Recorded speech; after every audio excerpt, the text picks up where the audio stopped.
get started. 8 o'clock. We'll go ahead and get started. I'd like to welcome everybody out to the budget work session, May the 28th, 2025. And I will turn it over to Renee. I guess she's the one looking at our budget this year. Carrie, can you get that PowerPoint up for me? So I want to talk about the process. I've done this, I don't know how many times in this format, and it works really well, and I'll tell you why. So what we're going to do is we're going to go through each department. I have a PowerPoint that will give the highlights for that department, but certainly we can dig into the specific questions that you have per line item. What I'd like for the board to do is either by vote or consensus, approve each department as we go. The reason for that is we want to be able to get the budget ordinance done on time, and it is quite a bit of work to do the budget ordinance and make sure everything is correct. So I'd like to walk out of either today's meeting or Monday's meeting if needed with all the information that we need to produce the budget ordinance. That doesn't mean that, you know, we can't revisit a department, you know, at the end of the day. If you say, well, wait a minute, let's take a look at this department again, we can certainly do that. Okay. I handed out a report, and this is a report that Commissioner Rhodes, or Vice Chair Rhodes requested. And what this does is it shows each department the 24 actual column is what they actually spent in 24. The 25 REV budget is revised budget, and that is what the current budget is with all of the budget amendments that have been done. Fiscal year 25 estimated is what, and I'll talk a little bit about the process we went through to get that number, but that is how I budget. I always budget that, I always estimate the current year because that gives me the best information about what I need to budget for the next year. But that's what we estimate we will spend this current year. So you projected that? Yes. Based on a very detailed line item analysis. The 26 total requested is, or REQ is what the department requested. So if you see a difference between what was requested and what was recommended, it's because we did not fund something that the department requested. Or in some cases, I increased the recommendation because they didn't request enough. And what I tried to do with the budget process is educate the departments as we were going through how to do this moving forward. The REC-CONT is recommended continuation for 26, and that means what is it going to take? What resources does it take to do exactly what we're doing right now? What is it going to cost next year? So that might take into account known increases in second electric rates, that kind of thing. REC expansion EXP is new stuff. New positions, reclassifications, new programs. And then REC total is the total of recommended continuation and recommended expansion. Okay, you have some reports that show the variance. That is the increase or decrease if it's negative from the current year budget. Okay. So it's taken 2026 total minus 2025 total, and that's the variance. And then the last column in the report that I just passed out this week is the percent we project the department will be over or under in spending for the year. So it divides the estimated by the revised budget. And you will see there are a lot of big negative numbers, and that means departments are very much underspending their budget in the current year. And that was taken into consideration when we decided how much resources they needed for next year. If it's a positive number, and I'll point out a few, the detention center is slightly positive. Roots and wings is slightly positive. Or not slightly, but very positive. The health building is gonna be way over what was budgeted. And the sheriff's office is right at 0. So that means we really need to watch the sheriff's office and make sure they don't overspend. And finally, the welcome center. We will do year-end budget amendments on June 16th, and anybody who is actually overspending their budget, we will appropriate fund balance or some other revenue to make sure we don't have a budget violation. So we don't have another audit finding for the 25 year. Any questions? So I want to describe a bit of the process. We have 2 of our department heads in the room right now, maintenance and Parks and Recreation. I do want to commend Parks and Recreation for the job that they did in putting their budget together. They did a really good job. It was easy to follow, and that kind of thing, and I appreciate that. What we did is we had a budget kickoff the 1st of February. I met with all the department heads. We went through training. We had new forms this year. They had to fill out expansion forms if they were doing something new. And then for their continuation budget, they were required to download 24 actuals and 25 actuals from our financial software in Munis. They were to use that to project what they were gonna spend for 25. And so they were asked to estimate what they were gonna spend for 25. And then request 26. 26 was more than 25, and they needed to explain why. Does that all make sense? So it was a very, very detailed analysis. Thousands and thousands of transactions were considered when we came up with the number. That doesn't mean I didn't make a mistake, and I'll talk about some of the mistakes today, or the ones that I've caught. It's almost impossible to do a budget with 3,000 plus line items and not make one mistake. Next slide. So you have the general fund summary, and for each slide, I put the page number in your budget document so you can follow along in your budget document. This is found on page 13, and this is what shows that overall our spending only increased $12,996. If you look at the revenue, though, you will see the positive numbers are actually the ones that have reductions, because Munis, our financial software, sees revenues as negative, which is sometimes hard to get your head wrapped around, okay? So if it's a negative number, that's good. That means there's more revenue. If it's not a negative number, that's bad. It means there's less revenue. So you see, we had a lot less revenue in fund balance appropriated, and that's mostly the health department's reduction in fund balance appropriation.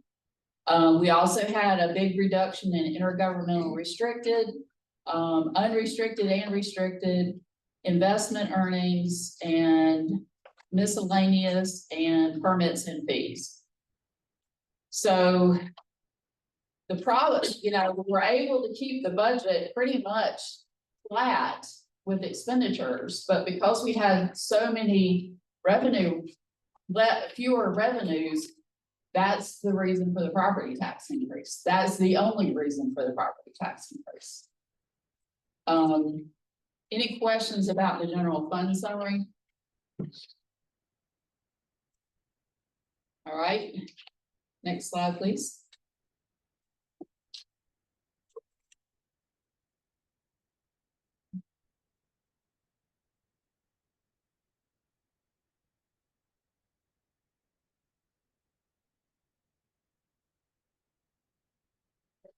So I want to talk a little bit about county-wide changes before we delve into the specifics of each department.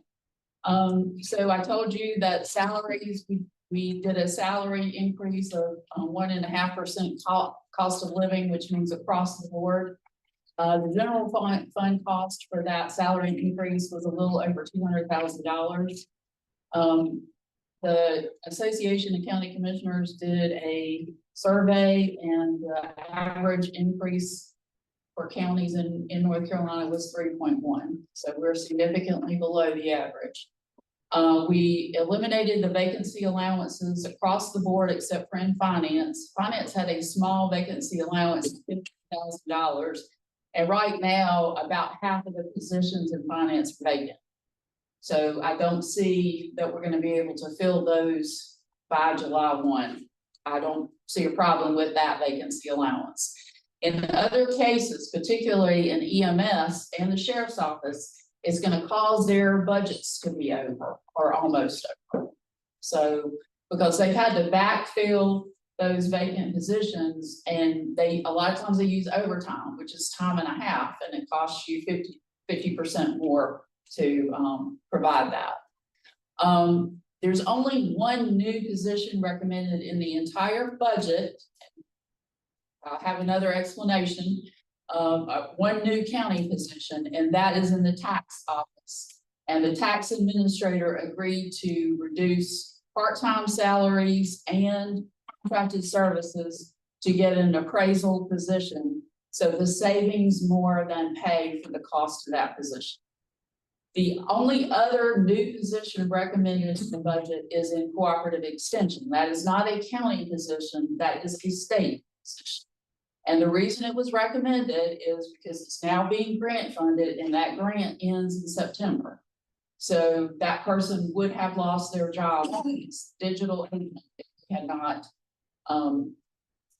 provided that funding. Now, Extension is asking for another grant, so it's possible we would receive the grant and not have to expend county funds for that.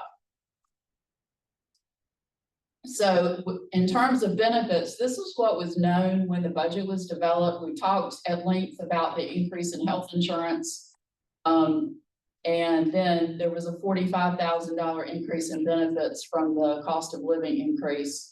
Since the budget was done, the day I finished the budget, we got the retirement rates from the retirement system. And those rates went up, and that will create a $110,000 increase in the general fund. And it'll affect all other departments with county, or all other funds with county positions. So right now you have a $110,000 deficit in the general fund from what is recommended in the budget. Our debt service increased overall $331,000, and that is to fund. So we could have taken the ambulance that you've already approved out of the budget. Had we done that, we would have had another $331,000 deficit in the general fund. So we are recommending, and our financial consultants will talk about that at 9 o'clock. We are recommending we use debt to finance the ambulance, one remount, and the UHF paging system upgrade, and 17 leased vehicles. 2 of those are environmental health vehicles, the rest are in the sheriff's office. And the sheriff's office actually asked for 25 replacement vehicles. Any questions? Next slide. Yes. We're assuming that we can get off the UAL being released to city. We are. Given the aggressive schedule, I think that our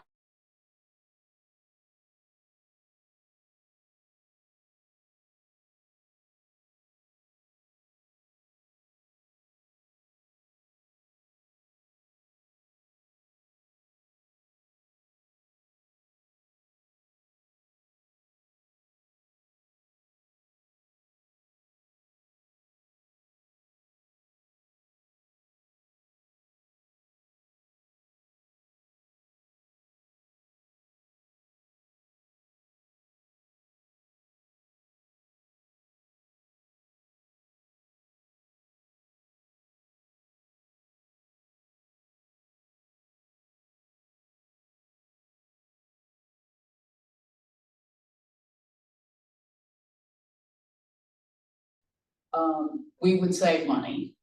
Is there anything in here about putting the money ahead for the new balances? Putting it ahead? No, but, so I did not do any transfer to capital reserve for the general fund, and our financial consultants talk, you'll see why. In the next 2 years, we have a tremendous amount of debt service coming off the books. That money can be used both for general county capital outlay and capital improvements and school capital outlay and school capital improvements. We have a tremendous amount of debt capacity as well, and they will talk about that. So my recommendation is when those things fall off the books, do a detailed analysis of the leasing system and see if we, using that funding source, could bring that in-house and could do it more cheaply. I do think that you're gonna have to fund a garage if you do that. And the best place, in my view, to put it, and Scott may have a different view, but based on what I've seen, is AJ could take on that responsibility. His staff already does a lot of maintenance of their heavy equipment. I think you need a garage, and you also need one person to manage the fleet. Well, we have a line item for the capital reserves, in case we were to find a few dollars, be able to have a balance in that to be easily added to. We don't have a line item, but it's very easy to create one. All right, any other questions or concerns with the entire budget? So I did realize, when I was going back through, that I made a mistake in the governing board. Your budget was basically the manager's office.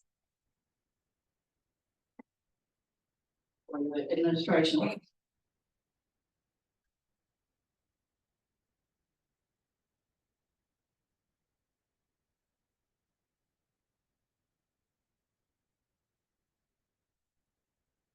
I don't have the governing board.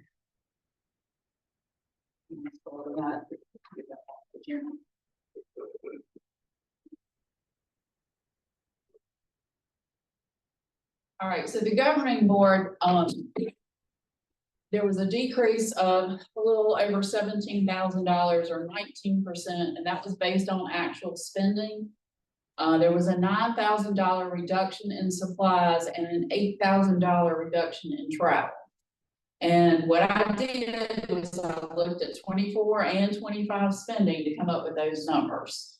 If you all plan to do a lot of training, we might want to look at that travel budget increase.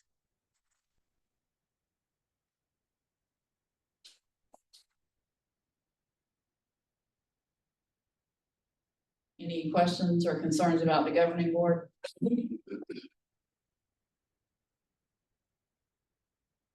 Can we have a consensus that that budget is approved? All fine with it?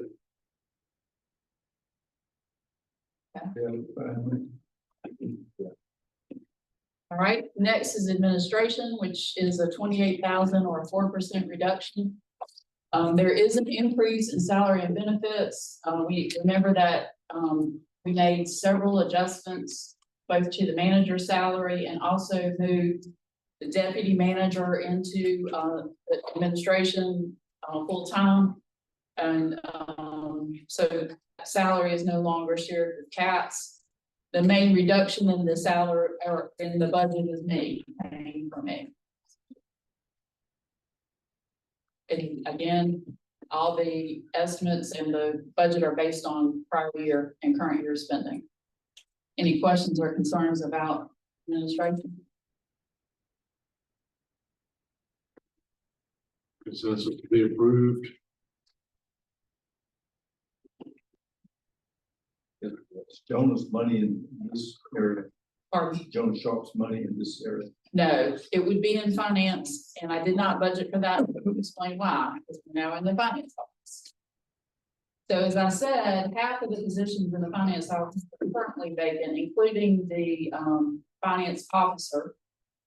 Our agreement with the association is that right now we're paying Jonna to clean up stuff And she's also helping with HR since we don't have an HR director right now. But when we get everything for the audit, for the 24 audit done, that's my recommendation for hiring a finance officer at that point. And then the NCACC will pay Jonna to onboard that finance officer. So my thought process is we would have lapsed salaries to cover Jonna's contract. If you have a concern about that, we can certainly add money for Jonna's contract. Overall in finance, there's an $86,000 increase. You remember that we substantially increased the finance officer salary during the last failed recruitment process. We also moved the payroll technician from administration to finance. And I do want to just commend Melissa Miller and her staff for stepping in when our HR director left and making sure that employees continue to get paid. We had a person in that department who's taken over the responsibility for payroll and is doing a really good job, and we appreciate that. We did reduce contracted services, and that's the reduction for Jonna, which I believe there will be lapsed salaries to cover. And I would say that we have budgeted the audit expense in central services and done that in the past, but we are going to move that to the finance budget for the ordinance. So the finance budget's going to increase by 85,000 or so. Any questions or concerns about finance?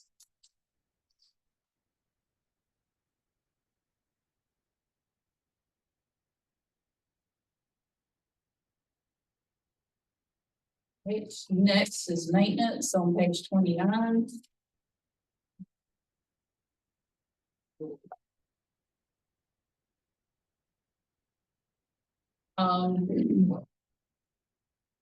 So I do want to assure everyone that there are all the capital projects that RD requested, they're in the budget.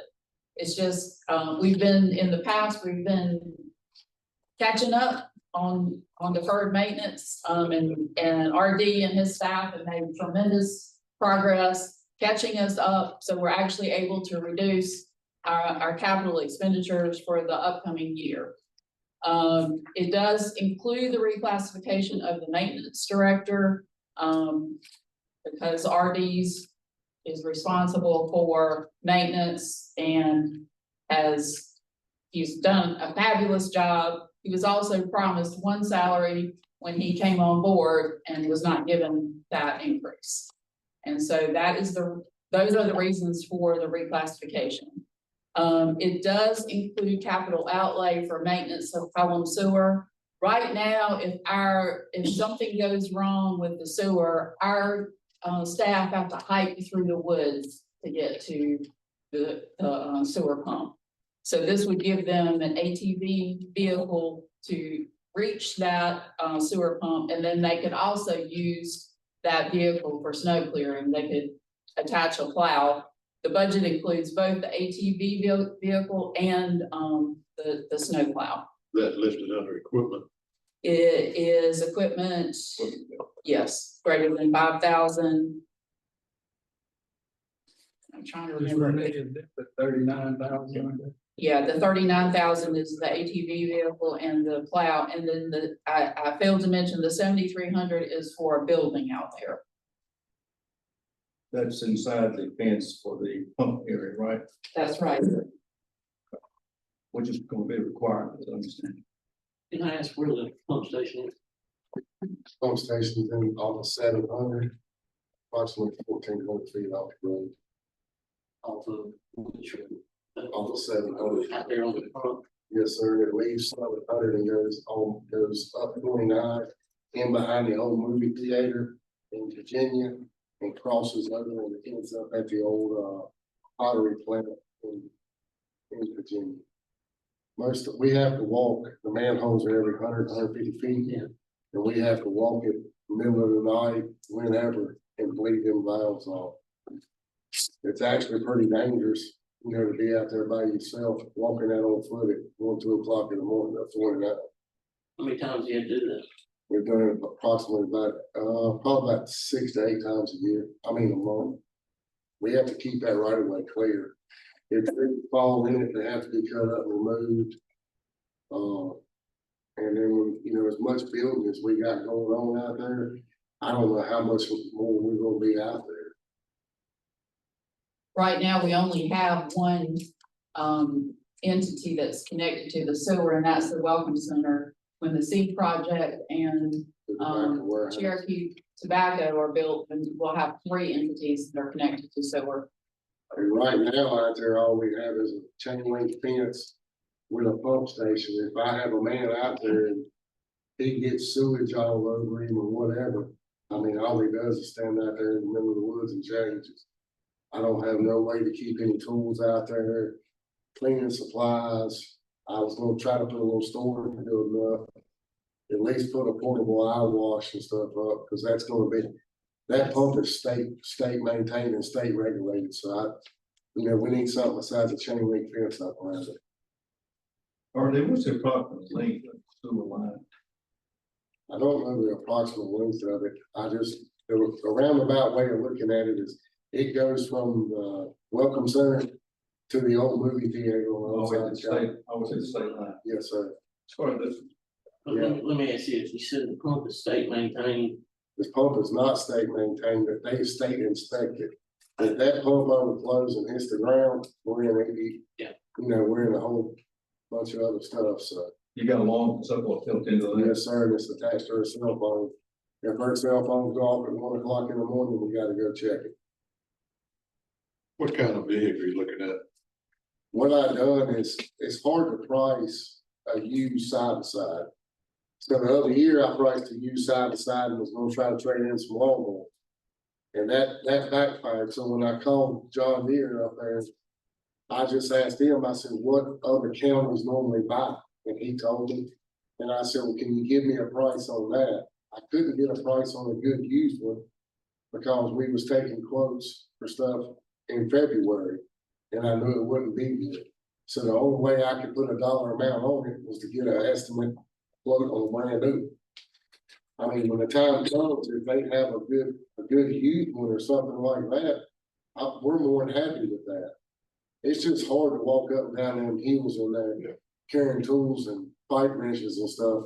I literally, me and BJ both, most time when we go out there, we have to get our wives to go sit on one end of the vehicle, and we take off walking, and our wives pick us up on the other end. Or is it trading in the 2 John Deere still an option? That's something. I don't know, I didn't run it by the guy, I had that deal with a guy named Greg out of Roxborough, and Greg is retired now. The new guy that took Greg's position lives in Prospect Hill, and I haven't run it by him because I didn't want to run it by him again, and nothing happened. I didn't want us to, look like we just kept bugging him for no reason. Have you looked at anything other than John Deere? I've looked at Kubotas, they're more, same price. I even looked at the Mahindra. But the thing about the Mahindra is it has nowhere near the applications that a John Deere has. You take a plow on a Mahindra, it's a 1/4 inch thick. The plow on a John Deere is almost a 1/2 inch thick. It's a lot of differences. All right, any other questions or concerns? I had a question. He underspent his budget last year. The city on the capital outlays, building structural, that was $305,000 allotted, and he spent like $7,000. Is that This could right? spend We didn't money, get to or decide not to do those during the year? money moved to other lines, so you'll also see capital outlay general being overspent by 12,000. Equipment being overspent by almost 30. So this year we budgeted, for 26, we budgeted in the correct line item. In the past, they put everything into that, capital outlay building structure improvement line, or most of it. I will say that RD probably does one of the best jobs in the county of keeping up with this budget, and he's getting quotes for things and always coming in under budget because he's negotiating with the vendors to get those prices down. Even that is still almost $100,000 less than what he had budgeted. And I think he got everything that we wanted to. Did you? Yeah, everything's done. I mean, everything but the ad kitchen, and it starts today. Actually, in about 30 minutes. And it's included in the estimate. I didn't understand what you said, everything but what. The ag extension, and they started in here, they're supposed to be here at 9 o'clock. The only comment I'll make, RD, is if we approve this budget as presented for you or for maintenance, is when it comes time on it for you to get the side by side, it's not hard. And I'm not saying consider them a handle, because I don't think you want them to handle themselves, just like you said. Between the Kubota and John Deere, if you can find a good user and save a few thousand, and I know you will. Yeah, I even went to the new Bobcat place in Burlington. Yeah. To see if they would cut us a deal, and that Bobcat thing, I went there and talked to the guy, and they had 6 sitting in the back, they was working on it, was less than 8 months old, they sold to Elon. We don't want that. So I was like, you know, and I mean, I just had to put a number out there, it's hard to get, it's hard to get, say, how much size, I said, well, it's $15,000, and what we know, 6 months, just had to get a number for y'all to see. Yeah, I understand, but like I said, it's not hard. That's all I'll say. Well, I'm taking, the next time I buy a car, I'm taking RD with me. He is one heck of a negotiator.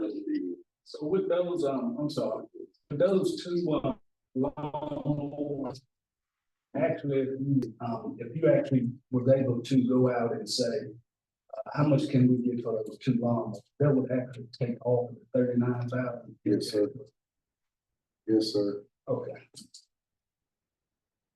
All right, any other questions, concerns?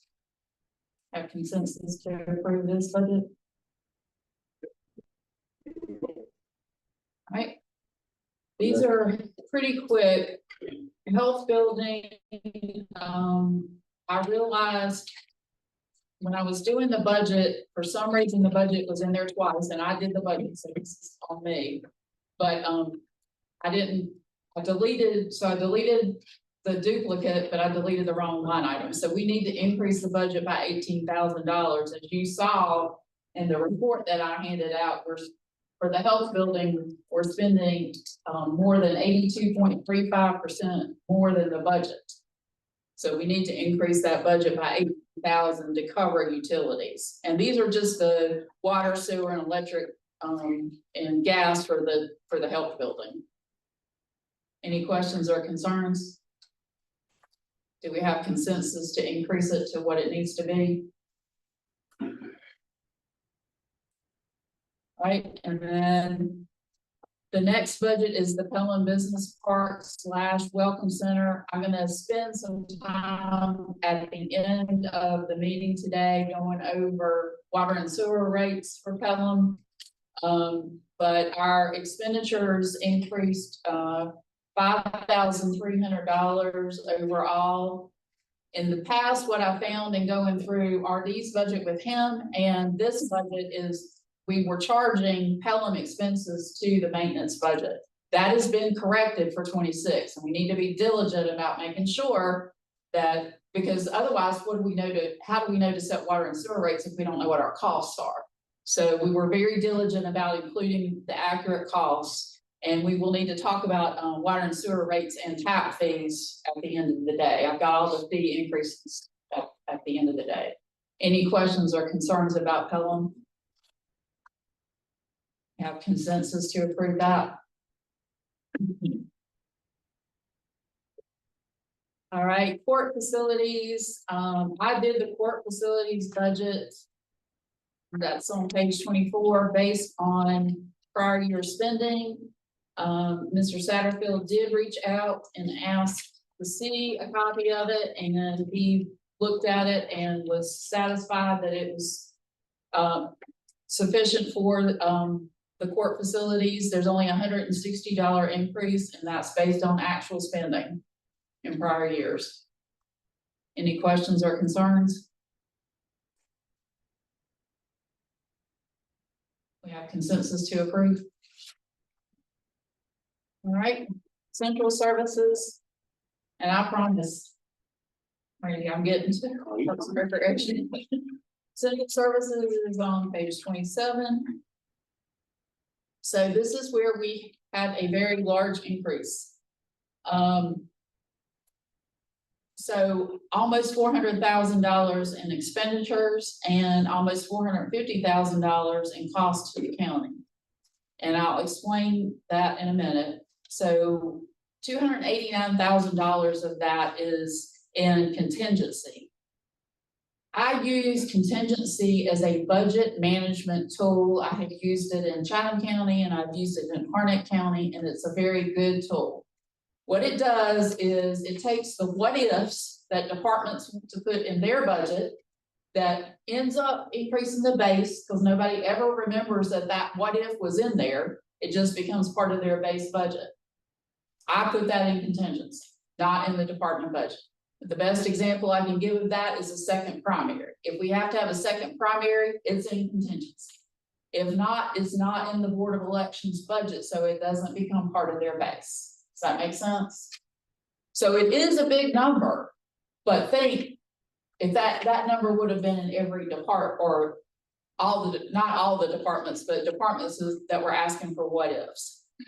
We also had a $230,000 increase in insurance and bonds in 25 that we didn't budget for. So we were going to have to do a budget amendment in June to fix central services. It's going to be way over. And the main reason is because of the insurance and bonds. Next slide. So I think the next two slides break down what is in contingency. And I'm actually going to bring that up and read it off my computer because I can't see that.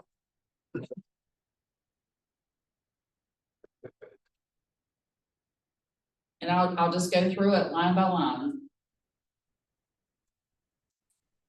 So animal control has been budgeting for cruelty investigations, which they don't typically have. So I budgeted $1,000 for that in contingency. Unemployment, we've been budgeting for unemployment insurance. We don't always have to pay it. So that goes in contingency, that's $15,000. Professional services legal, this is what Russell requested for outside legal counsel, $30,000. The audit, I'm projecting an increase of $800. That's just a 1% increase. Maintenance, water and sewer, for RD asked me to budget in case there was a water leak. So there's $3,000 in contingency for that. And then there's $50,000 for unforeseen emergencies. Like we had with the 911 center this year with that water leak, and we had to go in and fix all that. Sometimes those things are covered by insurance, which they were in this case, and sometimes they're not.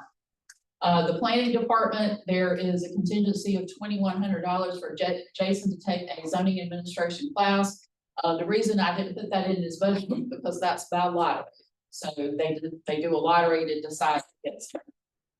For EMS, I did include $7,333 for motor fuel in case there's an increase in gasoline and diesel prices.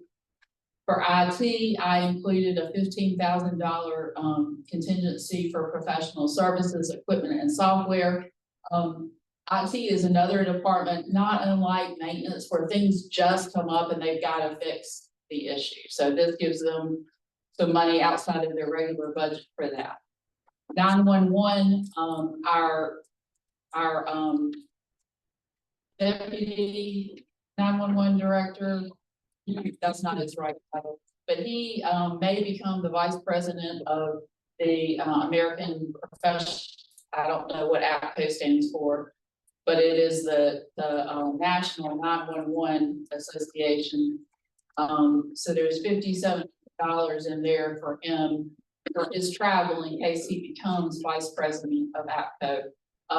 There's also $4,000 in 911 in case repairs are needed to radios. We're deploying all the Viper radios now, and we don't know what that's going to entail and whether we might need additional resources to fix those radios. In the sheriff's office, because they've had so much turnover in recent history, there's $10,000 budgeted for the testing. They have to have a physical exam, they have to have a mental exam, they have to have drug testing and so on. So there's $10,000 budgeted in case they have extraordinary turnover.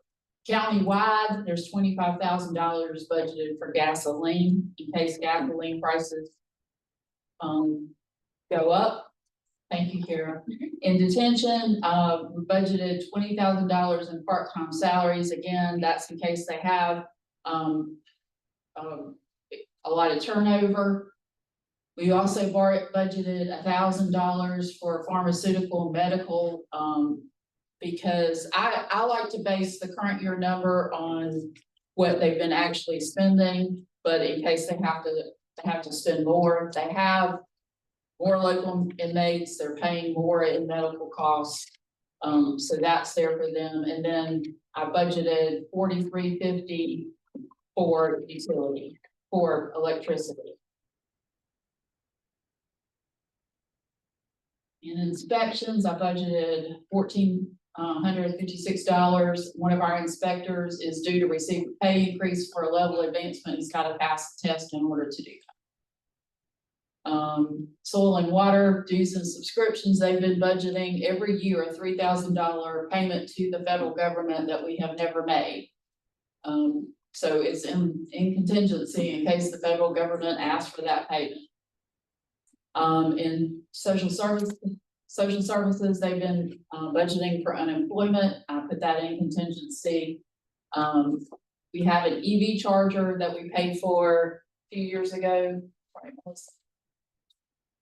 The EV charger. Yes. And they have billed us $1,500 in maintenance, but we don't think we owe that, and we're contesting it, so that's in contingency.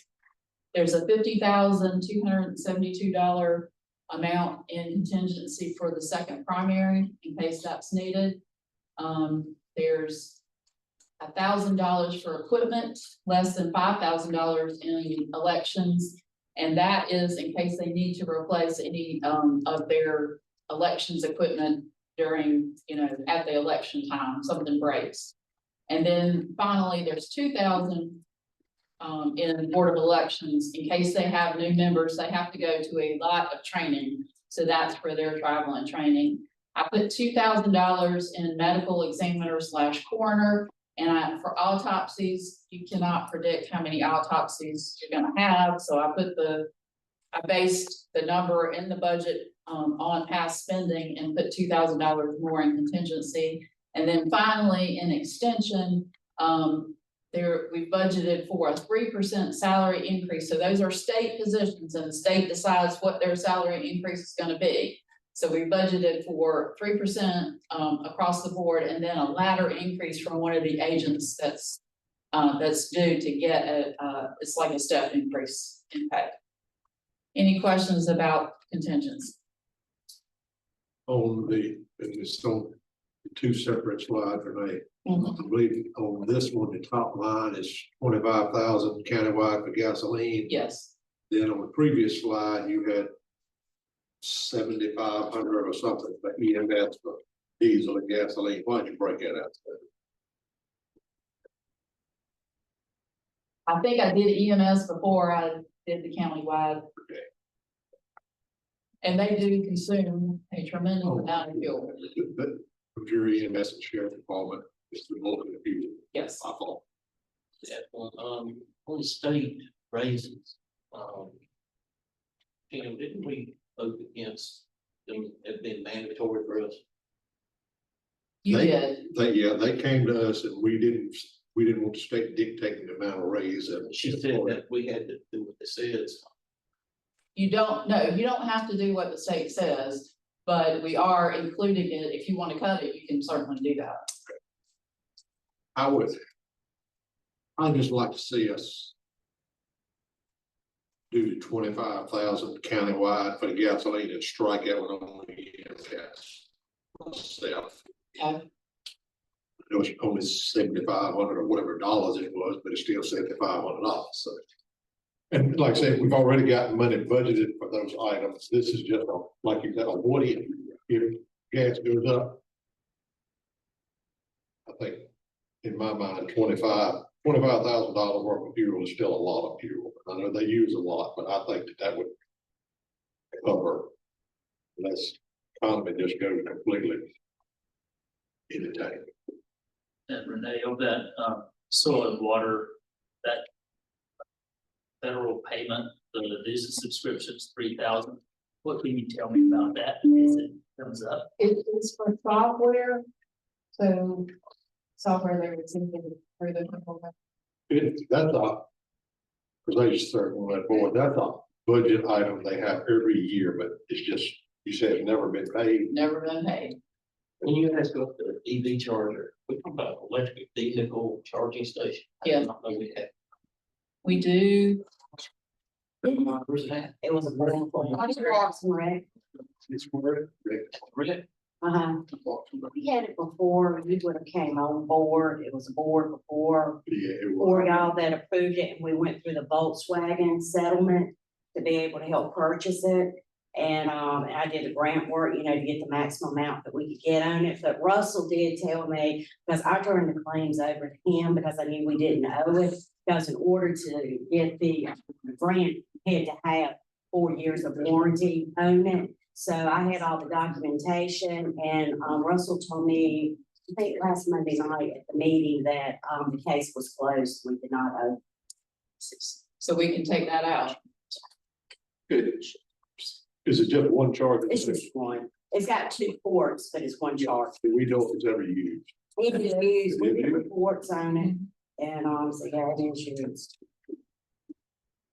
I thought, and I know before any of us came on this board, but I thought the original plan was it would be there somewhere around the square, but it was my It mistake. changed because I know, due to where you could locate it around the square and where it would not, I guess, look tacky or interfere, it was a lot of different discussion that went back and forth. And the thought was the park is, open a lot, and then I know, some different, they just seem to think there would be more people like to walk around in the park, if they had dogs or whatever, they could stretch their leg while their vehicle was charging, have restrooms to use and better lighting.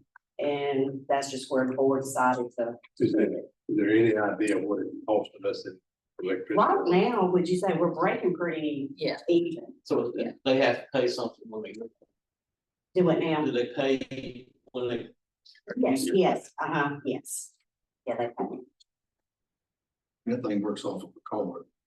Yes, yeah. And, we're on an app. So like if anybody who has EV vehicles, it alerts them that where it's located and, if they're available and that sort of thing. All right, so I've taken out 7333 for the EMS fuel and the 1,500 for the EV charger. Any other questions or concerns about The contingency?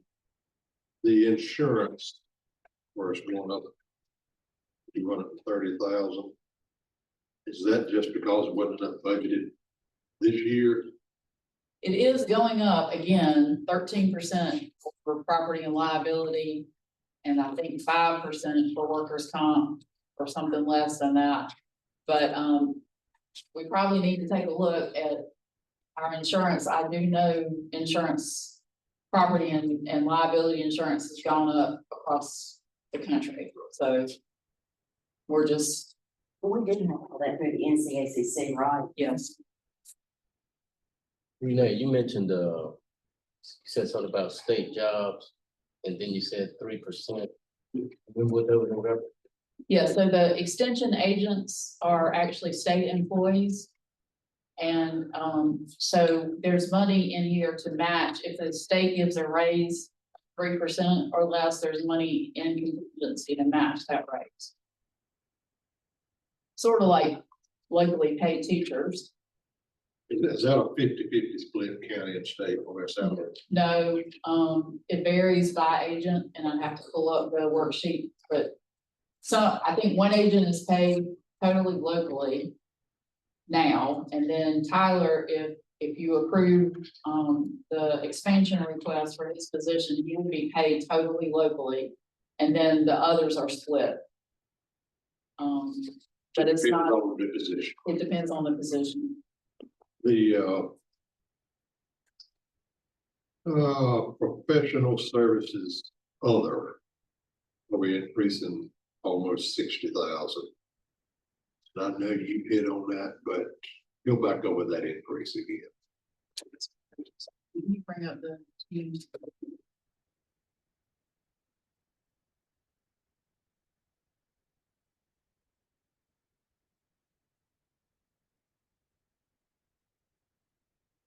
Oh, that's juvenile detention. So juvenile detention budgeted in jail or detention budget, they have absolutely nothing really to do with juvenile detention. So I moved it to central services. But the reason for the increase was, We have to pay for kids who go into state juvenile detention. And that is moving it from the Okay, jail budget yeah, to central I got services. you, sorry. All right. Any other questions, gentlemen? Have a consensus on this one?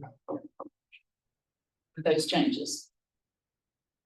Don't be reading this. All right. Can we go to Parks and Rec since Randy's here and we can back up and, so Parks and Rec is on page 61.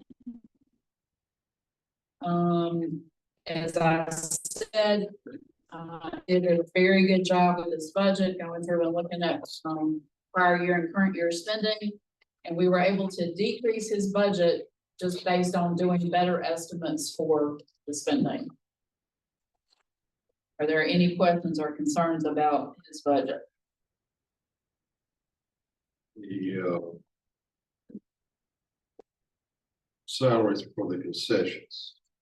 13.5, that district. That's based on actual spending, and it appears that we've been taking it out of part-time salaries. Okay. Question on that. Any other questions?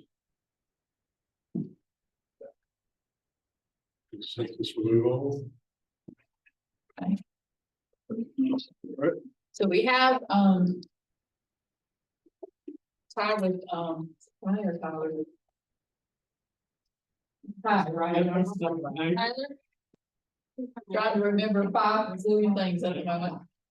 With Davenport, do y'all want to just go ahead? We can, take a short break and get Davenport queued up to do their presentation.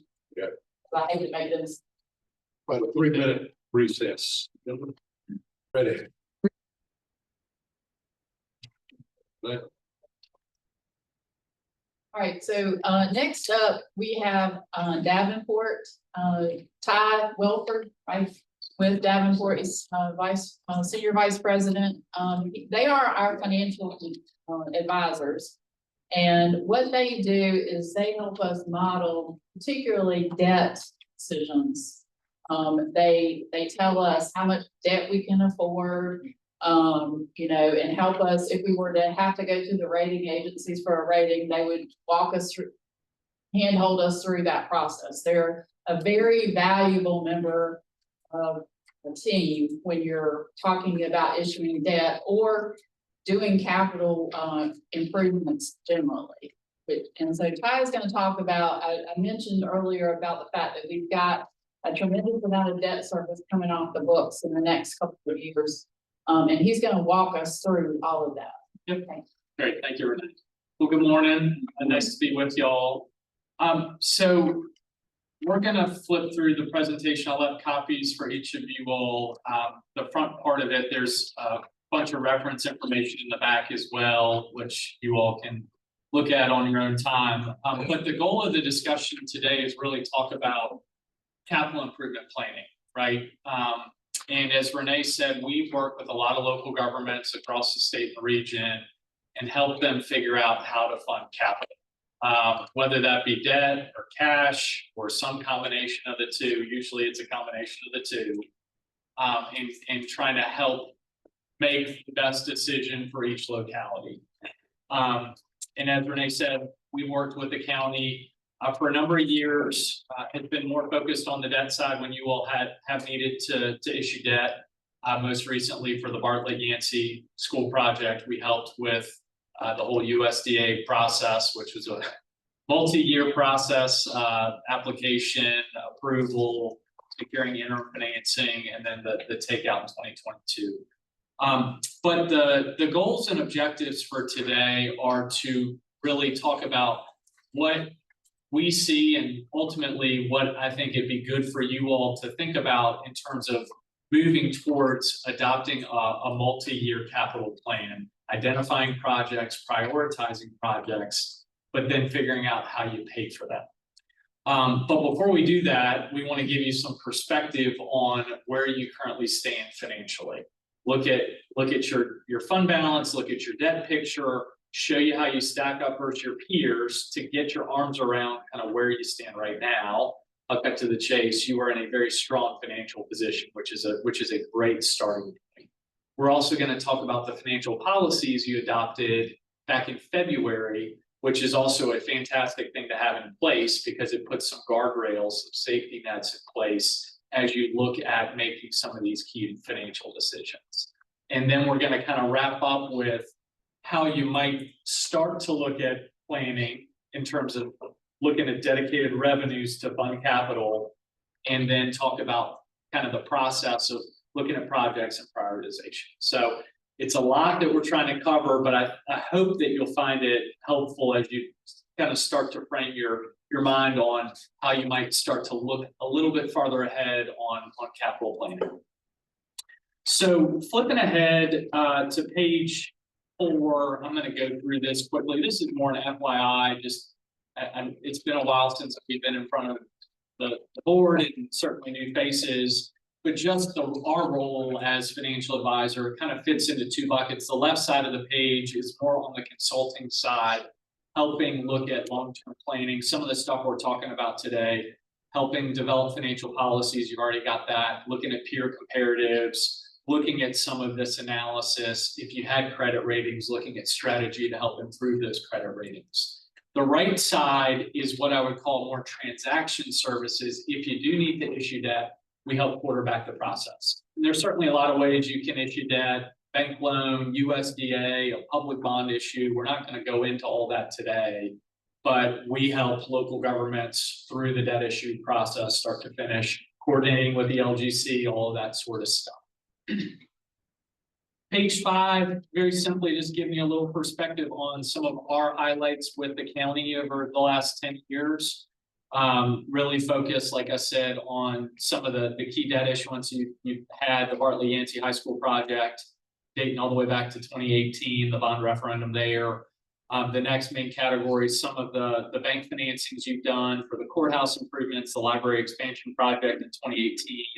And then also when interest rates were extremely low, we helped identify an opportunity to lower your interest rate and save you some money on the detention center debt, which is also rolling on here shortly. There's an appendix in the back, more info on us if you care to see it, or just an FYI. So that's enough about me. So as we then look at this next section, we're really just trying to give you some perspective on where you stand financially. And the 2 key areas we're going to focus on is your general fund financial performance and fund balance first. And then we're going to look at your existing debt. And we're going to try and give you some perspective on how you stack up versus your peers, not just in North Carolina, but also nationally. And one piece of info we have access to through subscriptions is a database from one of the rating agencies. It's Moody's Investor Service. You all might have heard about it. We can pull data for counties across the nation that Moody's rates. And so we're going to show on some of these slides how you stack up on some of these key financial ratios using that. So page 7 is just a setup page to show, first on the left, the county used to have credit ratings. They were solid credit ratings, dotted in gold there. In the middle of the investment grade category, A1, A+. Those credit ratings went away when your last public bond was paid off, which I think occurred in about 2020. It was a piece of school debt. It was a general obligation bond that once that debt was gone, you didn't have any more public debt. And so there was no rating associated with it. Certainly, if you ever did consider issuing public debt, you had a big project that made sense for that, we could help you get a credit rating. It would likely be in a similar category that you see here. But most North Carolina counties are well run and have strong credit ratings. The right side is the setup of the peers. And there are two kind of broad categories, national counties. And you can see there just the broad categories that, once again, Moody's rates 731 counties across the country, either in the AAA, AA, or single A rating category. Those are kind of higher is better, AAA is the best, AA, single A. And then down below is a cross section of North Carolina counties that are rated by Moody's. And you can see the number, there are 14 that are rated AAA, 42 are in that AA category, and 3 are in that single A. Once again, you all are right at the cusp of that single A, AA category last time you had a credit rating. One notch above where you were would be in that AA category. So you're going to see some of this data as we look and compare you to your peers as we go through this presentation. That's just to give you some perspective. Page 8, don't need to spend a lot of time here. This is just broad brush how Moody's, for example, looks at a credit rating. I think it's helpful because it tends to sync up very well with financial policies and kind of how you all typically would rate your performance. And it's looking at things like economy, financial performance, management, institutional framework, and debt or leverage, right? So economy, they're looking at things like the size of your tax base, the wealth, like median family income of your community, some of those things which you don't really have short-term control over. It kind of is what it is. Maybe over the long term, it's something that you can move the needle, but that's one of the factors they look at. Financial performance, on the other hand, how much you're generating year over year of surplus, that is something you control, right? Not that you want to be, just piling money in the bank every year because you want to manage your tax rate, but financial performance, they want to make sure you are generating sustainable, balanced budgets and delivering on those budgets year after year. That's something you do have some control over. Management institutional framework looks at things like policies and adherence to policies, which you all now have in place, which is a fantastic thing. And then just absolute level of debt. You don't want to have too much debt, right? That could put you in a precarious position. So that's another balance to look at. All right, so now let's flip to the next section and start talking about the county and your recent performance on page 10. Page 10, and I'm sorry, the page numbers are kind of hard to see, bottom right corner. But this is looking at the county's general fund financial performance since 2017. This has been updated all the way through the recently completed FY23 audit. And you can see in the top left, we are showing the gold line is your revenues, including transfers in. And then the stacked bars are your various components of expenditures, operating, debt service, and then transfers. And in general, since 2018, the gold line has been above the bars, which means you all have been generating surpluses year over year since 2018, which is a great thing. And so as a result, down in the bottom left, your fund balance has grown every year since 2017. And actually, it's more than doubled. It's gone from about $6 million in total in 2017, all the way up to just north of $16 million in 2023. And we're going to look at some of these key ratios because this is an area you put policies in place for starting this year and kind of helps dictate how much you need to keep as a minimum. And then the question is, once you hit that minimum, what might you do with any excess over and above that fund balance level? But on the right, we've started to layer in these peer comps, right? So on the top right, it's looking at just unassigned fund balance, which is the most flexible bucket of fund balance, right? You've got all these different buckets restricted by state statute, assigned for different purposes, and then unrestricted is you can really do anything you want with that excess money.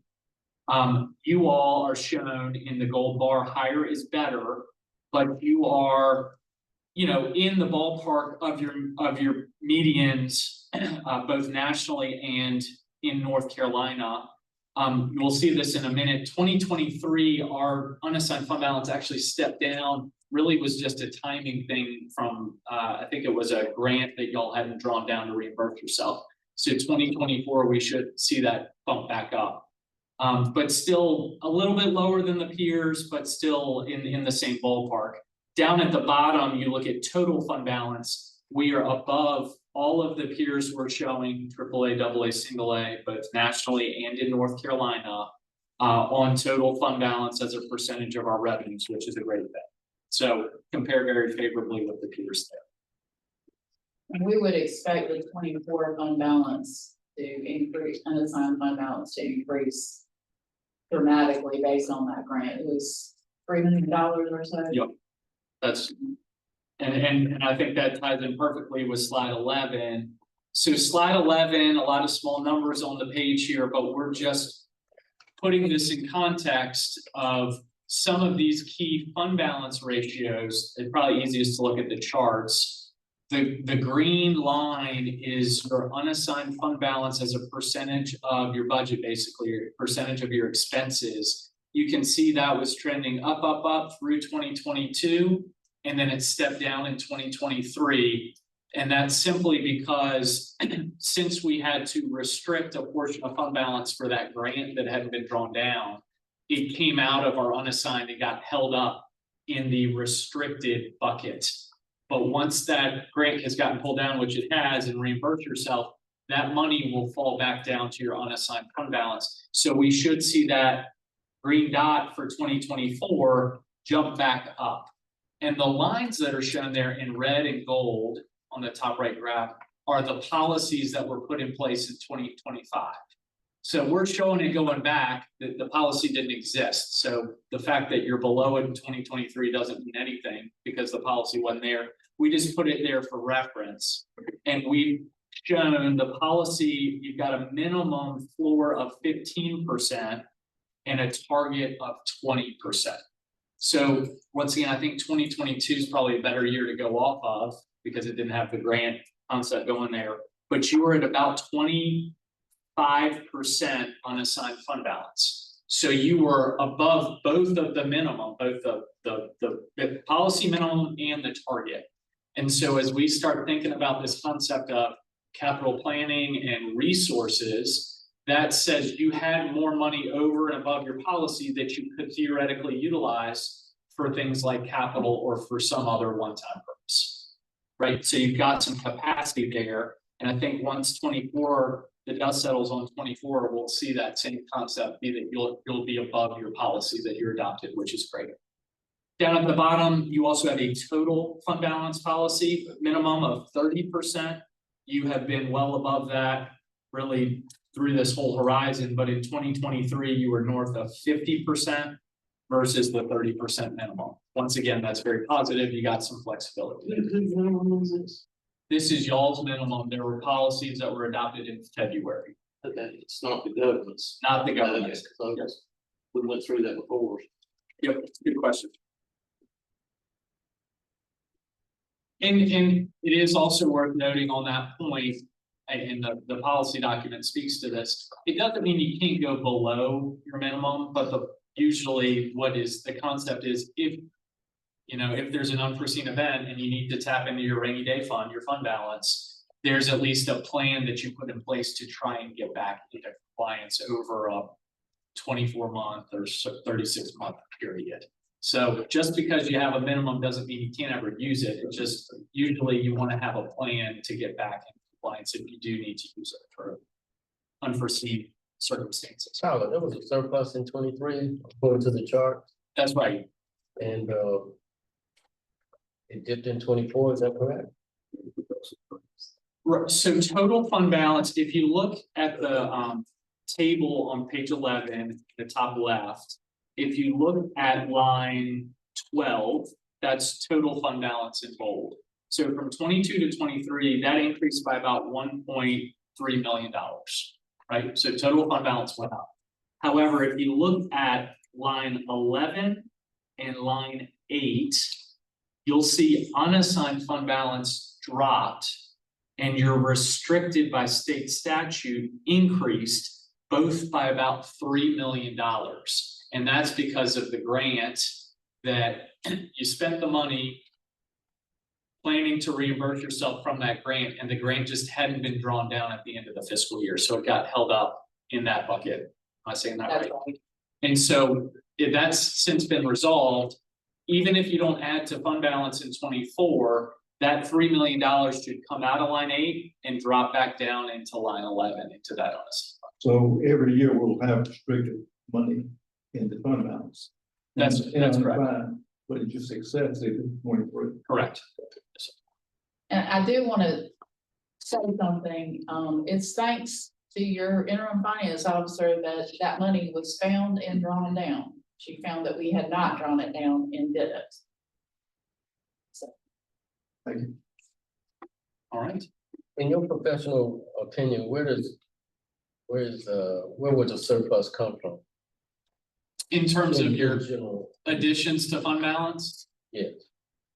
Usually it comes from just a thorough budget process. I mean, you have to have a balanced budget in North Carolina, but you want to have some conservatism in there, right? And you can do that both on the revenue side, maybe you're a little more conservative with sales tax projections or property tax collections. It can also come on the expenditure side, maybe you budget for 100% positions, even though you don't anticipate to fill them all. So that is a pretty common practice to adopt a balanced budget, but then you tend to outperform your budget by a little bit, and so that'll add to fund balance. But once again, if you continue to accumulate fund balance and you're above your policy, that's where you can make that strategic position. All right, we're $2 million over the top, that gold dotted line.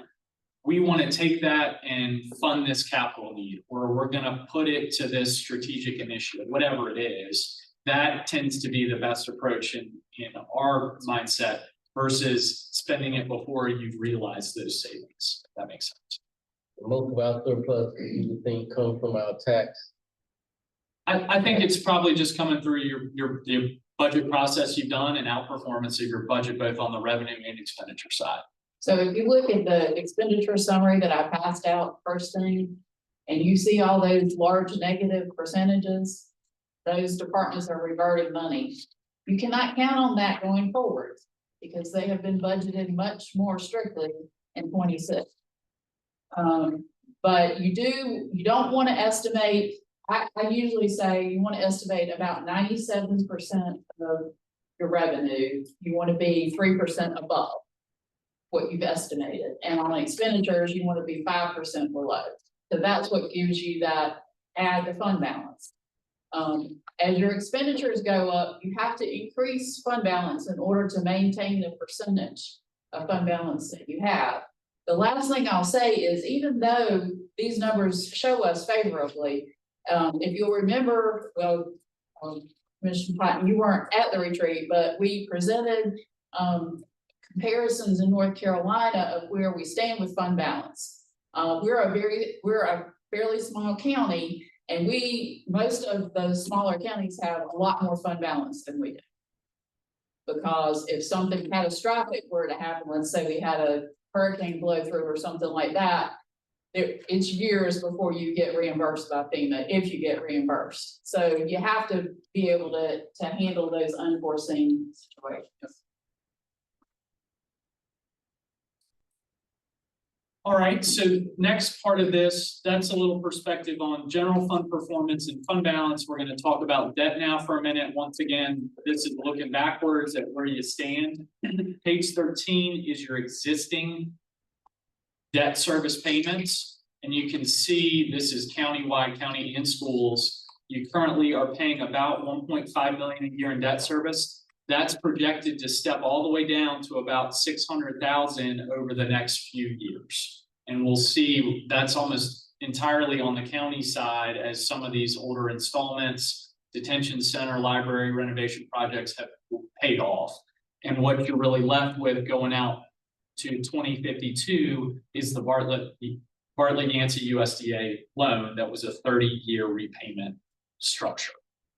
And you can see in the bottom left, the types of debt, general obligation bonds, that's that USDA loan, and then installment financings, 2.2 million. Those have been the bank loans that we talked about earlier. Flip the page might be a little more helpful too. Same chart, but now instead of breaking it down by principal and interest, it's breaking it down by type. So dark green bars is school debt. That's flat level every year all the way through 2052.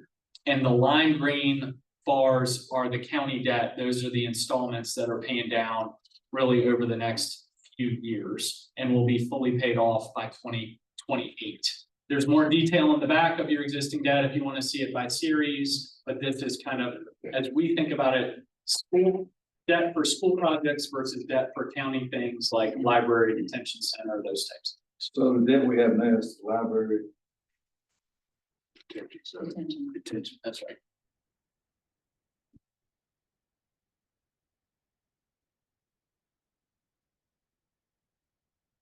So those, both of those are set to come off at the same time, the library and the detention. So the detention pays off in 27, the library pays off in 28, and then there was a small HVAC replacement that pays off in 2026. Those are the three pieces of debt.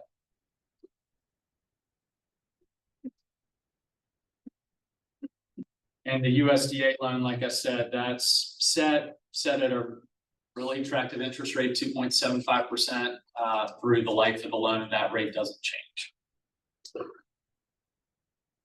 Make sense? And this is important as we start talking about planning for capital. We're going to really bifurcate this into schools versus county, because we're going to start introducing, all right, in order to make these payments, but also to create a sustainable revenue source for capital, we need to identify specific school revenues like restricted sales tax for school capital. And then on the county side, dedicated revenues that you're going to fund it year over year over year to really be the stepping stone of having a revenue source for funding capital. And I'm jumping ahead, but you can see as that county debt pay steps down, you're going to have a nice capacity to fund future capital if you kept your budget at that same level. So the county, payment's about 900,000 a year. If you budgeted that every single year, you won't need it to just make these debt service payments. But if those pay down, you all of a sudden have new revenue or new capacity to fund future capital. And that's the concept we're going to get into. So actually, we're looking at 2027 before we see a significant increase in what we can put into the capital reserve. That's right. And that's something that Scott would do when he set his budget. He said, okay, we got this money, we're taking off, we're going to slide that over, but it's fine. That's right. And we'll see that in a little bit more detail here in a minute. But that is absolutely the concept. So page 15 is a nice dashboard. Try and put it all together. But looking at your existing debt, at the top, we've got three key debt ratios: 10-year payout, debt to assessed value, and debt service to expenditures. These are all of the county's calculations as you move through time and pay down the existing debt. It assumes you do not issue any new debts, but how those ratios evolve from where you stand right now all the way through 2052 when all the debt is paid off. We have shown in the red line the policies the county adopted in February related to each of these ratios. And so for example, I think the middle one's the easiest to wrap your head around. Debt to assessed value is just measuring the absolute level of debt you have. So total debt relative to your tax base. You don't want to be above 2.5% of your tax base. Right now, at the end of 25, we're projecting you're going to be at about 0.64%. So lower is better. That is a very modest debt burden that you currently have. And you can see down below, we bring in those peer comparatives again. You compare very favorably both with national counties and North Carolina counties in terms of debt to assessed value. So the absolute level of debt you have is very modest. You will note in that chart, the national county debt metrics are lower than North Carolina. It's because a lot of places don't have to fund schools and borrow for schools because they're dedicated school districts in a lot of places. So look at South Carolina, they have dedicated school districts. The county doesn't have to issue the debt and have that debt on their books. That's funded by school districts and there's a dedicated tax for that. But that's why you lose a little comparability when you look at this. The one on the far right, debt service to expenditures, that's looking at the payment, your payment of debt service as a percentage of your budget. And you all adopted a policy that says we don't want that to be more than 15% of our budget. Once again, that's a great policy and right in line with what we see others adopting. You are well below that. Right now, debt service is only about 4% of your budget. So you've got some theoretical capacity under that policy if you ever decided to take on debt. That doesn't mean you figured out how to pay for it back, but you've got capacity under that policy where you stand right now, and you compare very favorably with your peers there as well. The last one, which I skipped over, is your 10-year payout. That's a little more just tricky, a policy to explain, but it's measuring what percentage of your debt you pay off over the next 10 years. And you all have an aspirational target to have a 50% payout ratio, right? So if you issued 20-year debt with a equal principal payment, that in and of itself has a 50% payout because you're paying half of it off in the first 10 years and the other half off in the next 10 years. Right now, you're below that metric because the USDA loan was a 30-year loan. And so you're currently sitting at about 38%. This is one that you want to try and actually get above the 50% level. So going forward, once again, if debt is decided to be utilized, that's one we'll be trying to keep that 50% payout ratio concept in line with. That makes sense. And the local government commission likes that ratio. That's right. And honestly, if you can pay down your debt in 20 years, it creates capacity because you're kind of getting rid of the old debt. It allows you to have a funding mechanism going forward. So let me pause there. That's all of kind of the perspective we wanted to give on where you stand right now. Once again, I think it's all very positive news. Your financial performance has been great over the last several years. Your current debt burden is very modest. So you have some flexibility as you look at those two things in terms of ability to look at potentially utilizing fund balance or even taking on additional debt. You've got some theoretical capacity if you wanted to utilize it. Now we're going to talk about really how we would typically see a local government looking at adopting a capital improvement plan. And what we're going to start with is not the projects, we're going to start with the sustainable revenue source. And this is where we're going to talk about schools and county government, okay? So just bear with me on page 17. This is the type of model we utilize to help local governments determine how to fund their capital plans in terms of the dollars out the door and the revenues that are dedicated to fund it. We're just talking about schools here to start with, okay? We're going to talk about the county side in a second. So what this model just orients you to it, and I'm going to go off the column letters in the top. Columns B through E are where we would put in the dollars out the door, the needs, the expenses. Right now on the school side, the main expense you have is that USDA loan shown in column B. That's a flat, even number every single year, about $645,000 a year, right? We have not added anything else to the model for the minute in terms of additional debt. Column D, as in dog, we did add in for FY 26, I think a request you all had gotten for some immediate school capital needs for a roof replacement and HVAC needs. Those totaled about 1.4 million. So we put that in just to show what it would look like, right? So column E just adds column B and D together. Those are what we need to fund going forward.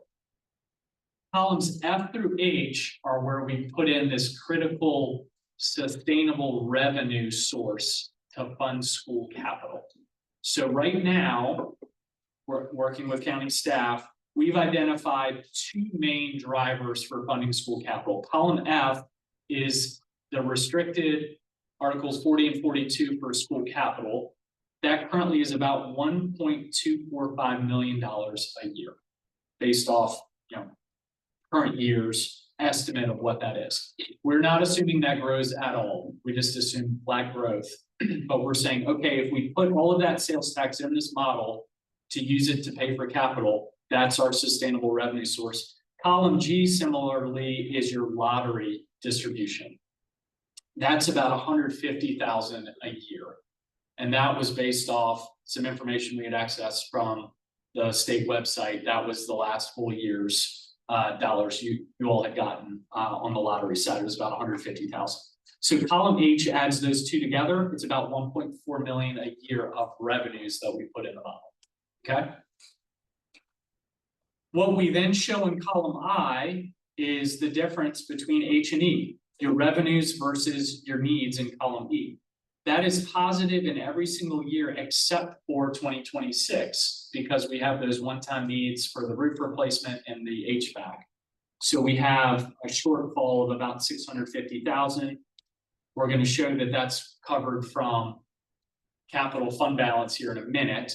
But going forward, while we're on column I, that's about 750,000 a year of additional money you have over, assuming you can set those revenues aside for school capital that you could use for PAYGO, or you could use to fund some additional debt and make a debt service payment from. That's the real revenue stream we have over and above our current needs, shown in column I. On the far right, the other tool in the tool belt is capital reserve fund balance. We show a starting balance of 6.1 million for schools. What's in the bottom right is the detail behind this. And this is working with county staff as well as pulling current balances off the state website. You've got about 2.9 million of restricted sales tax fund balance. And then you've got three other buckets sitting with the state, some ADM funds of about 900,000, some lottery funds, that 150,000. You've got a balance that hasn't been drawn down there of about 650,000. And then the repair and renovation lottery fund, 1.7 million fund balance sitting with the state. So those three buckets together are about 6.1 million. We have put that as a starting balance in the model so that if you have a shortfall in any given year, that fund balance can be utilized to cover that, like in FY 26, that $650,000 shortfall. And then if you have excess, it builds back up.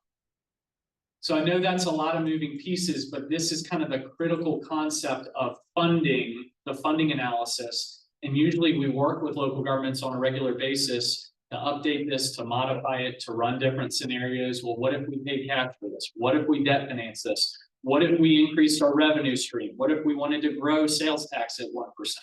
Those are the types of inputs we can adjust and run a lot of different scenarios to help determine how much capital you can pay for.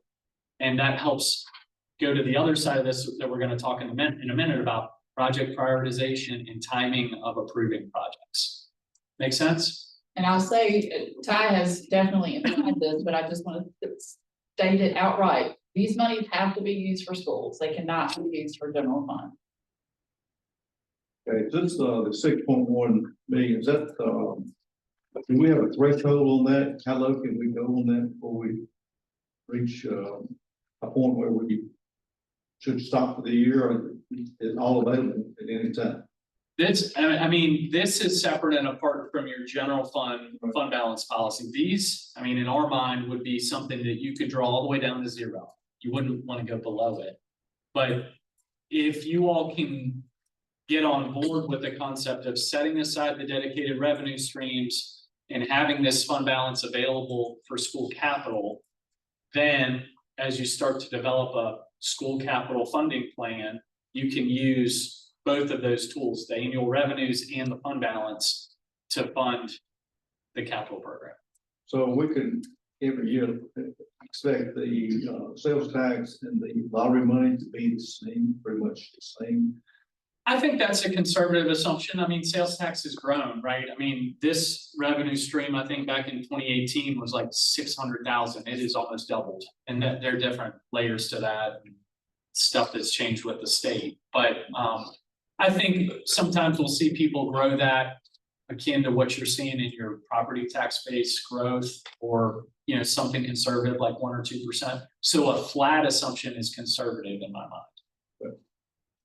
I've been reading that the lottery has gotten very stale, like people aren't playing it like they were, because it's all this online betting, things like that. Is that going? I think that, yeah, that's a great, I mean, very good point. I have no visibility into projecting this. I will say this number has come down from where you were. I think that this was closer to 180 or 190,000 a few years ago. I think thankfully that absolute dollar value is pretty small relative to the sales tax side. But, you know, if you took a 10% hit, that's $15,000. I mean, I'm not saying that's nothing, but versus a 10% hit on sales tax, that's 120 some thousand.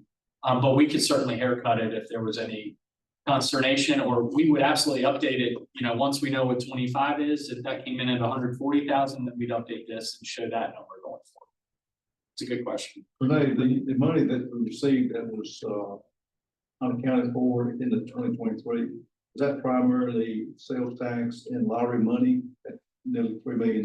It was a lottery grant, wasn't it? Lottery grant. A needs-based grant. Okay, is that something we see every? That was years? the 15 million for the Bartlett Yancey, the part of that, or something different? It was part of the Bartlett Yancey Okay. project. That was a one-time $15 million grant, so was the balance.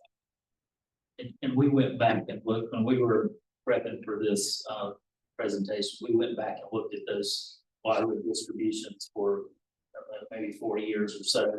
And there is some ebb and flow, but that's kind of a number that felt like it was kind of a good space for this example. But you would assume that the sales tax revenue would go up as inflation increased, because inflation's 2%, your sales tax would go up 2%. You would think so. Okay. And we once again, we'd update, typically we're updating this on an annual basis. So once we know what 25 is or 26, we can update that baseline. Even if we're not growing it, it will grow over time as you update the assumption. But these funds, like you said, are only for school capital, nothing else. Right, not operate, you can't use it for school operating. Yep. Exactly. And I know that bottom number in the far right column in looks great, 25 million plus. But I don't think that any of us are under the assumption that the school is not going to have capital needs. That's right. Every year. Yeah. So I think the takeaway, once again, column I, $750,000 a year, I think that could get utilized pretty quickly. Yeah. Right. So if you did that on a pay-go basis and you just set aside $750,000 a year, you would have zero. Well, you'd still have your 6 million fund balance, Right, but right. it would, that fund balance wouldn't grow. That'd get gobbled up every year. Would you consider a HVAC replacement and roofing replacement the capital needs? What the line operating to? Yeah, I think it's more of an accounting question. I mean, I think there is a difference between maintenance and capital for growth. And, you know, sometimes people don't want to fund deferred maintenance with anything other than pay-go, and people want to fund capital for growth or replacement of a school, for example, with debt. I mean, there's no perfect example, but both are capital assets that get put on the balance sheet and get depreciated over time. It's not an And operating. part of developing a CIP is having those distinctions of what, and clarity of what exactly is a capital. So schools request to you funding for the coming year. you'll have to take that and break it down. Maybe some of that's gonna be operating, some of that's gonna be capital. And I think in a perfect world, you kind of get to a level of dedicated pay-go, which really should go for maintenance. And then you have some capacity over and above that for if you do need to debt finance a big project, you can also be able to handle that in the model as well.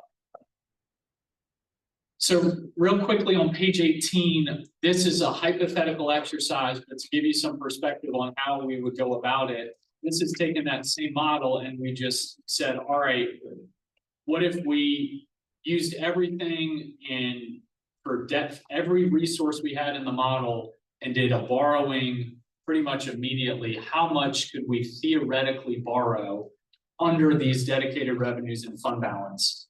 And the result is shown in column C. We're not saying this is a good idea or the right idea. It just is to give you some perspective on how much debt capacity you have in the model. And the answer is about $14 million. And what we assumed here is a 20-year level principal repayment structure with a 5% interest rate, which we certainly think is achievable in the current market. So that would leave nothing left for pay-go. This is kind of taking the other end of the spectrum of, we saw on the prior page, you could set aside about $750,000 a year for pay-go and utilize all the resources in the model. Or on the other end, if you debt funded one big project, you have about 14 million of capacity that this model could support. It would leave nothing left for pay-go. Does that make sense? Just a purely hypothetical exercise. Wanted to give you some perspective. All right. So now to the county side. Of course. If we elect to, like, build another structure, another school structure, a lot of funds still available, the grants still available to us.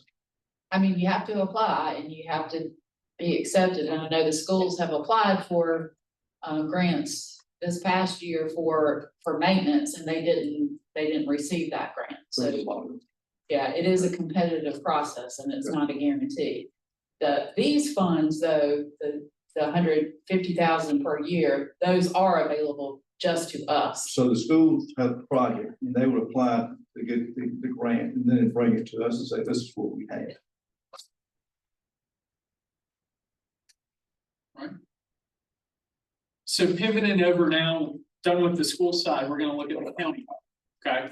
And before we jump into the county model on page 20, also working with county staff, we're aware there are some near-term needs in the way of some ambulance remount and some UHF pager system needs that are going to line up nicely for what we call an installment financing that we need to wait until the 24 audit is done before you can look at accessing those funds. But we've just simply set up here on page 20 what the assumption would be for borrowing for these projects. They total about roughly $1 million across three different things: the UHF system, the ambulance remount, and then the ambulance itself. The cost for each of those, and then we round it up to 1.15 million. And we've shown the estimated debt service or repayment for those. Probably best to just focus on that bottom right total box. And you can see it's a 10-year repayment structure. You know, equipment like this, you typically would utilize an installment financing for, but you want to pay it back within the useful life of the asset. So a thing like an ambulance, it might last 10 years, but it's not going to last 30 years, right? So you want to match the repayment structure with the useful life of the asset.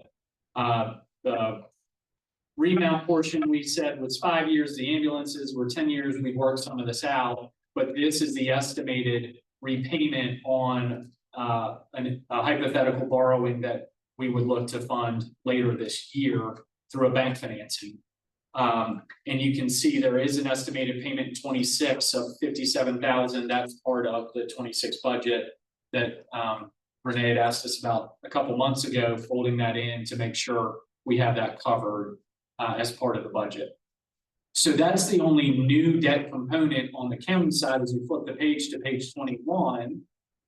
Same setup as the school model, but we've got different assumptions here. So column B is the existing debt service that we talked about. There's 3 pieces of bank debt that you got fully paid off through 28.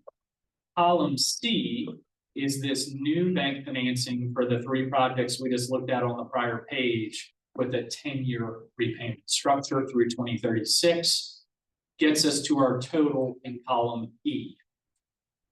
On the revenue side, there aren't kind of these clear dedicated revenue streams for county projects. So the way we typically see local governments approach this is, all right, what am I currently budgeting for debt service? What if I kept that flat going forward every year? That's that concept I was talking about earlier. So in column F, you can see that increases from 25 to 26 because the 26 number is what's in the budget right now, about $918,000.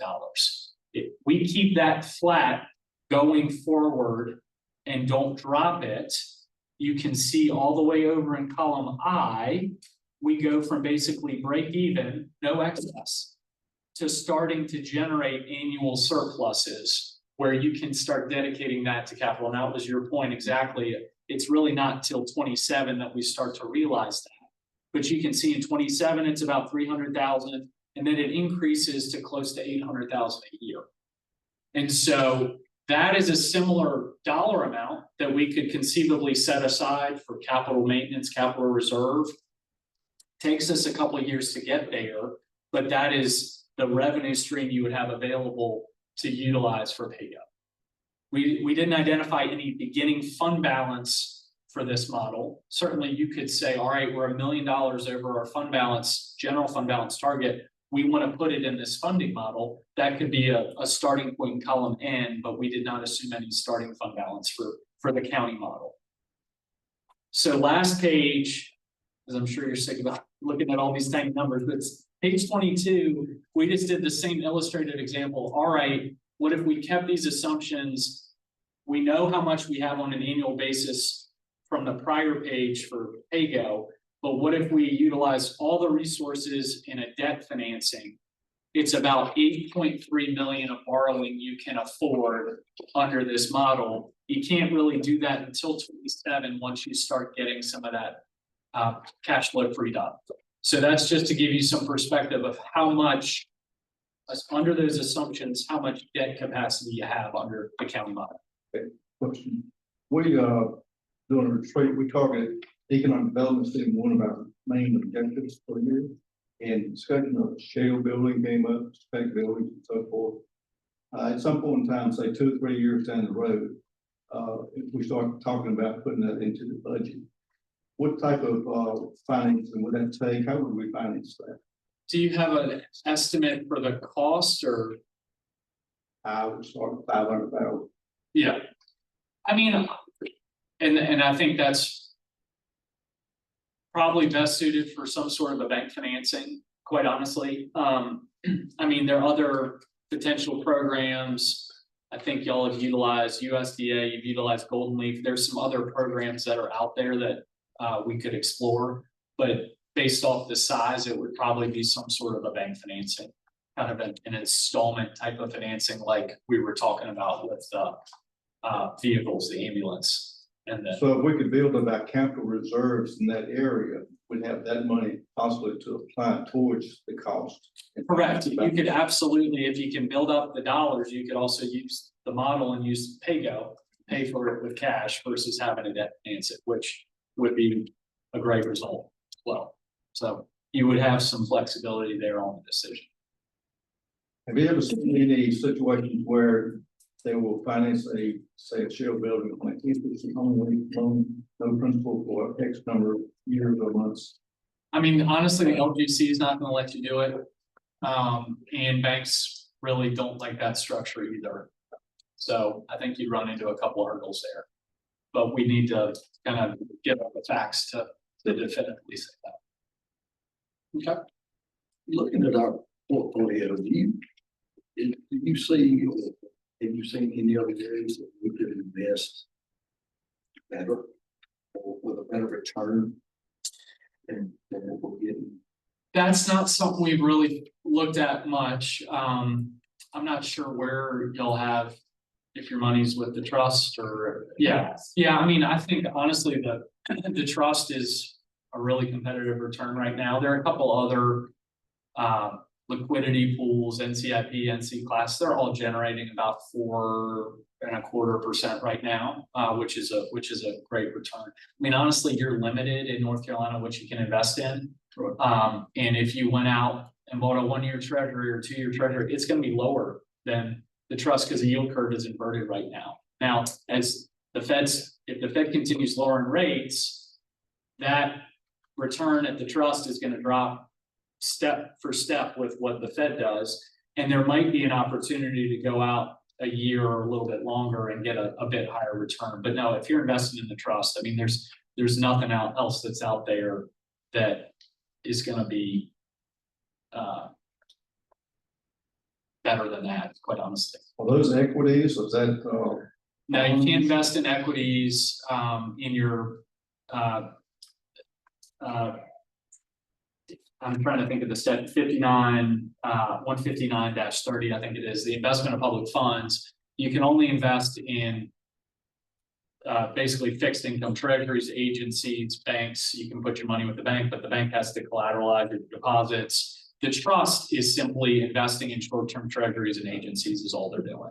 The other programs utilize a little bit of commercial paper, a little bit riskier, but it's also not generating maybe 0.05% higher or 0.1% higher.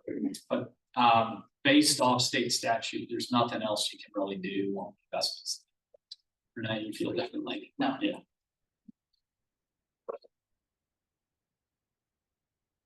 So I know, thank you for setting an hour.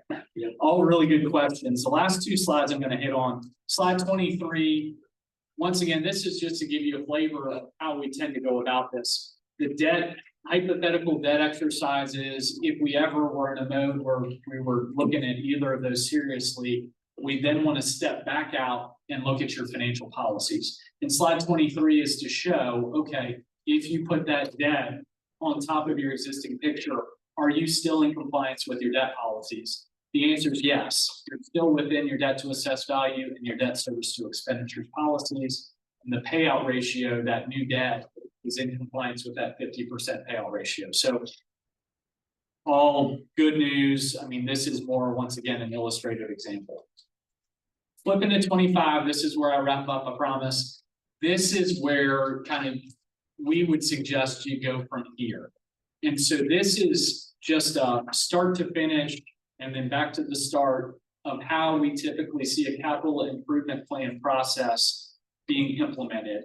And it's these different stages. So stage one, you need to identify your requested capital projects, the amounts, the timing, if there's gonna be ongoing operational impacts, very important to know. A lot of people miss that, right? We're gonna put on a new, library, but we're also going to have to staff it, right? And there are going to be 5 people there, and there's an operational cost to that. So quantifying all of that, and then identifying any other sources like grant dollars that might be available for it. The other part of stage one, we've already really done. That's what today was about. Perform your evaluation, look at your peer comparatives, identify available funding sources. That is the key piece, right? Having sustainable revenues that you can put towards capital year in and year out in your budget. And those are those revenue sources we talked about on the school and the county side. Stage two is then looking at the initial request and put the two together, right? I mean, it's very unlikely that you're going to get your wish list of projects and the timing, put them in the model, and voila, you can afford all of it, right? And so that's where you start to have to, some of this give and take and some of these scenarios. Well, what if we stretched out the timing? Well, what do we as a board think are the real priorities? What are the top 3 projects we want to fund? Working with the schools, what are their top 3 priorities? What can we afford in the model? And it's that give and take of refining and coming up with a funding plan for the projects.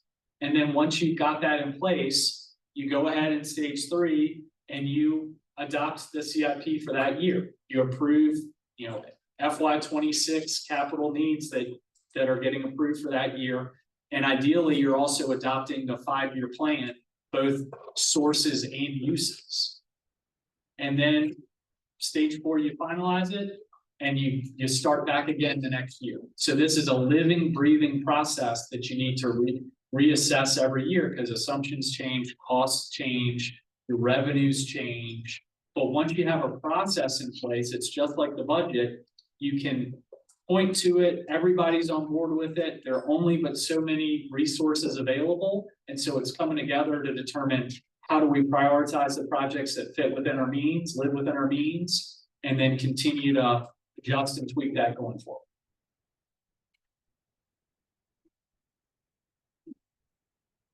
So with that, I will take any other questions, but thank you for letting me be here today.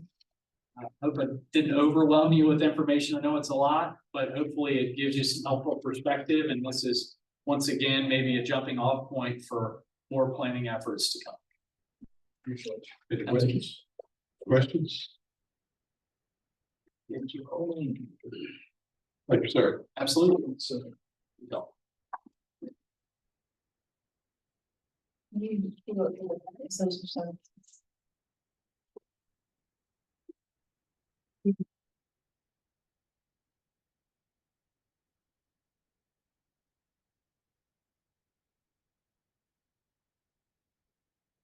have a good day. You too. Thank you. All right, we're gonna have to backtrack at some point and pick up the departments that we didn't talk about, but we've got staff from the next set of departments, so be respectful of their time and go ahead and talk about them. So the first department is social services, and that's on page 70. And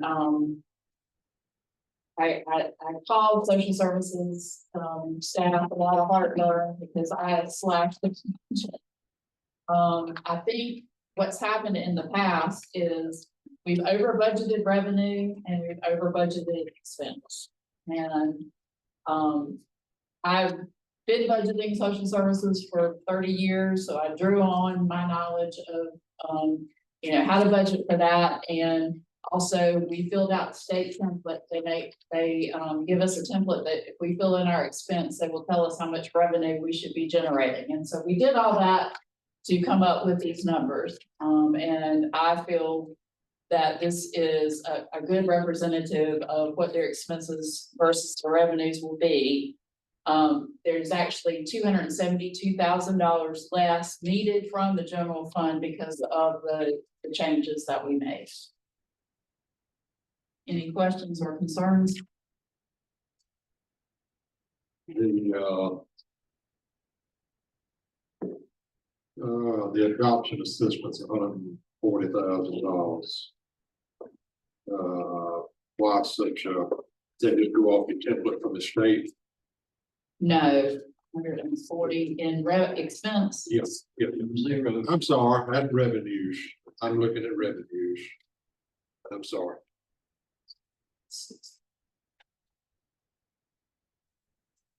Yeah, we drastically cut what we budgeted for adoption assistance. Yeah.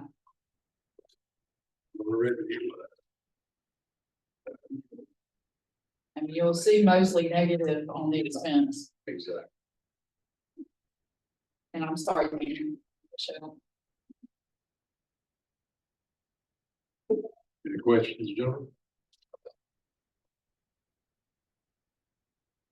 I guess one question I have, Renee, does DSS see any drastic changes coming from the state as far as what they've been allotting? Through Medicaid, Medicare, all of that. I mean, have y'all got any information from the state if they're gonna do anything like that?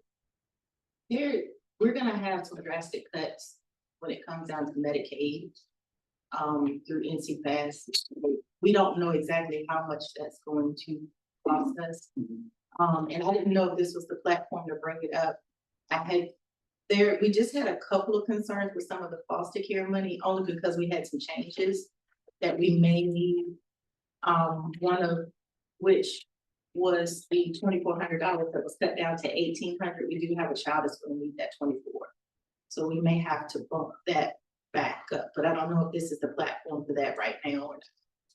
Why don't you, get with me offline and talk through what those changes are? Okay. And if a budget amendment is needed, we can bring that. I mean, if we need to make changes to the budget, we can include that in the ordinance. Okay. But a lot of the changes that may come, we don't know exactly what those are. Thank you. And on the Medicaid side, most of that's gonna be cuts to benefits, right? Mostly for benefits for the clients, and that wouldn't directly affect us per se. But I don't know how much funding we will receive, because we were getting additional funds for, when they did the expansion. So I don't know how that's going to affect that, because that would affect some of the money that comes into DSS.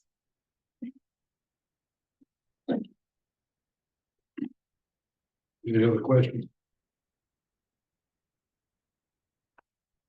Consensus, we adopt this budget for social services. Anybody against adopting this budget for social services? Correct. All right. Next. So next is health, and you will see almost a complete reversal. So their revenues decline substantially, both because they are no longer receiving, they're no longer receiving COVID money. They got the $250,000 rural health grant in the current year, and they have been appropriating too much fund balance. That's just kind of the bottom line. So we had to rein in the fund balance appropriation, and appropriate less. Their expenditures also declined, mostly because of COVID. But almost $250,000 more is required from the general fund.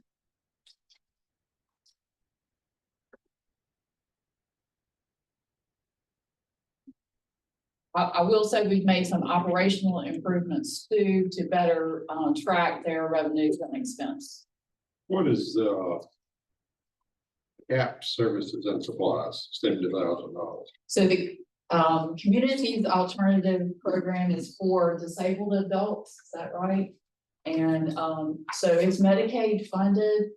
And in the past, we haven't been tracking, CAP should be 100% paid for by Medicaid funds. We haven't been tracking the supplies and stuff that they need for the program. Yes, sir. It's basically a pass through you and expense that balance out. And so many times we'll do an expense for CAP. And like Renee said, we really haven't properly appropriated for that. And, so there's a revenue for it and there's an expense and they offset. we can get reimbursed on it. Just do a better track.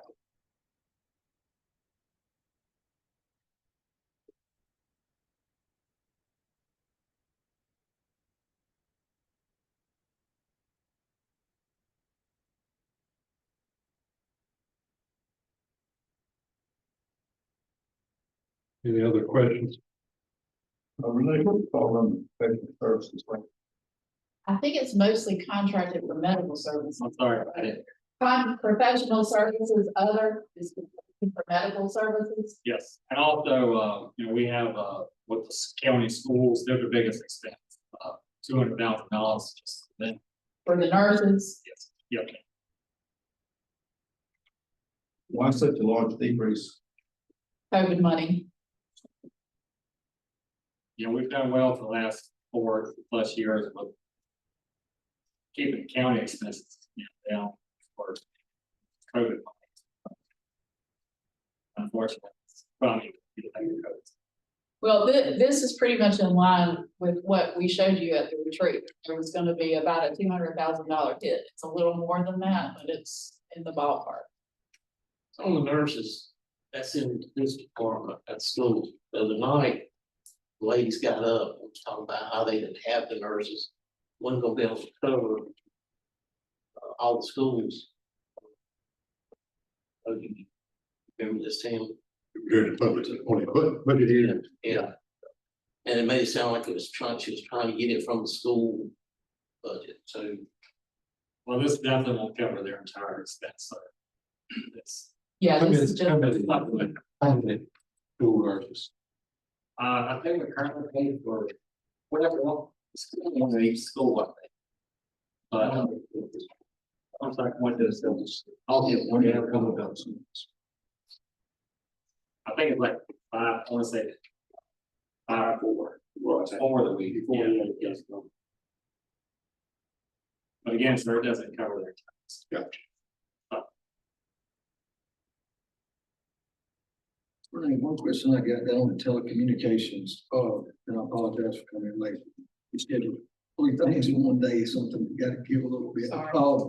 No problem, I'm probably gonna come back to a couple things, through this process. Telecommunications, it looked like when I was looking through this, that there was an increase in the IT department of that. what we did was we moved, everything but cell phones. So the state telephone long distance that we use, Right. all of our internet providers, we moved it into IT so that they can centrally manage that and hopefully get us discounts and better pricing on our IT services. So you see a reduction in every department's telecommunication expense, but that is offset by the increase in IT. Okay, but if we put it all under there, why would it still be in some This is purely cell phones. purely cell phone?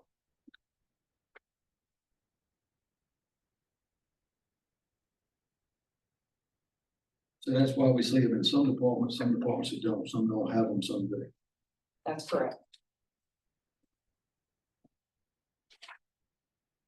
Is the internet with that also? Pardon? Is the internet with that also? The internet's been moved to IT.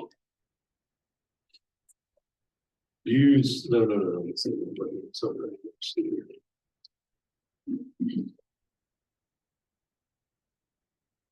Dues and subscriptions, a pretty good percentage Yeah. increase there. Do you know why, James? Can you bring up Tim's? Well, in our AHR for the public health, the medical records for the public health, that might have a slight increase. It's called Patagonia. Bill, Also, some of the money for 140. the environmental health that I think, I want to say the state has been paying for now, that's expenses on us for that. Well, what I made them do is line out all of those expenses. So whatever their software costs, whatever their dues to organizations is, that's what it was based on. I can bring up my teams, give me one.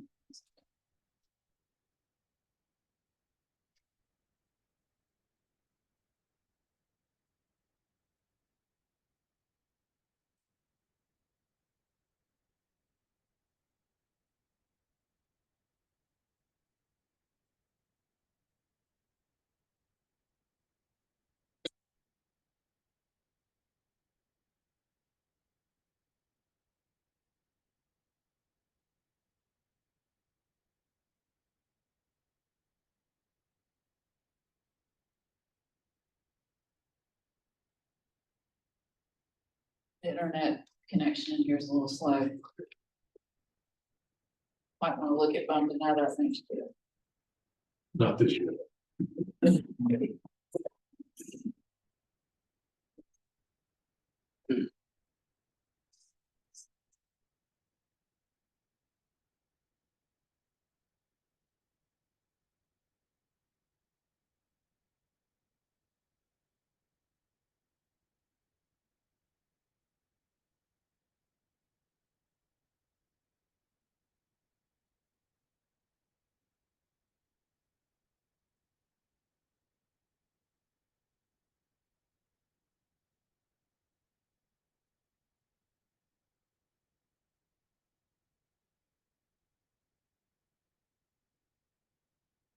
So there is a new service for telehealth, and I assume that's related to the grant that we got.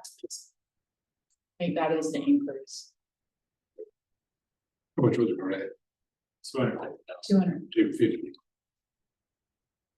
What's happening though is we got the revenue this year and we'll spend the money next year, basically. One question, Renee, that's not, I mean, it's $20,000 savings, but in 25, guys budget on the insurance bonds and I guess liability and property. I can't explain that $26,000. The $6,000 is just for medical malpractice insurance. All their other insurance and bonds is budgeted in central services. Correct, James? Yes. I was just questioning, would it happen to cause it to go down? Down, it's good.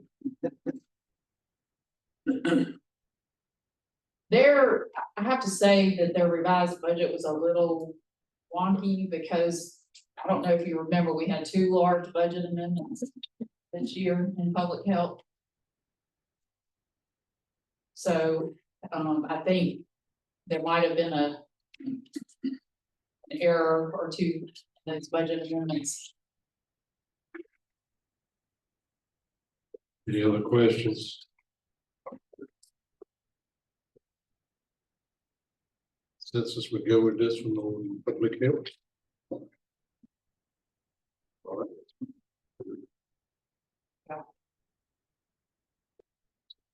All right, next is family services on page 78, and I do want to recognize. So we're joined by our new family services director. She stepped out for a moment. I wanted y'all to meet her. There she is. Teresa Roberts is our new family services director, and she was thrown into this process. So thanks to Melissa Williamson, as always, for helping us walk through all of this. So with family services, do you have my corrected budget? Or did I not? I didn't. You didn't send me that. So what's wrong in family services is the 25 revised budget number. I don't know why the download that we got initially to do the budget did not have everything in it. So I had to manually go back and put in the 25 revised numbers, which took about a day to do. But I missed family services. I was just concerned about the general fund balancing. So there is a corrected budget, and I will get that to you maybe after lunch. Their revenues declined $196,000. They're no longer receiving COVID money and the human trafficking grant. Their expenditures declined by the same amount. Their general fund transfer increased by just shy of $10,000. And you'll see what we originally budgeted in here was $20,000, but we double budgeted $11,000 in salaries, which I also found when I went back and did the corrections to the revised budget. It will be higher than 9976 because I haven't factored in that increase in retirement that I told you about at the beginning. But there is an increase to the cost of the general fund by roughly $10,000. And Renee, can I just say something on that? We have really worked hard in that department to cut everywhere that we could, because that department was, had 6 employees. We have cut it down to 3 full-time and 1 part-time. They have even, like when we promoted from within. So Teresa's still kind of, and the other staff is balancing the position that she was in, and she took on the director position. So that helped with the cost in that department as well. And she's just so qualified to be in the seat that she's in, because she's been in it for over 18 or 19 years. So she knows it in and out. And they even, like with their lease, we've even given up one of the offices. And Teresa, I think you already have everybody pretty much making that transition of everything's out, so that would help cut costs. So they have done everything in that department we can do to cut their, expenditures back. And as far as like human trafficking, that's not their fault if they're not able to get that grant again, because the state made it a requirement that if you're getting the women on cancel grants now, you no longer can apply for the human trafficking. That's just a new rule that they made. It's not for the lack or initiative of going after the grant. It's just a state requirement that came out. So therefore, they're not able to apply for that. But I will say Teresa is actively always looking on those sites to look for any grants that may be available. So, it's not to say that later in FY 26 that we could not, hopefully maybe get another grant to help offset some of their costs. But they have done a tremendous job on trying to cut back what we have on their expenditures. And the other side too is this budget was a pure mess. Yes. And thanks to Teresa and Melissa's efforts working with Jonna, we've been able to get it all straightened out. So they've done a phenomenal job. Melissa, did we miss any grants as a result of having, say, no director in the area? No, we, stayed on top of all of them, and, we've reached out to all of them to see when different grants were due and to be sure that we capture everything that we can. And this is a very important program. I really learned a lot about it from working so closely with it. That's from a tier 1 county.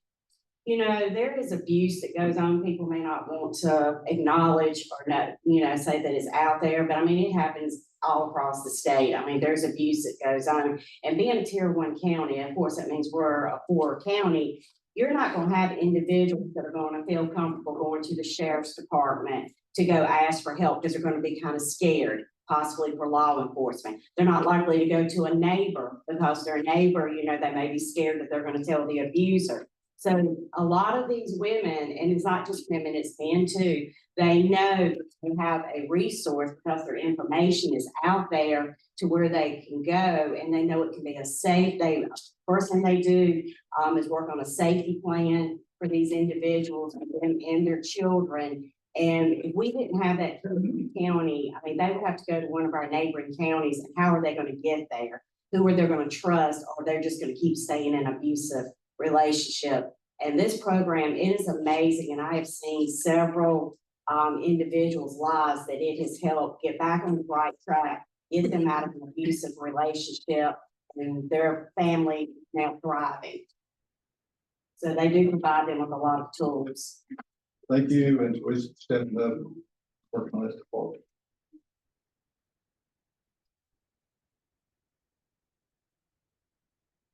Any other questions? Melissa, what was this in FY 2020? Well, no, never mind. Let's see. Make sure I'm reading all these numbers right before we go any further. If you look, we're on family services. If you look at the grand total line at the bottom, the variance of 157, 186. That's not right because the revised budget number is not right. Well, but still, that's an increase of 157 or decrease. So No, it's showing an increase of 157, but that's not correct. Yeah, but if that was the right number though. Yes, it would be an increase. Okay. The grand total, that's the net cost to the county, that bottom number. If it's negative, then it means it's. In red, but Munis showed revenue in red. Yes, but the way the spreadsheet is set up, that bottom grand total is the cost to the county, but that number is not right. Right, I know the difference is incorrect, That- but. Okay. Because it's taking the revenues, which are positive, and adding the expenditures, which are positive, and adding the revenues, which are negative, and Which seems. I know. And if they zero out, it means there's no additional cost. Okay, but if this 157, 186 were the correct number, that would be the increase in cost To the to county. the county for the next fiscal year. Okay, Correct. I want to make sure, and I should have asked this going to start with, Good question. Okay. Any other questions on family services? You said you're down to, Just give it and come back, you're supposed to give us it. I'll give you the corrected. how much variance, how much difference is it? That- 11? If you said it would be more than the 99.76. Because of retirement, Okay, so that It'll number be a will little bit go up. Yeah. But not a lot. no, not a lot. Okay.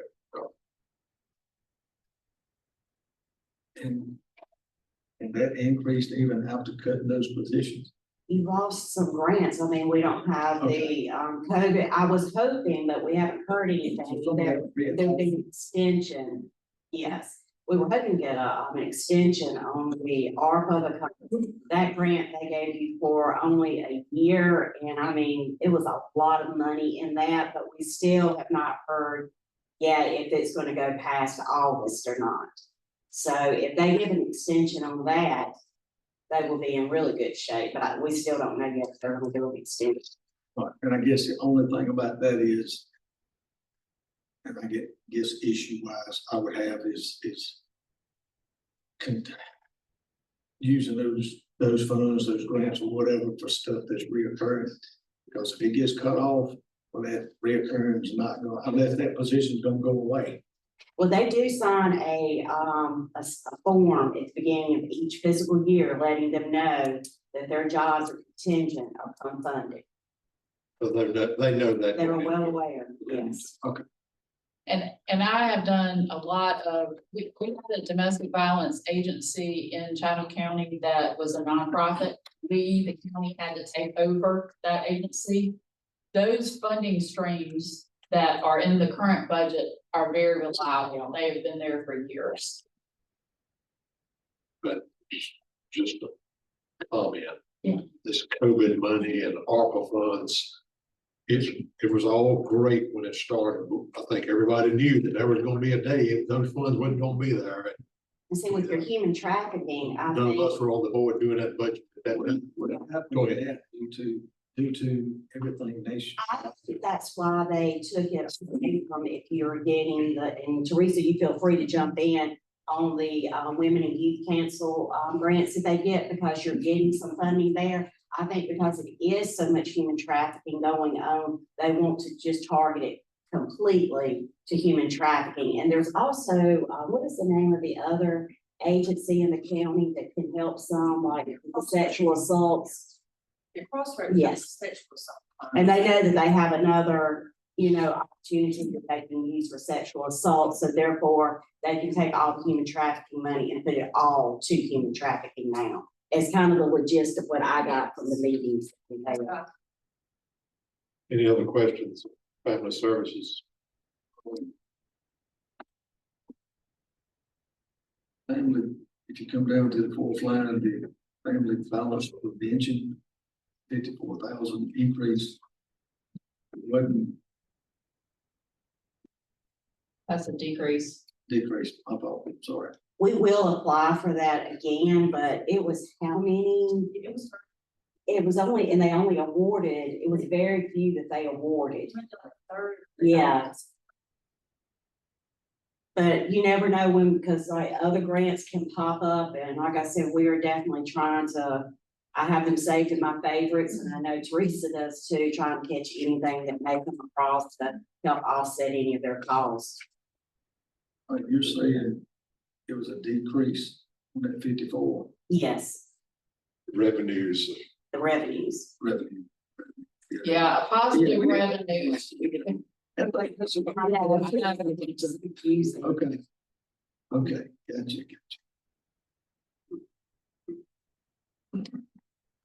Any more questions? Consensus with approved family services budget. I know there will be a tweaking because of the retirement, but that can't be very few dollars though. Hearing no opposition, we'll move on. All right, let's move back to fleet. So that's on page 32 of your budget. Expenditures increased by $1,800. These are all the expenses that we have to have for maintenance for vehicles that are not assigned to a specific department. And in the past, we had been coding the enterprise maintenance expense debt is a no-no. You had what now?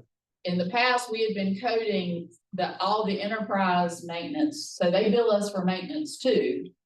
We have been coding that to debt, and that is a no-no. So what we had to do was go back and increase vehicle maintenance in each department to offset that.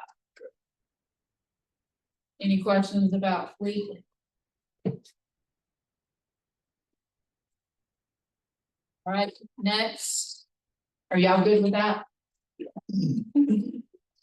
All right, Farmer Lake, not really much to talk about there. The decrease is because we're not doing that capital project of the boat dock and the building. They had a slight decrease in revenue, and that was just based on budgeting more accurately, and then they had a decrease in expenditures because not having any capital. It's a pretty minimal budget anyway.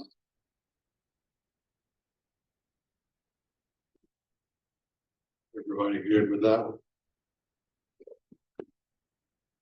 They were gonna build the dock. Yeah, they built the dock and a building, a shed over it. Looks really good. Yeah. RD did it. RD did it, yes. They were very pleased with. All right. All right, good with this one? All right, can we get ahead now? Let's go to nonprofit allocations. That's gonna be slide 26. We're not near 11 o'clock. Departments aren't here. All right, so the county has been funding nonprofits historically. I would argue that NC Forestry probably shouldn't be in this category and probably should be elsewhere. They're not a nonprofit, they're a state agency for which we have a 40% cost share. So the state pays 60% of their expense and we pay 40% of their expense. After they submitted their budget, they originally requested 123,000. I recommended 115 because they haven't been spending all of that. Just like look at other departments and see what they're spending. I look at forestry and see what they've been spending because they don't get reimbursed from us until they actually spend those dollars. I budgeted 115, but they've since corrected their budget. They had a capital, I think a vehicle or something in their request that should not have been there. So we can reduce the recommended budget by 13,700.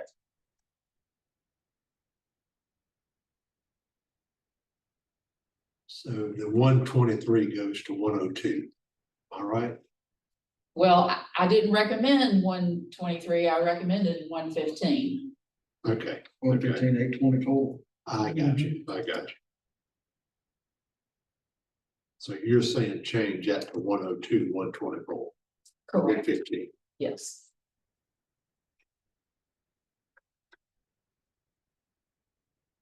The next agency is the Arts Council. They requested 5,000. We asked for additional information from them. This is for an arts camp. I think that they hold at PCC for kids during the summer. This will be used to help pay instructors. They received 5,000 in the previous year, so we recommended $5,000, which is what they asked.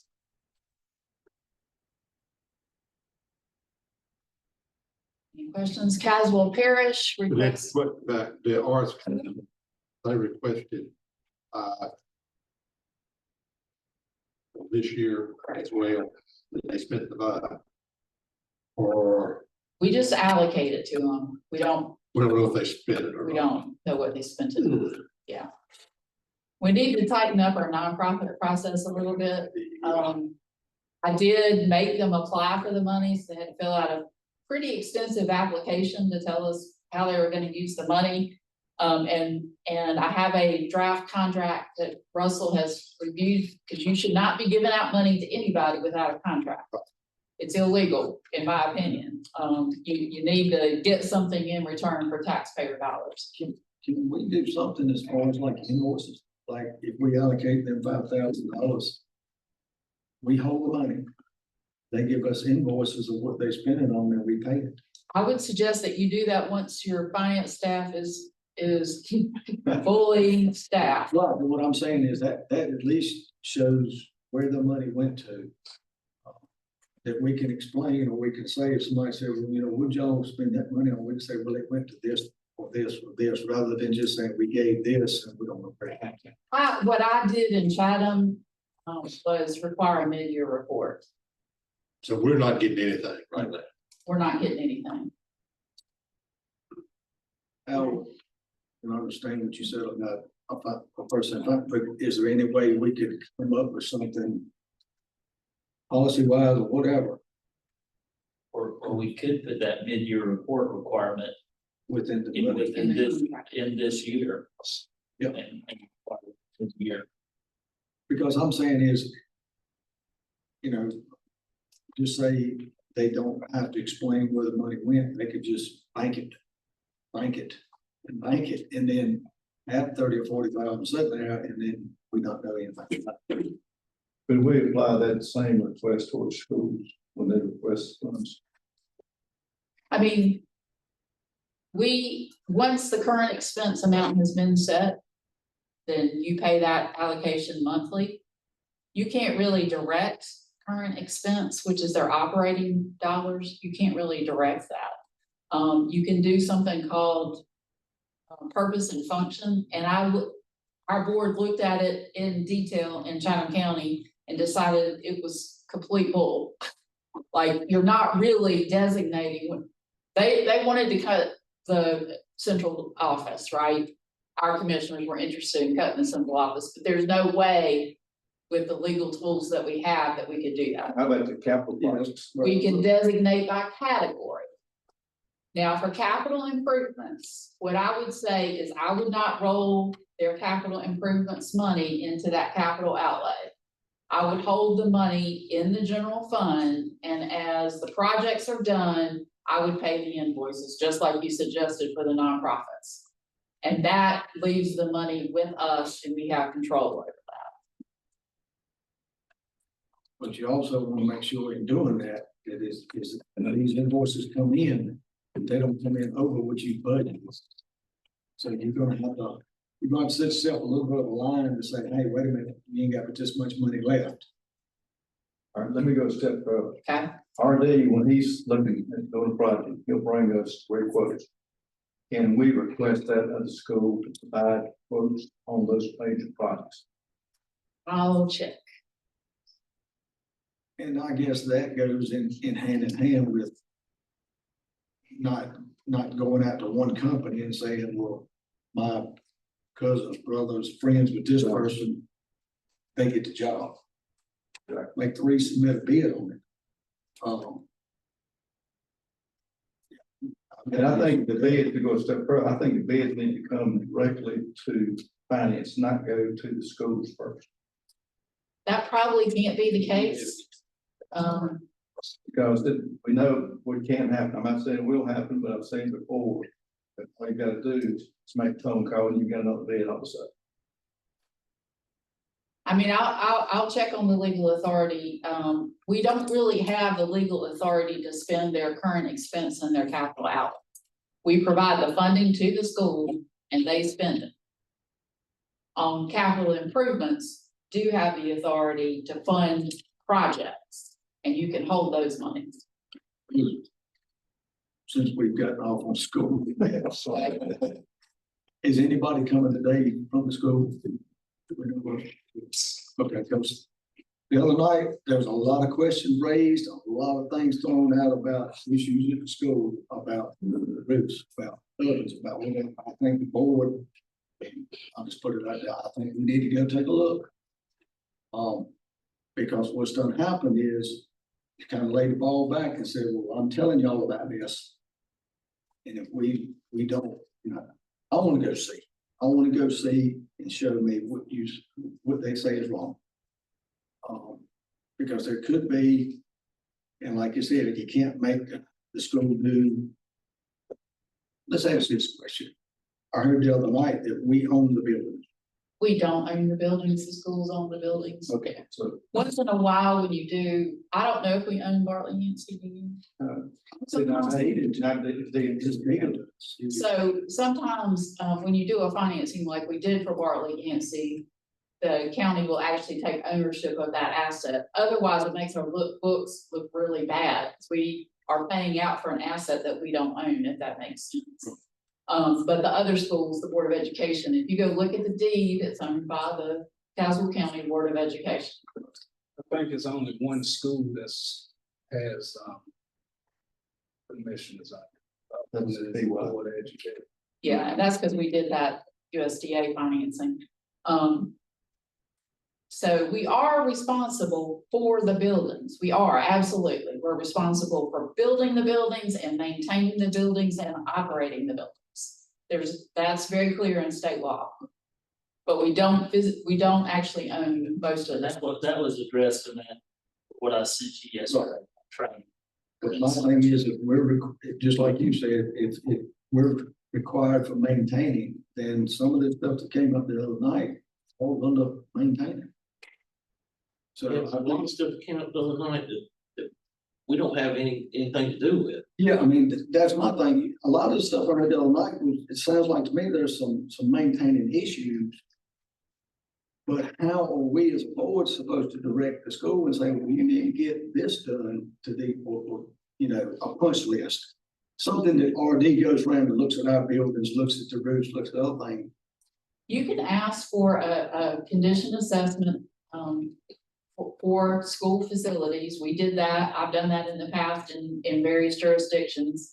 And they have to have somebody come in and do an inventory of all their roofs and all their HVAC systems and all of those things that can cause maintenance issues. I would recommend that we do that before we decide how we're going to allocate both that $6 million in fund balance or in debt for, you know, future school capital needs. And that gets priority. Right. So if you do that special needs assessment, it comes back, you've got some kind of guide for your capital improvement. You know, and I know the other night, you know, that when everyone was speaking, you know, it was speaking on behalf of teacher supplements. But it went really quick from that to student safety. When they said we got kids in classrooms that's 50 degrees and we got water in the, that's the first I've heard of it. I think this is the first anybody on the board has heard of it. We can't speak to what happened. I mean, all of us are new. Right.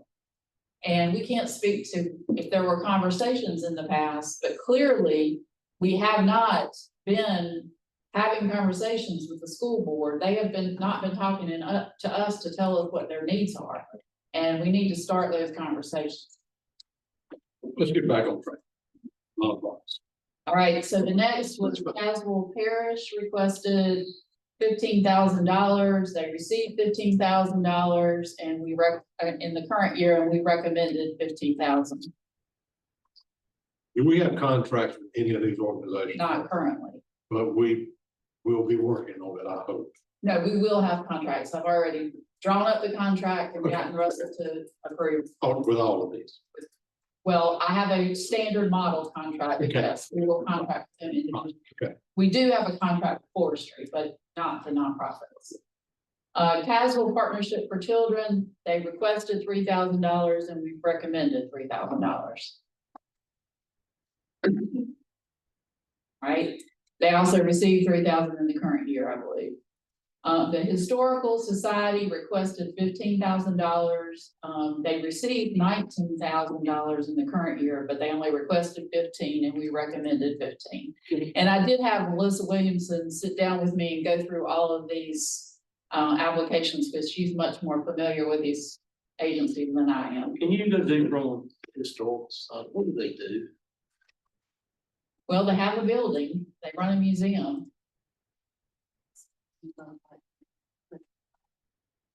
Yeah.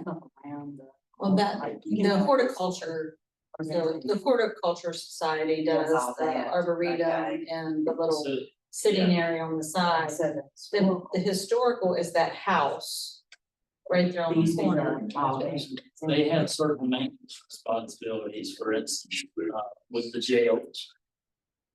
Right, I'm, according to our, talking to I our. think so. The historical jail behind the lights.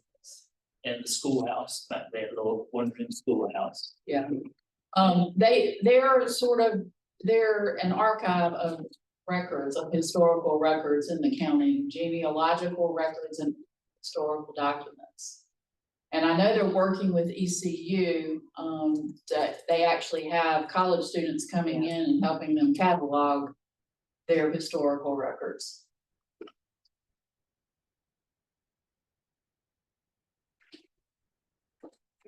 All right, the local foods council requested 7,000. When I sent out the instructions, I said, it's very unlikely you're gonna receive more money than you received this year, but they did request 7,000. They received 5,000 in the current year, so we recommended 5,000. What does that group do? They do the farmer's market. Okay. Do you know what I'm? Don't they do? They do the lunch at CoSqaure. Yeah, don't they partner with the Caswell Parish too in giving out food? I think they do, I was at Yeah. the farmer's market last Thursday. I believe they do.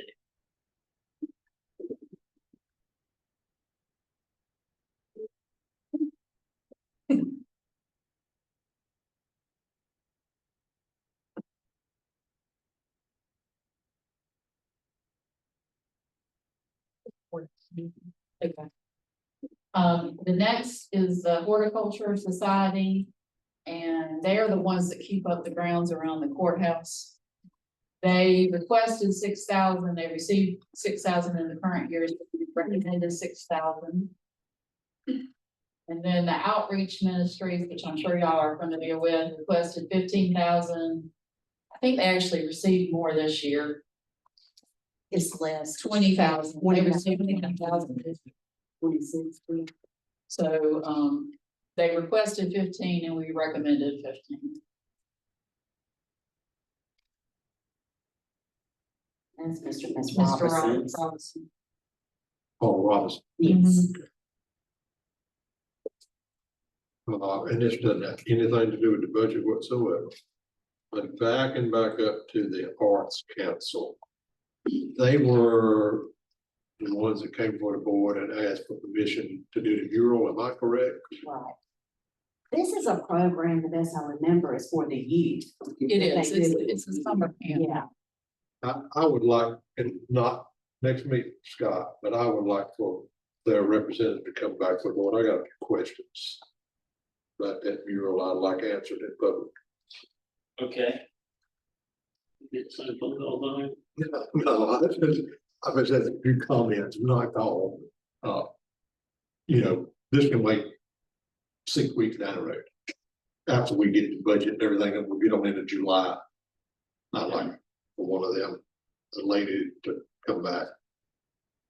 Any? Can I say one more Yes, thing? ma'am. So you notice that there's a very large negative 174 for Animal Protection Society. And that is because that should be a contract for service, not an allocation. And that has been moved to the animal control budget. That answer your question. All right, question. Consensus of the board to move on the nonprofit as is, as presented. I have no problem with that. I know you said you were working on the contract. If we could put something in there midstream of that contract, like on the middle of the year, to show where this money went or where it.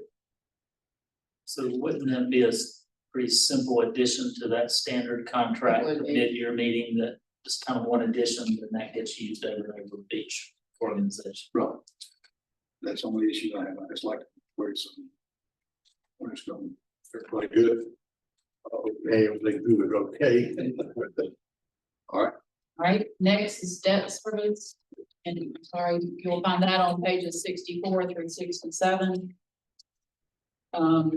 This is kind of miscellaneous stuff. So first is, as we heard from, our consultant, our debt service on the detention center is coming down this year and will go off in 27. Next page 65 is, debt service for Caswell County Schools. There's a slight reduction in that. But that's for Bartlett Yancey that'll be on until 2052. And the next is installment debt, and that is for the library. Plus, we've added the $57,500 for the ambulances and the replacement of the UHF system. And then finally, on page 6 and 7 are the vehicle leases, and that increased $176,400. We have not been able to replace vehicles the last few years because of being on the UAO list. So there's a lot of pent-up demand. The sheriff's office actually asked for 25 vehicles. What I did was I took their list and Enterprise's recommendation, and if the car was still in the sheriff's office, then I recommended it be replaced. In a lot of cases, we are recycling those vehicles down to other departments. And then there's 2 in environmental health that were also on Enterprise's recommended list. I understand it's like $25,000 to put everything in the car after we get it. Yes, we'll talk about that when we get to the sheriff's office. It's 16,000, To get it fitted for the sheriff. right? So we have to pay that outright. But I mean, I've worked in 5 different counties. Every county, it's the same thing. You've got to have those cameras. If you don't have those cameras, well, you're talking about huge liability. You got to have the lights and the bars and the sirens and the radios and all I that. didn't realize it was that much to get them upfitted. Yeah, it's a lot. Some of them can, depending on what year model of car you get, some of them will actually, the cages and all will convert. But if its body style changes at least a little bit, it's obsolete. It's basically like buying a new kit for that car. What I don't understand is if the car is good enough to go somewhere else in the county, why are we spending that $16,000 to change it out to a brand new car for them? Well, you have to have very reliable vehicles for law enforcement. They've got to be able to get in that car and know it's going to get them to where they need to be or get them out of a bad situation. Lots of jurisdictions recycle their sheriff vehicles down to other departments because if the maintenance department breaks down, it's not life or death, right? So you can use one of their vehicles in the maintenance department. But if a deputy's not, it is life and death, and you have to have a reliable, safe car. And there are lots of standards for replacing law enforcement vehicles. I mean, I've worked on those in Chatham and in Harnett County, and ours are not any different from those standards. I think the key word is they use this pursuit. Yes, you're right. One thing I will hit on, and I think Commissioner Smith, a while back to you today, and like you said, it was gonna take longer than you're gonna be with us to do it, was looking at the lease program versus like a motor pool, where instead of this department having vehicles, this department having, we had certain vehicles behind the courthouse, and if somebody needed one, they came, checked it out, took it, did what they needed. I guess looking at the expenditures, what would it be? And I understand you said you wouldn't have time to do it, Scott. I'm probably gonna put that on your plate. And I know we won't get it done before this budget needs to be done, but I would like to look at that to see. Well, if there's some cost savings. I did that in both Chatham and Harnett, and it took several months of my time to get done. So I'm not sure you can put that on Scott's plate. You might need to contract somebody to do that. I already have. Her into retirement. It would be good to look at to see if we can get be some cost. You should, because I think they're absolutely, you know, that Enterprise is making a profit. There's absolutely going to be savings. Look, going back to the installment debt on the ambulances and the communication systems. Before we can say we're good with that debt, don't we have to go through that budget for those two? As far as You mean? I know we have approved the ambulance purchase that. But as far as the refit and the changes that the UHF communications, you know, we need to kind of say yay or nay on those before we, Oh, well, I think if you're gonna approve this, you would need to say yay or nay on that. before I can do that personally, I wouldn't want to go through those two. Okay. But the other, as far as the vehicle lease and the other debt, school debt, detention center, you know, those, we have to pay that regardless, you know. And you did say that detention would be finished in 27. I believe that's right. But other than my issues, and I'm not saying that I'm not good with it, I just want to go through those two budgets Okay. before I say, yeah, I'm good with that debt Do as well. you wanna talk about it now? Are they going, is Kenneth or as far as 911, is he coming in or? Yeah, I mean, they've been scheduled, they're in the next block, aren't they? I think they I are. reckon Barry with the EMS. That's what. Yeah, they're in the 11 o'clock. Okay, so we'll So do they give you everything, a short- we'll do everything but the installment debt. I'm good with everything but the install, and I'm probably good with that. We're going to do Okay. that budget process for those two departments for it. Or anybody else got any questions? Really, I do have one. Okay. We elect to go with buying the vehicles versus leasing them. What recommendation do you have as far as how we finance that? You use that debt service that's coming off as your revenue source. Okay, so we're not financing cash flow. I would not finance it. In Harnett County had a very elaborate system where what they did was they actually had an internal service fund that bought all the vehicles and then leased it out to the departments. And that worked really well because you knew what your costs were. Right now, the cost of vehicles are not in the sheriff's office budget, but they should be. If that makes any sense. Wouldn't that constantly drain that fund, though, the council fund tries to sort of that? No. That's part of the plan. When you look at those, what Frank did, and you talked about earlier, when we look at taking it back from enterprise and doing it in-house, you project how much you need annually to go into that fund to replace the vehicles, and you're making that allocation annually. Any other questions? Think we're good on that? All right, let's go to the next one, the interfund transfers, right? So, our expenditures increased $160,000, mostly because we did not budget the transfer to the school capital reserve. This is the money that's in excess, that is coming from the restricted sales tax that we can't use for any other purpose. And if we are not spending it on debt or capital outlay, then it goes into capital reserve. So we have to make that transfer. We have to account for those funds. We've already talked about the transfer to DSS, the transfer to the health department. The transfer to the library actually went down because we budgeted their expenses more tightly. And then we've already talked about the transfer to family services.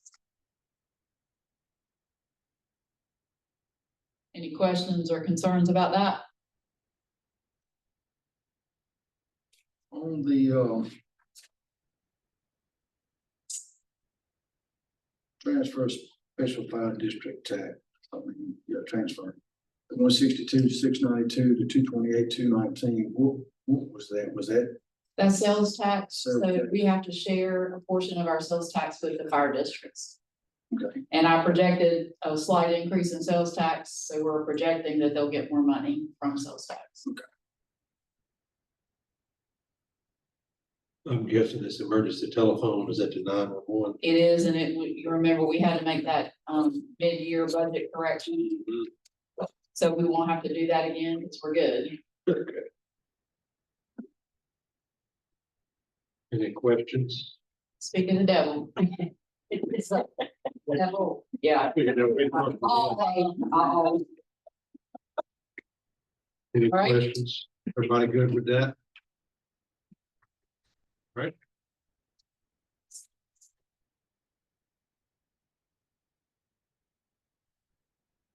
Do y'all want to switch and go to the next group, or do you want to continue? Got a hand? Whoever you've got here, we'll go with that. Okay. So.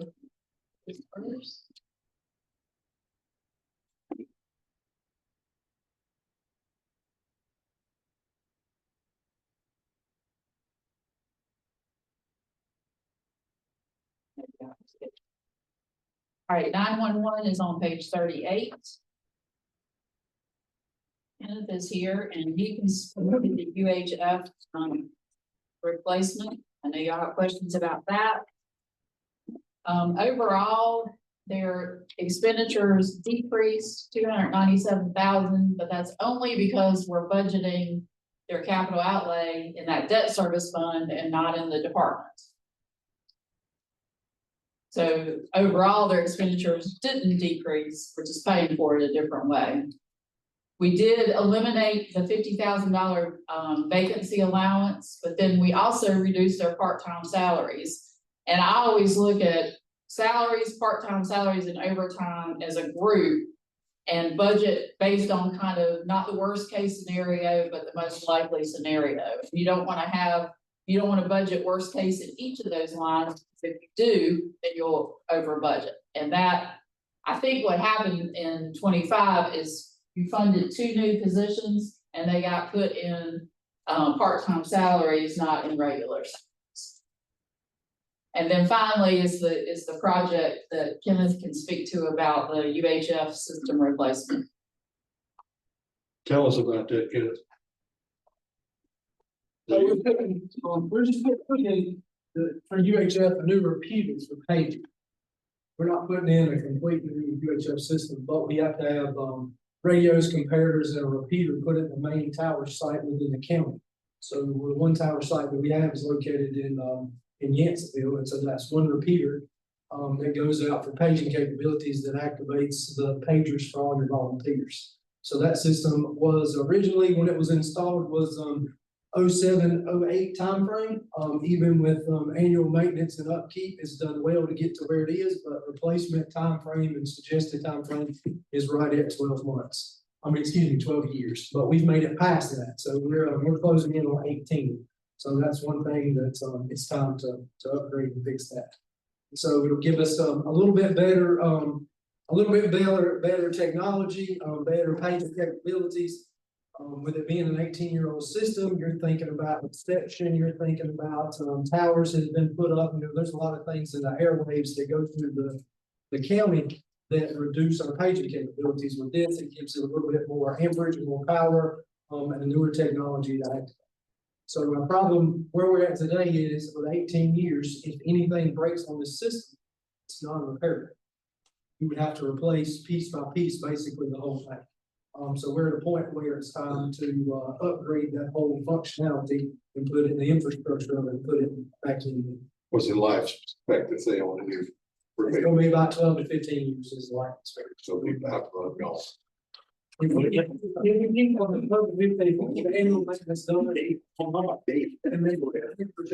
the problem is with new technology, if you put it in and they upgrade models or change things, what happens is you can't get parts. That sounds like the what was it, the courthouse elevator?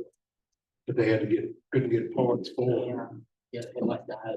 Guy who was in it, yeah, and it was finding used parts or finding parts at all, but I'm sorry, go ahead. So what are the main physical components of what is replaced? The repeater, the combiner, the actuator, the cabling all the way down the tower, and the simple radio infrastructure that sets tones and radios inside the tower. Is there only one? Do you put this out for bids? Let's have me ask a question like that, or is there one? That's it. One gun, all Uh-huh. got the market. Of course. Just the way it is. For this, everything is hooked to that micro tower, so it's all mobile. So you've got one company that you can deal with, and they're the 91 for 911 systems. You have other They price it as they see fit. They do. It's basically how it is. And the problem is with tariffs and other things that have changed in the country, they were anticipating a price increase coming up this summer. That's probably one of the largest ones they've seen in 30 years. Is that price increase figured into this cost? It is not, we're trying to beat that, I think that's gonna be after July because there's so many projects that they've had. Gotcha, That's coming in, and they're trying to hold off because they had a lot of pricing. gotcha. So this price is good until when? July first. And I have to check to see if they have approved the price increase to go in, that's what I was. So does that mean we need to sign a contract before July 1? I hadn't got that far if they were gonna put it in, we were just kind of waiting. I could We need that on the radar because there's only 2 more board meetings before the end of the fiscal year. People are charging for the tariffs in the area. Well, they're anticipating things of price and shipment and stuff, because so much comes from overseas from all over. That was one of the things they were expecting. So back to Renee's question. And it'd be kind of like the ambulance, I'm guessing, where we had to sign saying we would take the ambulance to beat the price increase or to get in line to get an ambulance. It'd be the same way with this, that we would possibly need to go ahead and have a contract with them before July 1 in case there was a 25% increase, just draw a number right there. Am I thinking about this correctly? Yeah, you are. Any other questions, Ken? I don't, just think about it this way, though, even with us switching over to Viper and 800 Viper does not have paging capabilities. It does not activate radios. It is a radio only means of communication from radio to radio, point to point. So paging is your only way possible. So, if you, during a normal time frame, when you're trying to get responders at nighttime, as we lose the paging capabilities for the county, how would we wake them up besides notifications on cell phones? So then you think, storm wise, if we lose cell coverage, our pages are on the way. So really, you're kind of at a point where we're kind of locked. That's one of the things we have to replace and keep going. And the cost of this repeater and associated hardware is $500,000. The budgetary amount was $500,000. how much? $500,000. But it's not in their budget. Okay, that's. Because we're debt financing. This is only debt part. Right, debt financing. Okay. So when we kind of got a good idea back, the best I could find on paperwork when they put it in, Mr. Rudd and them back in 07, 08 timeframe, they were just shy about 300,000 they grew. So it's almost doubled in 18 years.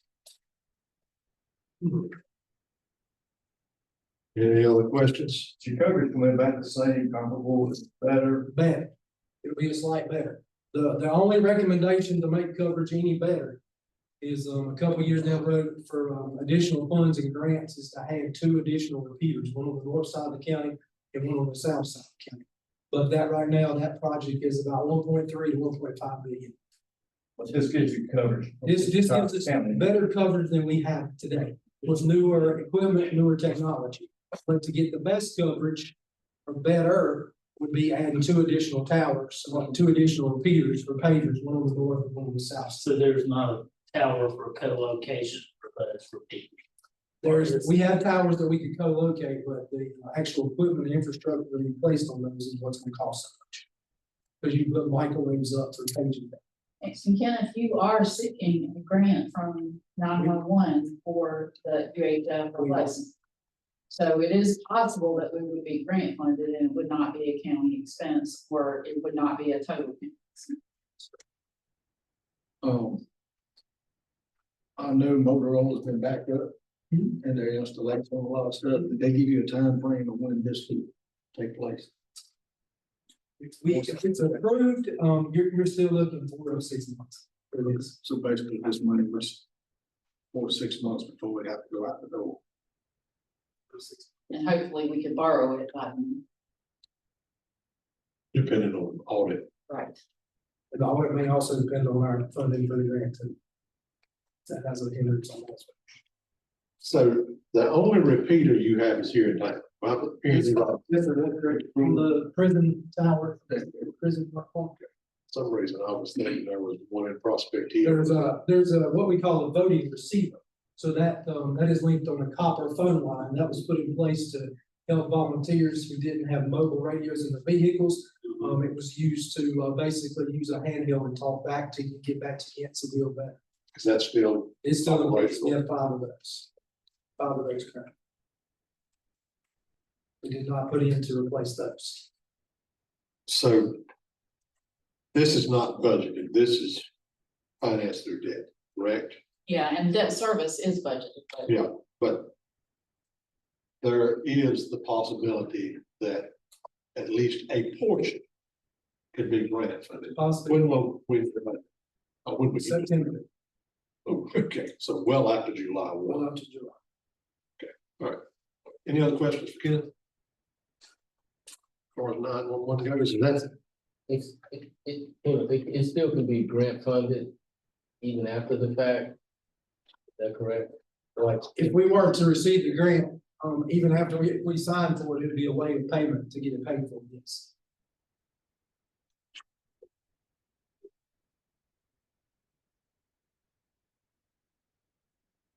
any other questions? oh, have you ever had a grant from that, through that department? Yeah, the Viper system. grant. Yeah. We did, the actual state budget, we did a grant for them for, some additional parts for the Viper system. We upgraded, channels on the tower. We received $125,000 for that. The rest of the Viper projects paid through ours. Through all.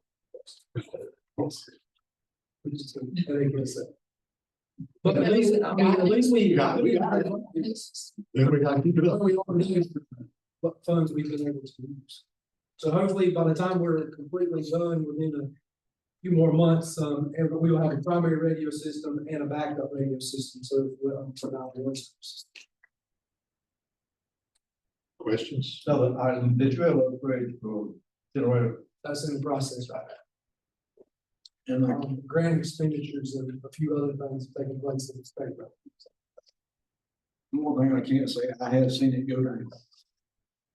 I've been here when this one day, and it's a mess. Everybody good with the budget? 911?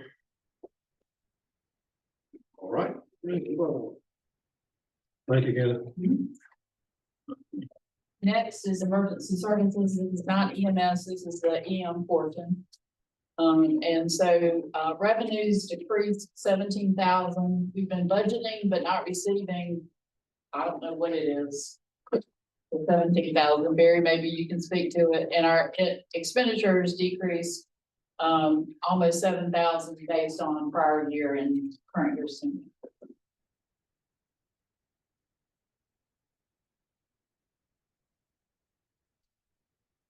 You know about the miscellaneous revenues. Yes. Do you know what that is? Yeah, emergency management is, we have an EMPG, which is, a grant is emergency performance grant.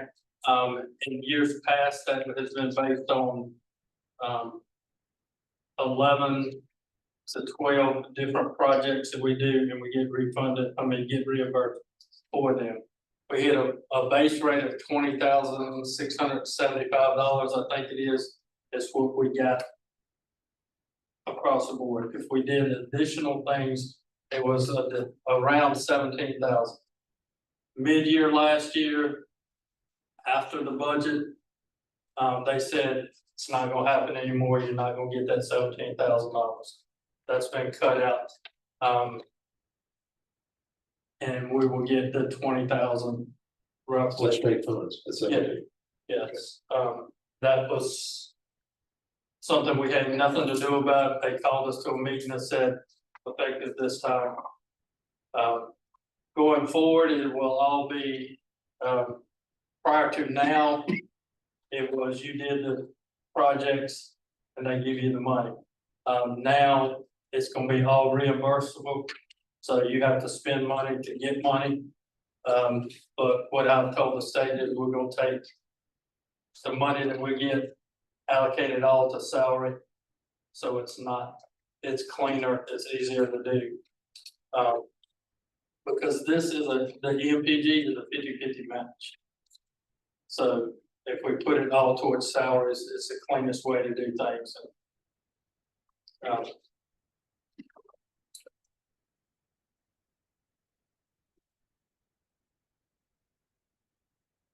questions? This is not EMS, this is. No, this is emergency management. Okay. Can you tell me a little bit more about that, exactly what they do? You got to do. emergency management?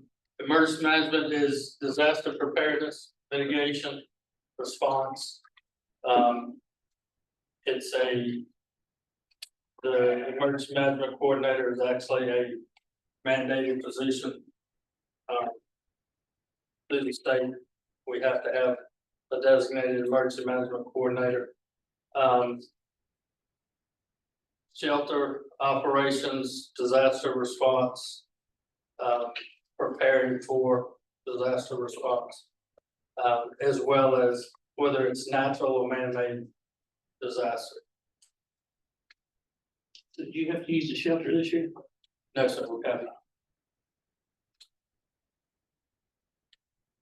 Mayor, I may have missed it, but what is the 17,000 gonna be used for?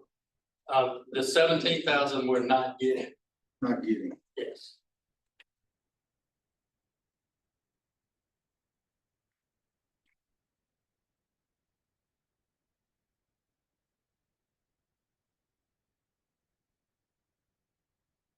Any other questions?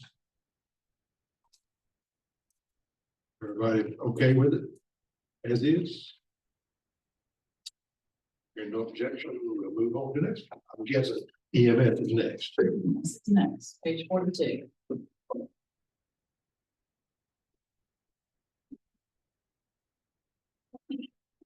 So their revenues have increased dramatically.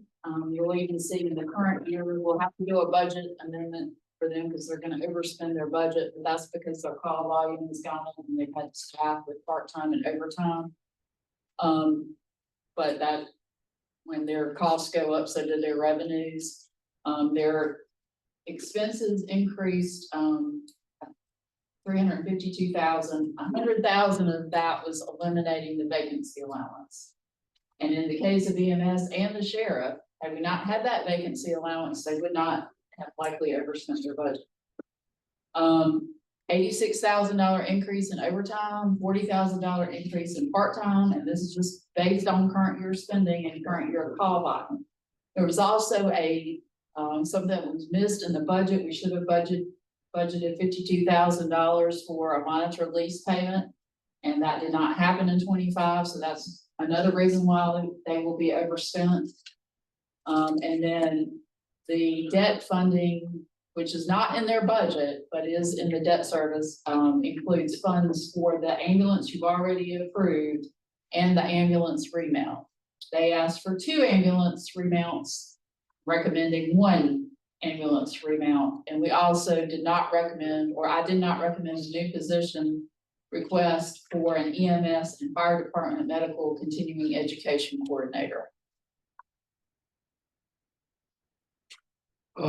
The 580 for the new ambulance and ambulance remount. Break that down for me. What's the new ambulance? The new ambulance is 360, 361, somewhere in there. The remount is 220. And the vehicle, what model and mileage is on it for the remount? Which one are you doing? Oh, For the remount, the remount is a 2019, and it has 320,000 miles on it roughly. And life expectancy once you do the remount. 7 years.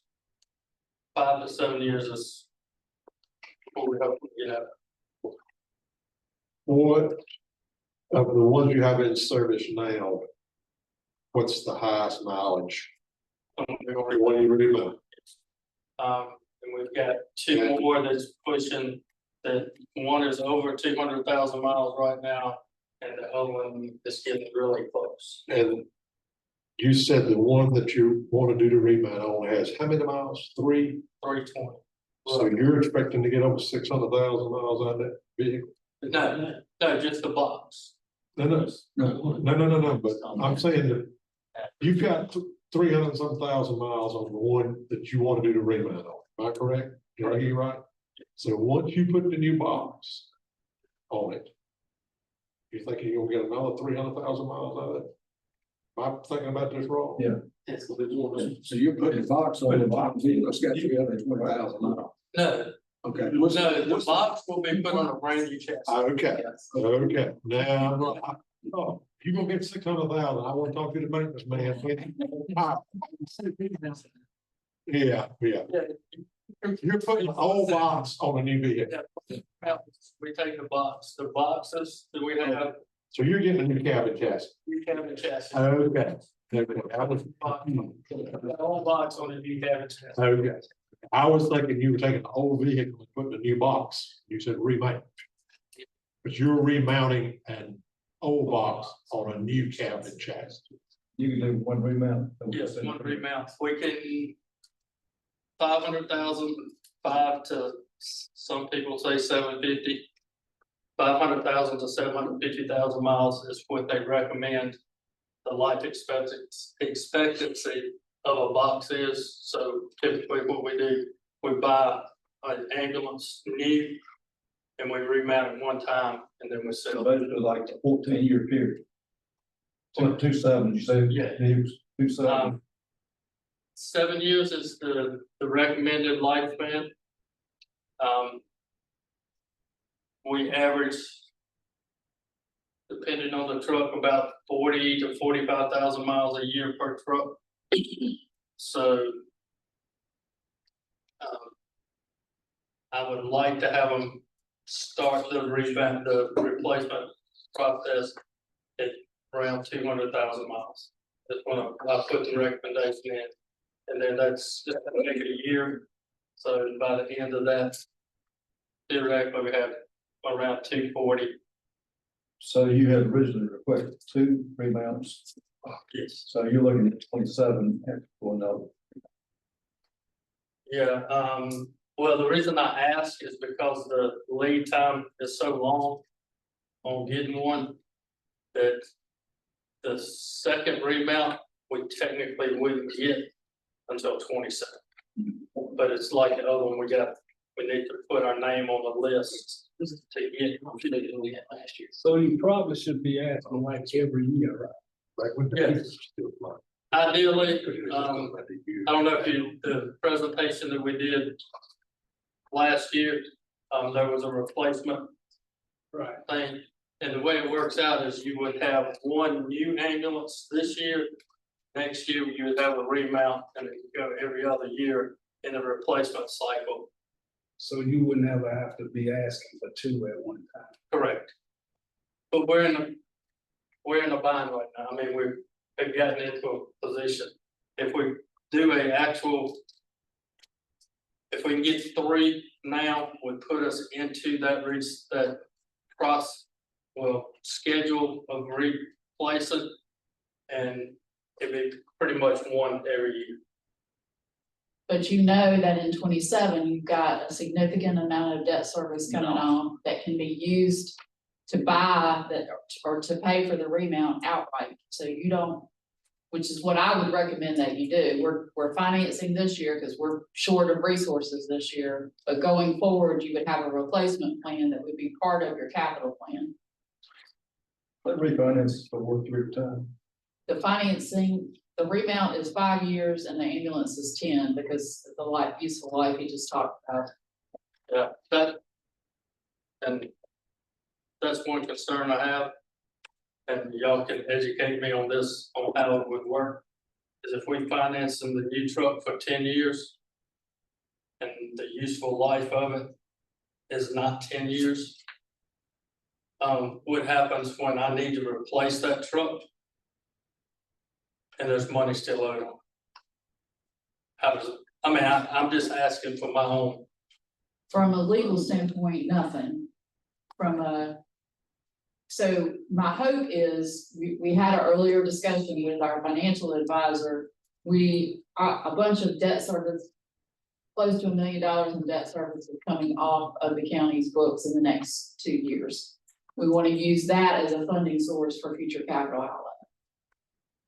so that there would be a plan and a funding source. Limited finance within the same length as the useful life. Yes, Is that a legal requirement that you have to go 10 years on the vehicle? That you can't go 7 to, no, into its useful life? no. There's no legal requirement. If you're going to the LGC for the debt, which you may have to do, they're gonna look at the useful life of the asset. And because the ambulance itself, the box has a useful life of 10 years, you can finance that for 10 years. But with the remount, it only has a useful life of 5 to 7 years, and you can only finance that for 5 to 7 years.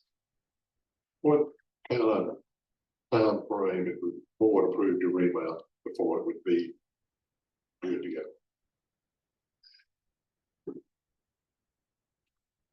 Well, I have one company that I just talked to that said that they could get it in 6 months. But that's always dependent, it's all geared towards chassis. You know, if they have a chassis available, they said they could do it in 6 months. But that time frame has it shortened since you came? Okay. It's shortening. Every day. Yeah, it's getting shorter. For a new ambulance now, where it's a sales rep that we're getting the truck from said that it was 30 to 33 months now. If you bought one straight out, where it was at 48 months when we was first talking. So it is decreasing, but. And the only reason I asked, because I might be wrong on the specifics. But I believe, fire department had talked about buying a truck and they were looking at 24 months. They ordered it, I believe, late last fall. It's gonna be here this fall, man. That's how much, either demand has slowed or production has ramped up. I don't know which. And it all depends on this. Well, the number one cause was chassis. That was what started the whole thing. But it all depends on exactly what you're ordering. Like some fire trucks, I had lunch with a friend of mine that sells fire trucks a couple of weeks ago, and he said that some trucks can get in 18 months, some trucks is 5 years. Depends on what they want. Yeah. What's somebody? But there's less variability in ambulances, right?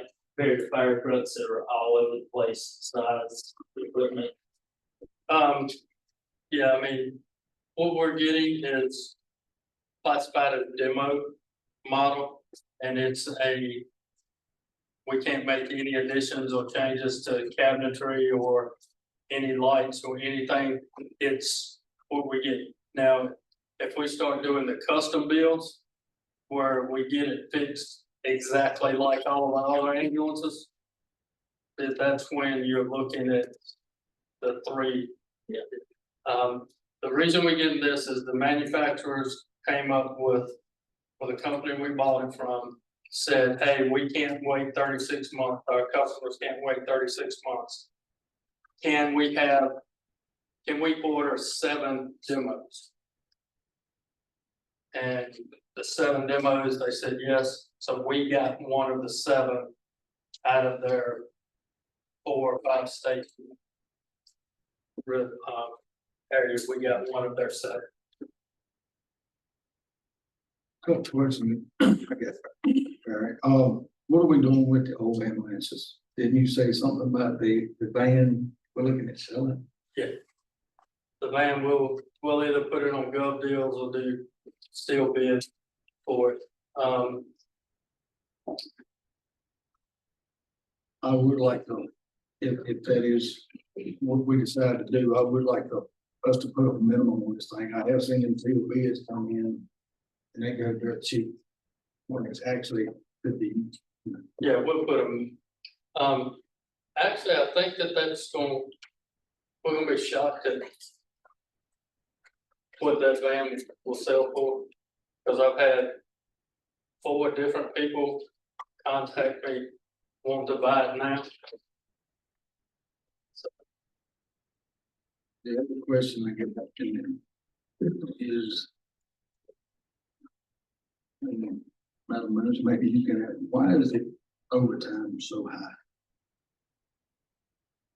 Because they've got to staff those ambulances when they have vacancies or they can't get part-time people to staff them. That goes to my next question. How many are you down? Right now, we're down to 2 full-time, 2 or 3. 3 full-time? We just had one leave last week. I mean, part-time, do you have 8. fully staffed, part-time help? Or kind of open with that too? We got 8, but we just discussed it in a supervisors meeting, yesterday. We have lots of EMT applications, but we have 0 paramedic applications. So that's the part that, and it's not just us, it's the profession in general. And when paramedic courses are normally put out 20 paramedics, or putting out 2 to 3 per class, it's hurt. One other question I got, Renee. We're still doing EMS outsourced billing. Yes. How much is that? Is the revenue net of the EMS billing? And it's kind of a little confusing on that line item. The way that they do their reimbursement, it's a percentage, it's like 6 point something percent of what they collect is what we pay them. But their payment, they take it out on cash payments to them. Say, I'm just using round numbers here. Say their fee for the month is $8,000, and they only take $7,500 in for cash sales. Then they invoice us for the additional $500, and that's where that line item in there. That $5,000, but your revenue nets out their costs. Correct. I mean, I guess I was looking at the EMS outsourced billing, you know, in 24 was. And that was taken, okay, that's revenue, no problem. And I guess my thing is, we'd be better off looking at doing the billing ourselves. Would, No, Everybody that I know of is going to. when we went to outsourced billing, when I got here, we collected less than $400,000 for the year. When we was doing it in-house. When we outsourced it out, the first year, we over doubled our collection. And now we will probably be close to $1.4 million. And in collection, if you put Medicaid reimbursement, we're gonna be close to $1.5 million. So what percentage is that? So what you feel, what you're collecting overall? You What bill percent out, collect? what percentage do you collect? That's a very difficult, I mean, it changes month to month. We, the last one I heard is we're at about roughly 70% collection. Now, that doesn't mean that's number of trips. We, our average price is about $261. The last time I looked per trip is what our average reimbursement is right now. So the revenues that we've got on the statement here, is that collected or billed? That's collected. Collected. Yes. So you bill maybe 30% more than that. Higher than 30%. Actually much higher when you consider filling those Medicaid, Medicare. I mean, just Medicaid, if it's a 9, we get on an average of about $125 to $150 per call reimbursement. On Medicaid. For Medicaid. Yeah. And that's on a $900 transfer. So that amount on the backside it looks really bad because we can't bill for that. We can't bill the patient for that, or anything for that additional. So on the backside, it looks really bad on the write-off that we have to do because of that. We changed something about collections a year or so ago. What was We that? did, we do debt set off and we actually have a collection agency. Now, Collection fees, yeah. And I guess the last question I got, would being down 3 positions, I mean, last time you said we had 3 trucks, 1 peak, correct? yes, Being down these 3 full times, what is that putting these trucks down to in a day's time? I mean, we're down a truck. no, that's where our overtime. Now, occasionally we are if we can't get any, but that's where our overtime, part-time is stepping up. There are occasions where we're down to 3.5 trucks during the day. And at night, if they're down to 2.5 trucks, John and myself are splitting the county in half.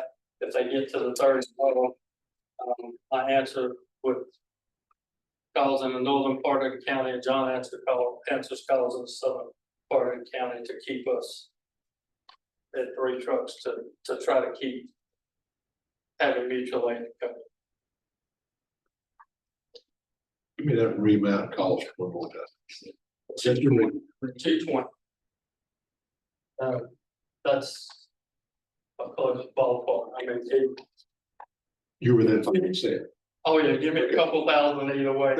We could. And That's the remount. the Canaan, Motor chest. what is that? My cabin chest. There's every one. At the base. And just to let you know, we had a transmission go out on the truck last week. $12,000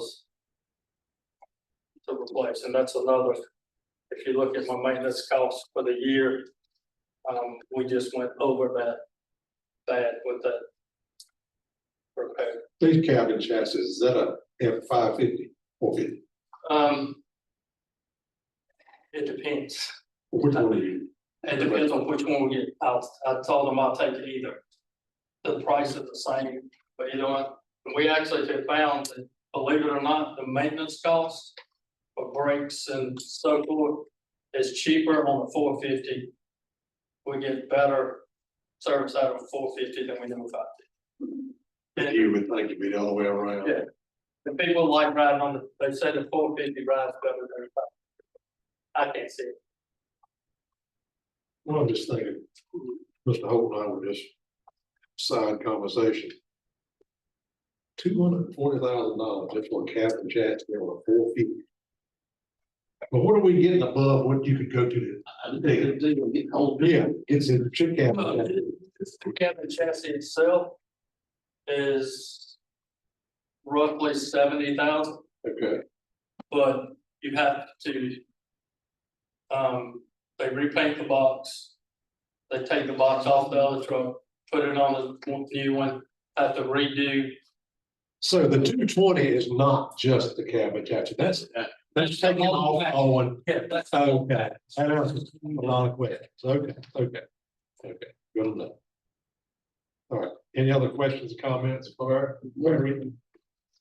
One other thing on page 43, right, your rental fees, monitoring lease, Yeah, we failed to budget that in the current year. what is that? That's, the year before last, we purchased new cardiac monitors. And instead of spending $250,000 for those, we elected to lease them. And the lease payment is $52,000 a year for 5 years. And we're in year 2 of that lease payment, and it was not put in this current year's budget, so it's added for next year. Is that one monitor for every ambulance? Yes, How many total? Yeah. How many total? it's 5 in that. We have a total of 7, but 2 of them were leave that we got purchased on grant money, so they didn't need to be replaced. Any shelf life or anything on those? 14, well, if you listen to the manufacturer, they say 7, but you get 10 to 12 years out of it. And again, longer. And that should be part of your capital improvements plan as well. Any more questions, comments, for EMF? Everybody okay with what they're seeing on the budget request? Right. All right, solid waste. That's on page 90. Start on page 90. So I do want to tell you that AJ has one of the best handles on his budget of anybody in the county. He knows his budget forward, backwards and forwards. The main difference here, we did have a decrease in revenue, so there are several large demo projects going on. Dillard School, the high school renovation, the old Prospect Hill Clinic renovation and digging, or I guess demolition and digging out.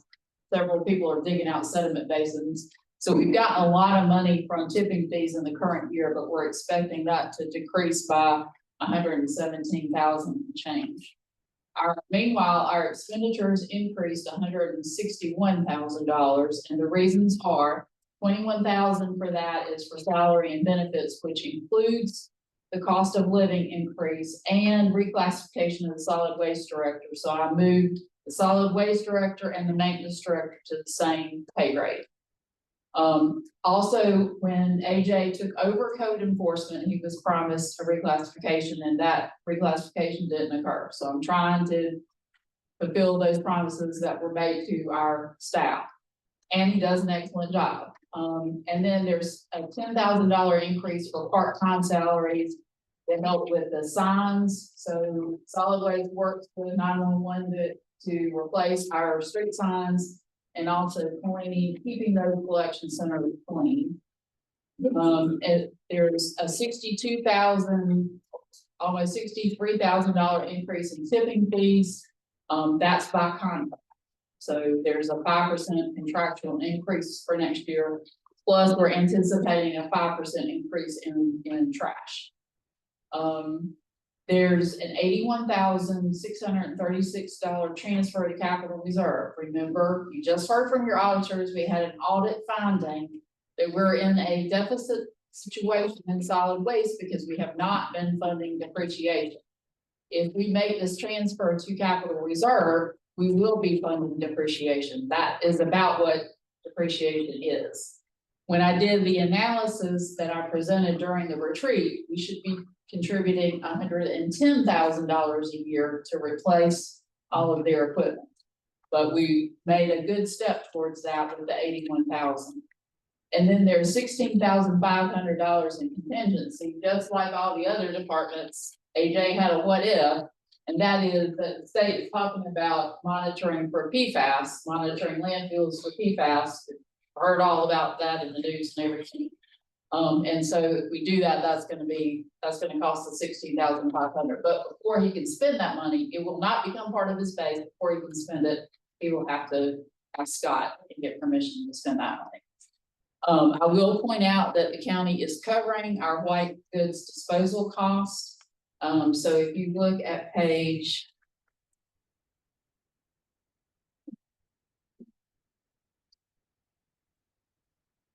95, you'll see that it costs us $7,500 to dispose of white goods. We should be getting grant money to offset that expense, but because we're on the UAL list, we're not getting that grant money. So once we get our audits up, we should be able to get that money. Any questions? So I planned on talking about the fee increase at the end, but we can move to the fee increase if you would like. And since AJ's already here, that makes sense to me. You said code enforcement. Can you elaborate on that? Yes.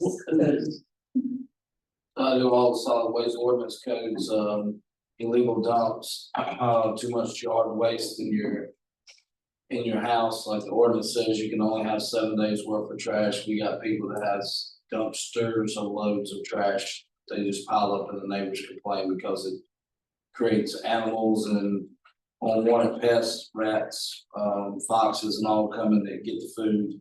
We've actually had success in having them cleaned up and also need help with the outdoor storage and junk cars on the nuisance ordinance. Okay, I remember back, I guess before I got sick, but we had a long meeting on that where you didn't have any teeth to get that done. That was, so Jason, so that was on the cars. I have teeth in my ordinance, solid waste. I can write fines, I have a ticket book, I can write civil tickets. I can also charge them misdemeanor on the criminal side, and if it's enough hazardous waste, the sheriff's office can charge on the felony side of it. And we do, speaking on that, we do, before we met, we are still working on revamping the nuisance ordinance where we can actually remove the cars. We're working on that. We're getting everything together before we bring it back to you. You work with Russell on that one. Yes. So we're getting copies from other counties on their ordinances, so we can vamp ours and put the right information so that when we come to you, we won't have to come back again. It'll all be in there and the teeth will be there. So my plan is to bring that back to you after probably around August or September. Get through budget. So first Piedmont is going up, I'm sure. Oh, yes. All locations, all dumpster sites. I can give you you want a breakdown, I can give you a breakdown. No, that's all right. I'm sure they were going up. They go up. Yes, we're on year 2 of their contract, and we have year 3. That I already have the pricing for next year, and then after that, we will, have to sign new contracts, and I'm hoping that we can do some marketing or something and have some other people apply. Yeah. So nobody was interested except First Piedmont. That's correct. Current cycle. And correct me if I'm wrong, but didn't you tell us that we own all the dumpsters at the dump sites? It's We not own Piedmont's, but it's ours. It's our equipment, we do the maintenance. First Piedmont will do the maintenance, but we do it ourselves. We don't allow them to do it in. We own everything inside that fence, gravel, electrical bill. We own the dumpster, we own the compactor, we own the power unit, camera system, it's all ours. Okay. We own all the open tops that we rent out to people that are building houses or doing construction. The only thing First Piedmont, they do own most of the front loaders that you see at the county buildings, but that is wrote off. They don't even charge us for those. And then we keep 4 of their front loaders at the landfill that we load the construction debris and stuff in unless we haul it straight from the one dumpster to the landfill. Is First Piedmont's charges, are they based on the number of times they have to pick up at the landfill site? What if they go, if you call them and say, hey, I need you back out here, this site needs to be dumped again, is there additional charge? There is. So we're charged per haul. We're charged per ton. We also charge a fuel surcharge, and that's a percentage. What the fuel is a percentage of the hauling. Currently, we're breaking even on that because I called a mistake they made.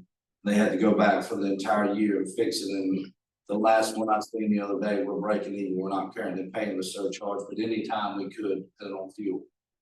Okay, when you put out those construction dumpsters, I call it, like home construction, are you making anything? Yes, sir. You are making. I was told to ask you that question last year. So you're making a little, are you still making a little? Yes, we're making something. So our underwriting policy is if I pick a dumpster up from wherever and it's a large amount of tonnage in it and the box is packed, we take it straight to First Piedmont and dump it. So I don't pay them to haul that dumpster. If it's just a little bit, we'll dump it, or either if we're backed up, we'll add more to it. My driver will haul it over there. So I'm saving on hauling. Where do you have to pay for that if you take it? To Ringo. So all of our open top construction dumpsters are sent to Ringo. All of our trash compactors, MSW, household trash is taken now. Now we have them all taken to the transfer station, which is on the Andy Compton Road, Gibson Road, off of Walter's Mill. It's then loaded in big tractor trailers and they come back through Caswell County and they go to Ridgemont. AJ, only scrap power disposal. 12,900, on that. I mean, I'm sorry, can you, Mr. Rhodes, can you say that again, so I can get on the page? page 94 at the bottom, scrap tire disposal, is that where we're paying? We get. So the net cost to the county is zero. Okay. And then you'll see on there, I'm trying to get some, you'll see where I went up and scrap tire disposal and decreased my other lines. For some reason, we're getting a tremendous amount of tires that are tire haulers. And we're working with the state to get a good policy to make sure we understand right, so we can inspect the tire haulers and possibly reduce that. So some of my lines I had to shorten down so I could cover disposable scrap tires. You say you're getting them from tire haulers? Right? Yes, so if you're a certified tire hauler in the state of North Carolina, I have to take you at the landfill. I didn't know there was such a thing. Go ahead. So if you sell tires and you sell them in Rockingham County, yeah, you can bring them and get rid of them in our landfill. If you're a certified tire hauler. If you're a certified tire seller or hauler, I can't refuse you. Something you're gonna do. If they charge to haul it off at the tire company. Yeah, they charge, so Are you to dispose? so when you buy a set of tires, the way I understand it, and from the research I've done on, when you buy a set of tires, they charge you a percentage or $2 or $3. That money's paid to the state. Okay, then the state turns around and gives that money back to the counties. State also does a grant, and we applied for one and got a little bit of money extra. They do them quarterly. And if we overspend what we got for that quarter, we apply for it and they'll give it. But if I overspend, say $2,000, I'm probably gonna get $200 because your larger counties are way overspending. They're not getting as much revenue as what it costs to get rid of it. Is that based on weight? And the reason I'm saying is, if somebody from Greensboro brings that tire, how are you keeping track of? I do a big annual report and send it to the state every year. Okay, but you don't have to keep anything showing that they came from out of the county? Oh, yeah, their sheet shows where they come from. Okay. We do not take them out of Virginia. And the same, if they are a junkyard, they can bring their tires to us. If they got a certified tire sheet from the state and a tire hauler. So you don't have to haul, Mr. Yarber, you could hire Mr. Rose to haul your tires if he's a hauler, or if you are a seller, you could haul them yourself and you just have to fill the sheet out and we'll sell it. And then if you are just a single person or come out of Virginia or wherever and you're not a state certified hauler, you pay me per tonnage. But otherwise, certified hauler or seller, you have to accept them. Yes, sir. And look on it. Yes, sir. The only thing is like there's some parameters where you can go check them, and if you find that they didn't do their sheet, honestly, you can go back and bill them. We keep a record of the weight and everything on them all the time. So I have scheduling a meeting with the guy from the state, Mr. Perlin, that does all this stuff, and he's gonna go over it in detail again with us so we understand it 100%. You said you're getting a lot more. Do you have any idea why you're receiving so many more? Well, so we're receiving a lot of them because there's some issues in the Rockingham landfill, and people don't want to go there. And then one of the local junkyards is cleaning up his junk tires. Okay. So he is bringing his tires because they won't take the tires at the crush. So we're getting stuff there.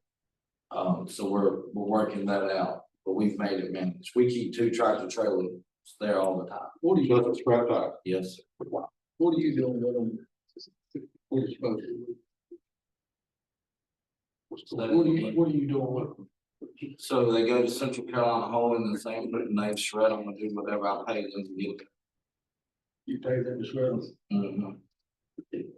So that's our only current place we can go. I checked with a place in Virginia, but they're the cheapest around. Because I was thinking somewhere that I don't know, but I thought they were shredding them and utilizing them for making something with them. Playground ball? Yeah, they use them for playground mulch most of the time, but that's not around here. But they still would charge us Oh, yes, to shred them. yep, because they gotta run that shredder. We're on the cheapest price I can get. I've been back to them 3 times and complained. I got it down, but that's the cheapest I can get. And the price depends on the volume. All right, let's talk about the fees, like, wow, AJ. So, there's really not a page to turn to. Just direct your attention to the PowerPoint. As we know, the solid waste fund has been in a deficit position for the past 3 years. We've had audit findings, for that reason. The prior boards repeatedly lowered and then increased the appropriated fund balance. And so we had a low of $44 in 2018, I believe. Now our fee is up to $125. That is no way to do business. It's supposed to be run like a business. And it is, in the past, this raising and lowering fees has caused turmoil, and it's caused solid waste to be in a deficit position. The solid waste fee is currently only paid by residents that don't live in towns and who do not have private haulers. There are lots of services provided by solid waste that include all county residents. That includes the code enforcement that AJ spoke to earlier, monitoring the closed landfill. We're all responsible for that. The C&D landfill operation, the transfer station, recycling. There's no other, the towns don't provide recycling, or the private haulers don't provide recycling. And there's no restriction on the use of collection centers. So we have pictures of town council members on camera where they're using the collection centers. The question is, we need to increase the fee in order to get solid waste out of a deficit position. Is it fair to charge only those residents who live out of the town and have private haulers? They're paying for everybody else's service. So AJ ran, I don't know how many scenarios, 8 or 9 scenarios to look at what the charges would be. And I'm just going to give you kind of the summary. If we leave the burden on those folks, limited folks who are paying the fee now, then we need to increase the fee by $35. So it needs to go from $125 to $160 to pay the budget that we presented to you. You could, so the recommended option is to charge those with an alternative collection method, and they've got to prove it. An availability fee of $65 a year. And then the residents who live out of town without a collection service would continue to pay $125, and then everybody else would pay $65 a year. The disposal facility use fee is what the residents who live outside the town would pay, and that covers all the costs of the collection center, the operations, the trash that's collected from that, just the collection center, disposal costs, hauling costs, and so forth. And this will require an amendment to the solid waste ordinance. Did you bring the red line? Last night, I don't Yeah. want to print it out. Right. You have it on your computer. This. As far as collecting that, the only place you'd be collecting that would be at the main dump. No, so currently everybody that does not have curbside service or a dumpster pays the $125. I'm talking about the out of state. The what now? When she said about out of state. Not out of state, out of town. I'm sorry. It's billed on the tax. Right, so then the way I understand it, if you have curbside or a dumpster at your home, you would still pay the $65 availability. You would have a reduction of $60. So everybody would pay something, and we wouldn't have to go up on the current people that are paying. Couple of questions for you, AJ, or Renee, I don't know. The way that I understand it now is if a taxpayer has a dumpster and has proved to whoever they have that dumpster, it's like they don't pay anything to the county. That's correct, and they could go to the community site, I'll go put their recycling in, and I will have no idea who they are. But with this proposal, they would be paying 65. Right, okay. And I'm gonna give you a for instance, or an what if, and everybody hates what ifs. But say you have a taxpayer, and I know of some that have a dumpster, they're not paying the county solid waste fee. They have multiple residences on different properties. The way it's been is that they didn't pay it on any of those residences. How is that gonna be handled?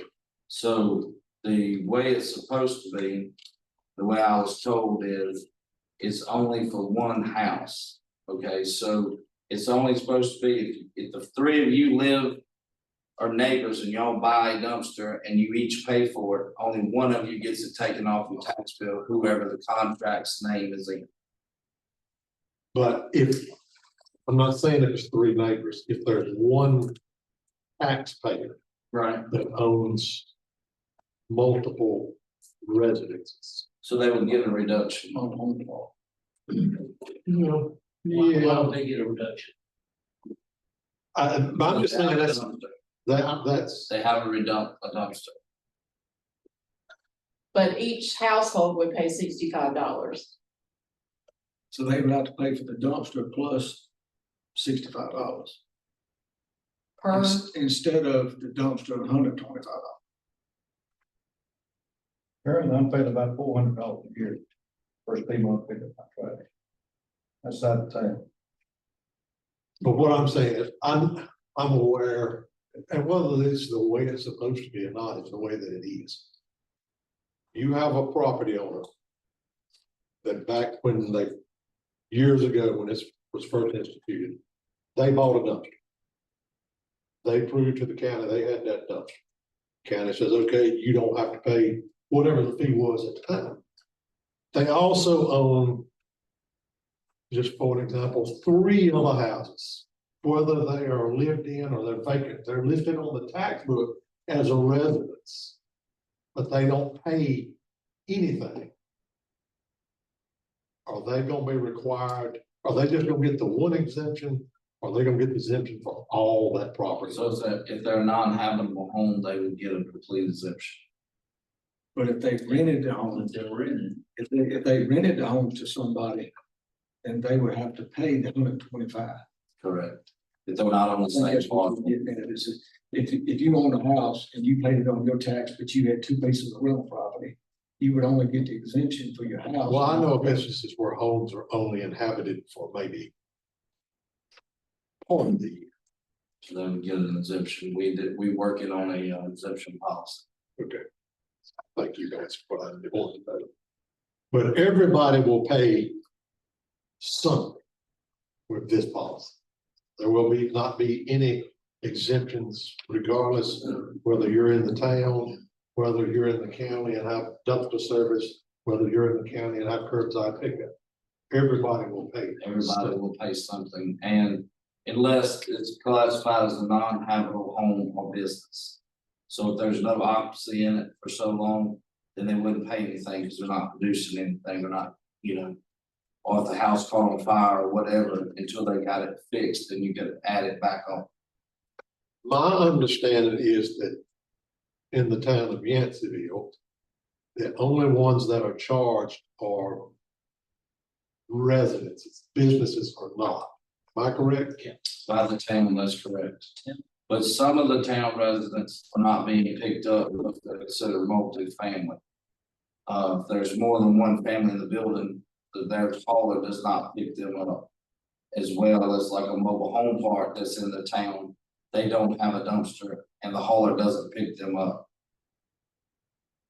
And then there's a couple of side roads, the community decided they didn't want the trash truck down their road, so they don't get picked up. They were supposed to be charged the $125 currently, but there's no record of it. So the town manager in Yanceyville had emailed me. And their council was really concerned about this. And she said town residents are assessed annually the sum of $96 as a municipal solid waste fee. Additionally, the town council appropriates annually general funds to supplement solid waste collection within the town's corporate limits. So they were really concerned about the fee. The email also contained a statement that we had no legal basis to charge the fee, so I reached out to folks I know. Wake, Cumberland, and Harnett all charge town residents an availability fee. I talked with the School of Government and they're not aware of any provision in the law that would prohibit us from charging town residents. And the availability fee does not include disposal costs for the collection center. So the availability fee is all the other stuff other than what's the trash that's generated by the collection centers and the cost to operate the collection centers. All other services are provided countywide. And you say it's costing you 400? Yeah. $500 for. How many counties are left that we're doing what we're doing? You mean the trash service? Yeah. Quite a few. I don't have the exact number, but a lot of them provide either convenience sites or provide curbside, and the county covers it all. But a lot of counties, even if they do something different, they still charge availability fee because they have these closed landfills that have to be monitored. They have recycling, they have to take care of code enforcement. I guess I was referring to the convenience sites like we have all around the county. So a lot of them are gone away from the way we operate to what's called county run sites. So instead of having 8, you would look at the area and you would have 4. They would open up every day. I would have an employee, part-time or full-time, that went to that site and run that site.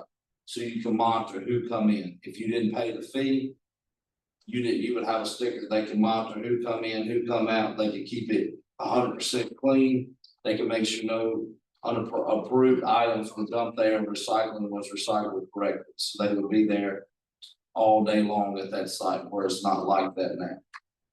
A lot of counties have went away from even doing the reduction. I talked to one of the counties, we were looking at this, and they used to do the split fee the way we do it, and they decided not to, and they went and charged everybody the same thing because they said it's your choice. If you don't want to haul your own trash, if you want to do something extra, then it's your choice. So they charge everybody the same. And we could charge everybody $116 a year if we did that versus the $125. If we charged everybody the fee, the full fee. You said multifamilies didn't have trash pickup in town? Well, I don't know. So what about your apartment complexes? They do, but like some of them, there's 3 or 4 apartments. They got a dumpster. They have a dumpster. But I know there's one that every Tuesday, the owner of it shows up at the landfill in Yanceyville in his minivan full of trash and throws it in the compact. I'm just being honest. Have you done a cost analysis if we went to just say 4 quarters of the county versus what we have now? They did one 5, 6, 8 years ago, probably. I can start working on that and see what it would cost. The biggest cost is going to decide if you want to lease the land or you want to buy the land. And then the other cost is going to be labor. Right. We have all the equipment. It would be nothing for me to go say to these 2 sites, grab the compactors, and take both of them to the other one. Because if we did 4, each one of them would have 2 compactors. How many do you have now? 8 plus Yanceyville, so 9. So you would keep Yanceyville and you would have 4 others. Can you suggested 4 locations that pay convenience sites just based on the size? Because all counties don't have. Right. It's Some spread out. Some may right. have one big facility. Some have one big, some have Ashe County in the mountains. The last time I talked to that director, they had 8, and in the budget they were getting 4 more, and they're all county run. So they started out with so many, and every so often they add. But I mean, we already own the equipment, so it would be the fact of purchasing the land or either long-term leasing it and then labor costs, because we pay for everything else. So the one over there, Mr. Carroll was a big city. Giles, Every time I go in there, there's somebody from Virginia in there. so that would help. So if we see them, myself or my staff, most times it's me that do spot checks on these, we will ask them. A lot of people, there is some people that go to that site that own property on Wildwood Lake, and I've checked their property, they pay the fee. But they, come out for the weekend on Wildwood Lake, or that somebody borrowing a vehicle, they show me proof that they live in Caswell County. But if we see a Virginia one, we do stop them, and I have run some of them back, told they need to leave and couldn't throw their trash. But if you had county run sites, that would stop. Be about like the one in Samora on 119, people come from Hica. Yes, sir. So you would, if you have a county run site, you would give all your county residents a sticker. So the employee there would know. You don't have a sticker, you don't come in. If they have an issue, they would notify me, get a tag, and then we could issue a citation for you. Didn't we talk about these things? We talked about the stickers, but we never went anywhere with them because there's really no way to monitor them. And we could put stickers, but unless myself or one of my employees there, there's nobody there all the time to watch the stickers and calls. Unless you went to the county run site like we talked Yes, about. That would be the time with the stickers. Yeah, that would be the best time. Or if we decide not to charge town residents, it may be that we need to do stickers so we can see who, but the thing is, I could go to a site and sit there for 2 hours and leave, and 2 minutes later, somebody without a sticker show up, right? It is. How many days a week does the trash pick up in town? One, sir. One, say 52 times a year. Yes, sir. So $1.82.26, which means, my opinion is, somebody's picking up their trash for $1.82. I can't drive to the convenience site for $1. What I'm saying, with gas being what it is. The only one question I do have is, are we gonna run it? So the town, Swans picks up the town trash. Yeah, The town picks up, Swans picks up the town trash. correct, and it brings it Takes to it to the landfill. Yes, sir. And then the county charges Swans to dump. That's correct. Is there gonna be an issue there with or anything like that? If we're charging the town for that, and then we're also charging Swan to dump. And yes, I'm bringing that out, so I wanna make sure we cover everything before. We could not charge them, and AJ pulled the tickets, and it's $20,000 a year that they're paying to dump their trash. Dump the town's trash. Yes. Well, what would be the revenue, or what would be the revenue off of the 65? So the town residents is gonna bring in about 20,000, roughly. So you basically robbing Peter to pay the ball. So. Yeah, that's about right. Now, one thing we could do if you wanted to, because if you're looking at fees, I do have fees where they're gonna go up at the landfill. So commercial trash would go up $5 a ton. If you're gonna charge the town residents, we could give Don a discount so he don't go up on the town. So they continue to pay the same thing and we're making money. So we could give him a little bit of a discount on his tonnage just for town trash, and I can make a code for that. What, at the 125 range, and I'm sure it's probably in there. What's the amount we're taking in at the 125? What do you collect? What's the county collecting now? With the 9,000 people that pay, With the actual money that's coming in because of solid waste fee for only 125.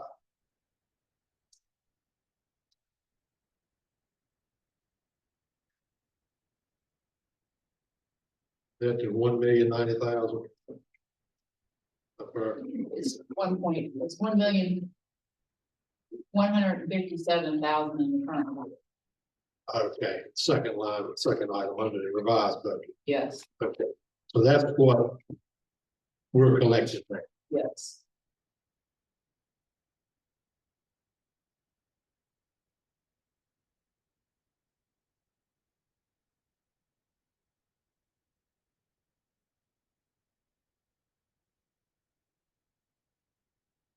But there's only about 9,000 homes, the best number we can get between calculations and the tax officers paying that money. So the other about 1,000 homes and no businesses are giving anything, we're not making any revenue off of them.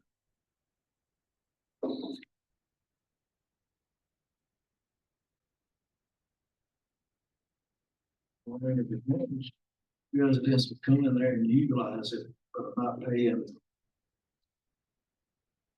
Do it. Is there gonna be anything put in town as far as any type of So recycling?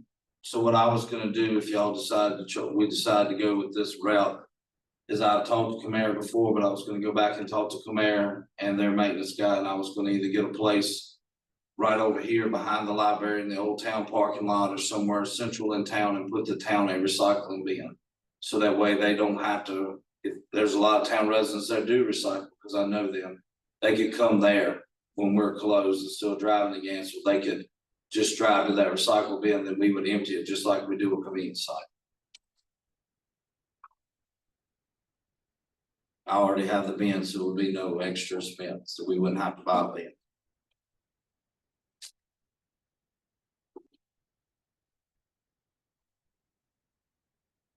Any other questions for AJ? That still sounds like an expense to me. If you say you got the bins, you don't have to come get it, take it over there to dump it. Well, they're gonna they come over there to the landfill, so I figured if they're paying something, we should put a recycle bin out here for them to use. You're saying if we charge. Yes, sir. If y'all decide not to charge the town residents anything, then I wouldn't, unless you told me to, I wouldn't put a recycle bin here, but if we're gonna charge them, then I feel like we should give them access to a recycle bin 7 days a week, like other citizens have. And they wouldn't have to drive to Providence or Pelham, they would have one in town for them. Because landfill will be closed. Yeah, landfill's closed on Sundays, closed at 12 on Saturdays at 4 o'clock during the week.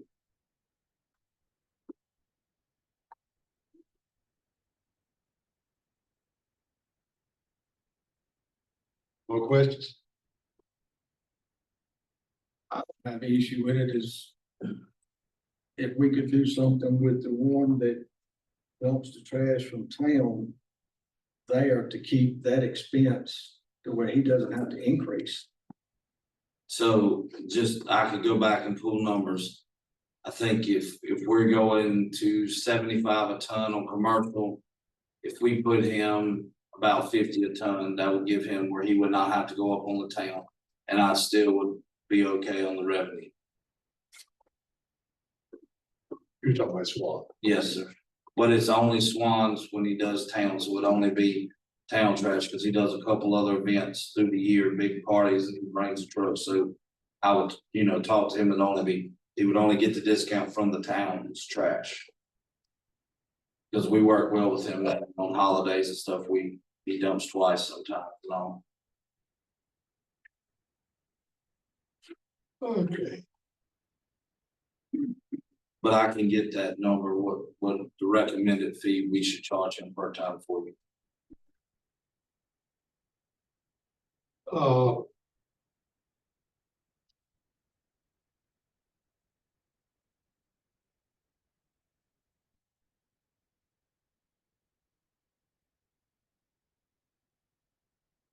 Lunch is here. I think we should break for lunch. We're doing fine on time. Okay. Just a comment on the fees. I want to think on the fee thing a little more before I would give my consensus. Say, yeah, let's go with it. I'm not saying I'm against it. And I looked at it before today, but still, there's a lot of moving parts in that fee schedule. So do you want to talk about that on the second? Because we'll have to include that in the budget ordinance. Yeah. Yeah. unless we get to it later today. And you're talking about EMS and health and all the parks and recreation as well as all. No, just solid waste. Okay. Solid waste is the only thing I have on my brain right now. Okay. And it'll probably get uglier. Hey, can you give me again the number of panel residents paid that we're proposing to charge, and then the number of outside, the panel that have contracts, they got, people. So the best number I can get, give me a second, I'll try to pull up the best number. So there's 12,372 residents and businesses in the county. There's 12,000 total, and we're only charging 9,000, so we would start charging an additional 3,000. And you may have quoted this number. If we just charge everybody the same, counting from everybody, town, county and all, regardless of whether or not they have 116. 116 if everybody paid the same. Businesses included.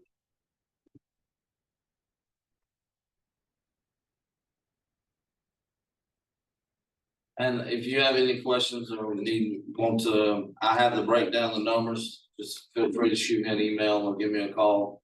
If you think about it after today, before next, Monday. And we do have a procedure we're working on to where it would break down who gets the reduction, and it's all listed in there and how we get to the tax office. AJ, your contract, with First Piedmont, did they take into consideration the number of pickups they have outside the contract? So that's not gonna affect their price to you based on what, more likely they're gonna lose revenues because people are just gonna stop paying and start paying them 116, you know, saving $400-500 a year. Doing this, what's gonna happen? Who pays for like the apartment complexes? Who does it? The people that. Some places charge, if First Piedmont charged them, I'm gonna use round number, $100, and there's 10 of them there, they charge them $10 a month extra on the rent. Some places just pay for it themselves. Okay, but then that dumpster's picked up and brought.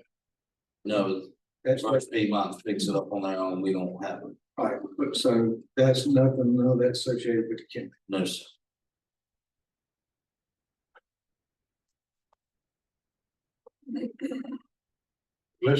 Let's revisit this issue Monday. It's all right with the board. Make sure we all get on the same page. And with that, we are break for lunch. Right at 1 o'clock. We didn't get started back today. All right, so we're gonna jump back to cats first before we do building inspections and planning. It won't take long. So that's on page 97 through 101 of your budget document. And I've handed out a corrected fund summary for cats. Again, we had an issue with the fiscal year 25 budget not coming over correctly, so that's been fixed. And the main issue in Caswell, in the cats budget is we're replacing how many vans? Four vans, and so that is 90% funded by the state. So the expense for all the capital is $494, and we're receiving $444,000 in revenue. We're also purchasing some other small capital like computers and furniture and that kind of thing. And we are looking to put tablets, all of the buses, that's included in that capital, that will work with our software, that when the drivers are there on the routes, they can plug in the mileage and the time like they do on their hard copy of their manifest. They're not excited about this, but it will be more efficient to be able to do this. And then when they come back in with buses, it's supposed to download and go into our software. So then Lee will only have to kind of just cross-check, make sure things look correctly, instead of having to put all that data manually in. So that is one thing that we need to, hopefully change over into 4 vehicles. There's also, funded or recommended is the reclassification of 2 positions in CATS who will be taking on additional responsibility with Melissa moving full-time to the manager's office. You're not likely gonna find somebody, one, I'm gonna have a hard time finding anybody that's really seems to have an interest that's qualified to even apply for the job, but that's gonna come in. I mean, I've been with programs since it started. I tell them I'm kind of like a program robot. I just know what's due, when to do it, and how we do it. Somebody else coming in, they're gonna be overwhelmed, like trying to keep up with all of the grants, the reporting. So therefore, I've talked to both Lee Walters, and Donna Lunsford to let them know, you know, they're gonna probably have to pick up some extra duties and responsibilities that I currently do. That's just gonna be too much for somebody that's coming in trying to learn all of this. You had any, I have had forklift drivers, warehouse workers, the one that works at Claire's. I mean, it's just nobody that's really qualified, but my job has always been so low paying. So I don't know if that's, you know, one of the contributing factors, and the fact that it is a lot of grant work that's there, and you are very encumbered in trying to keep that as an enterprise, because we have never had to use any county dollars. So you have got to stay up on everything that's coming out there and try to capture every dollar that you can, and really watch your budget and everything closely. I don't know if job description itself is, you know, some of the issue, but I did reach out to Carolyn Miller, one of the contacts that Renee has given us through the leadership program, and asked some other ways that they advertise, especially for some of those hard positions to fill. And she did recommend maybe also going to the community college and checking with NC Works. So we just had that discussion last week, so I'm going to try those avenues as well.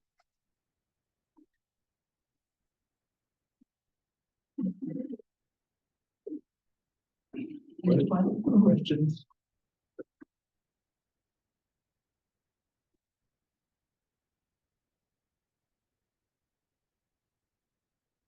Consensus? Approved? Hearing no objection, move right along. Very good. All right, now we are moving to planning. Since Jason's here, let's go ahead and do planning, and we'll back up and do inspections. So the planning department budget is on page 46 of the document. Their expenditures increased 43 or almost 44,000. And the reason for that is we are recommending a land use plan. And you had some discussion about doing a land use plan in your retreat, that ties into economic development, trying to identify economic development sites, as well as you know, given the fact that our residential growth has started to tick up, looking at, you know, where residential should be and where industry and commerce should be. There is $2,100 budgeted in contingency for your zoning administrator course in case you win the lottery. what's the $48,000 for professional service? That is for the land use plan. That's the land use. And that's based on a proposal from PTRC. Correct. We're applying for a grant for that. No. I'm not aware of grant funding you can get for land use planning. PTRC does a lot of land use plans for their member governments. I've been through one of that with them, same kind of process. So is this like trying to get an outside contract to come in and take that, or is it like a position? Oh, for the land use plan? PTRC. We would contract with PTRC. Yeah, so their planning personnel would work, you know, closely with the county and It's a process. I don't know anybody except the very large counties that would do it that in-house. Everybody contracts that out that I'm, You could contract it out with other vendors, you're probably gonna be paying more with other vendors than you would PTRC, since we are a member government. you absolutely will. How long does that process take? 6 months? Yeah, probably a little less here, but it's what you make of it, it's how much pushback you get on what's being proposed. But it does involve a fair amount of community engagement. My experience with it was, we had a subcommittee that worked directly with PTRC staff. I'd probably be a main contact and Jason for that process. And say 6 months is a good time frame. What do you think, Jason? 6 to 8 months. A steering committee will be developed. And that steering committee, with the assistance of, Piedmont Triad, set up community meetings, so we will get the community involved. Steering committee will consist of. It consists of all types of people throughout the community. Yes, sir. Probably somebody from the planning board, some staff, some community members. Yes. Is this an update with existing, is this a brand new one? I think it's more of a brand new plan. I mean, I guess technically it's an update, but It will be more, a little bit of both, because Piedmont Triad Regional has a lot of our demographics and keeps up with a lot of our demographics. One of the reasons we want them involved, they did help do our last plan. So it's an update with more pictures, a better plan. This was done back in 2014. So obviously some things have changed with our county, and it's basically going to provide us a framework for the future. So basically, this is a tool for the planning department. All right. As much as for economic development, probably more so.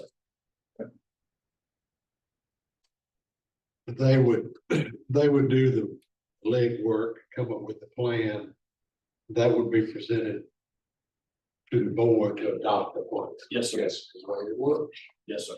With a lot of input from that steering committee. More questions, comments? How often is it, or is there a recommendation on how often that plan should be updated? The state and the statutes, they don't really define it, but they say, I think, something like a reasonable amount of time, and that's up to interpretation, right? 8 to 10 years is kind of a common thing that I hear, unless you have a different thought on that. So we're a little beyond that 10-year mark. It was in 14. What do y'all think? You good with the budget on the planning department?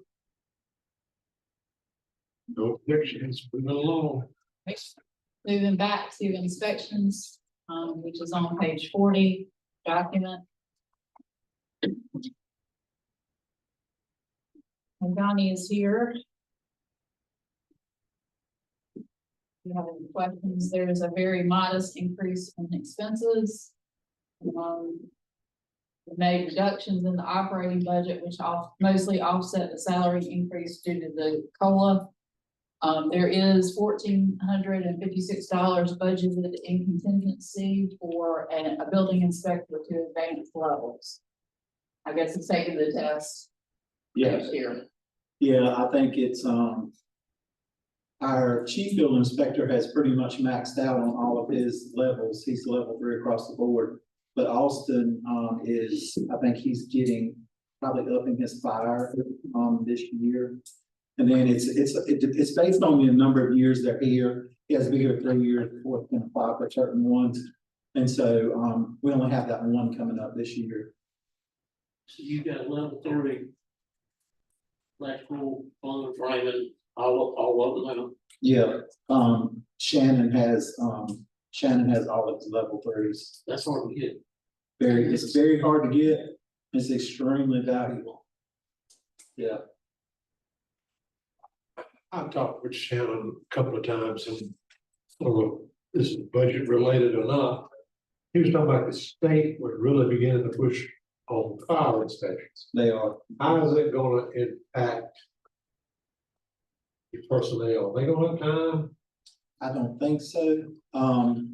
But we're probably gonna bring, a plan to you guys. Right now, there's a very gray area about when they're gonna implement this. Supposedly it was July 1 of this year, but they're kind of dragging because I think it's because of the hurricane. And so they're not really sure when they're gonna release everything. But we're probably gonna bring you a new fee schedule that will, have new fees for all of the things that are gonna be required by the state.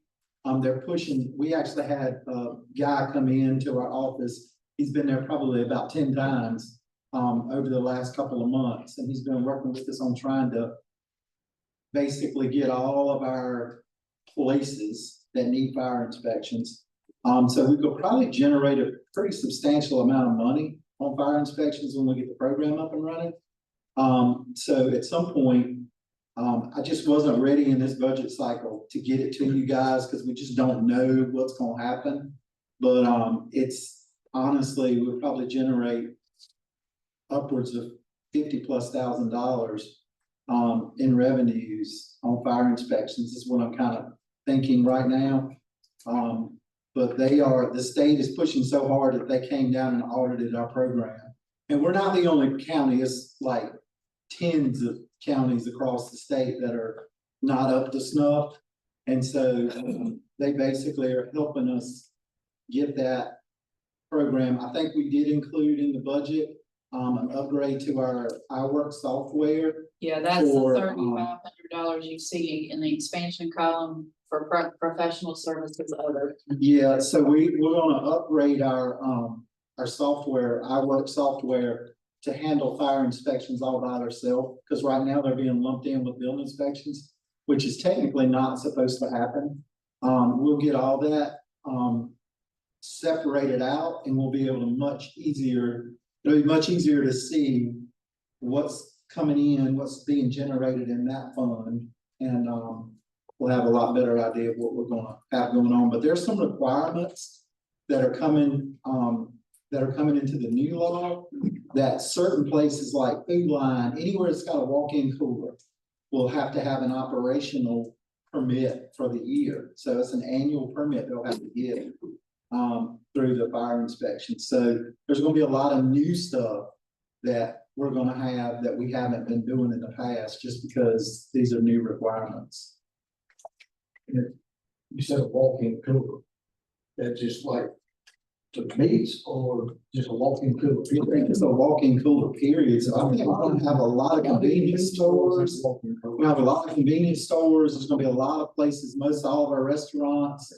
There'll be a lot of places that'll be required to get this operational permit for the year. And I'm assuming that allows us to be able to go in on an annual basis and make sure those things are operating properly and are safe and everything.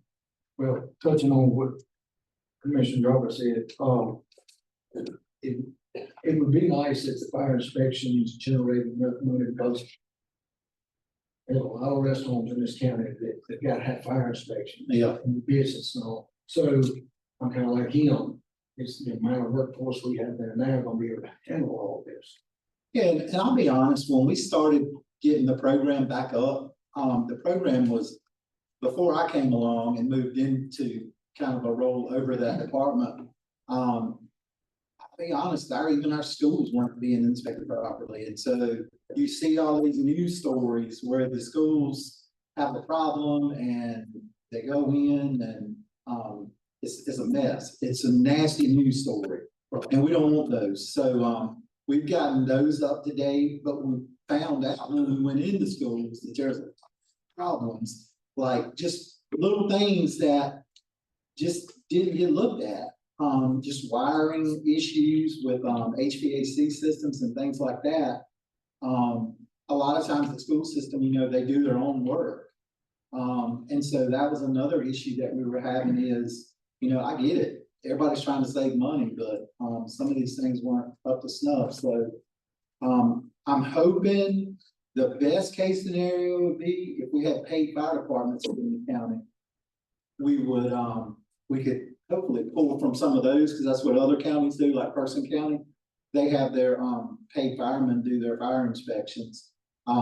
We don't have that, but I would hope that at some point we could at least contract in some of those guys to help out, because it's gonna be tough for existing staff to, yeah, it is, and it's gonna be tough for them to do it and not cause a real lag in other inspections. And I'm gonna tell you something, over the last couple of years between environmental health and building inspections, we have kept some of the lowest, like, wait time of any state any county in the whole state. We've done a really good job at keeping that wait time down. And so I don't wanna see that get kind of messed up. But when you know more about what's gonna happen with the state regulations, then you could come back with the fee schedule, and if you need additional manpower, that could be handled at that point. It can.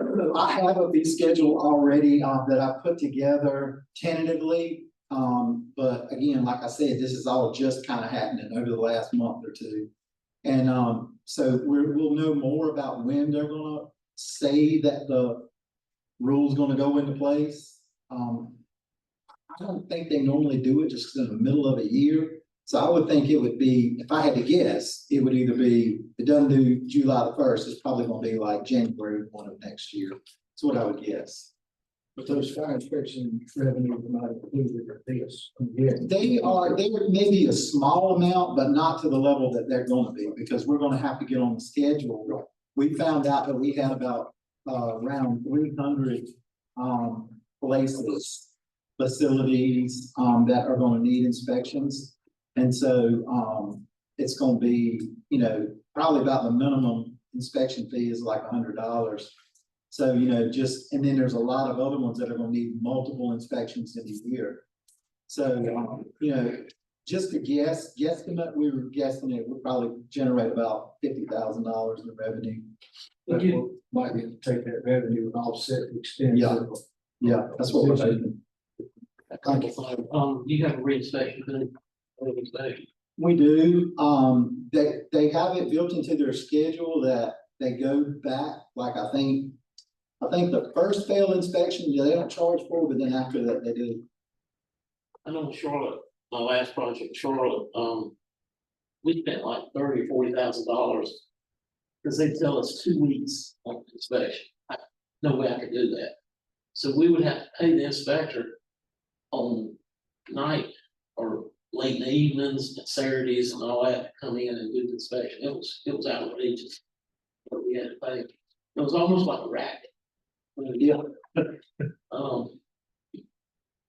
Well, at one time, there was a time in our department when we were having reinspection fees were exorbitant. And I was like thinking, how did we go from no reinspection fees to now like tens of thousands of dollars of reinspection fees? I don't know exactly what was going on, but we don't generate a lot of revenue from reinspection fees, to be honest. I know, one in Enhancement, Tennessee, they got where it's almost all outside inspections, and the building inspector is about right by Waybacks, because they're moving. Tennessee is moving towards us hiring the inspectors. And then they look at the paperwork, they come in and do the final. Yeah, North Carolina's is pushing in that direction really, really hard. So we'll just have to wait and see. Maybe learn the way for the two that was pushing that. Yep. Well, they can't find building inspectors. Yep. We're very fortunate to have qualified folks. Yeah. The revenues of $300,000 on permits and inspection fees. Is supposedly there's a pretty good sized residential development coming here in town. Is that? It is not. Okay. If you'll see the estimate for the current year is actually less than what we budgeted, 265, and that's based on what we're currently bringing in. We left it at 300,000 mostly because we knew the seed project is gonna start in next fiscal year, as well as Cherokee Tobacco.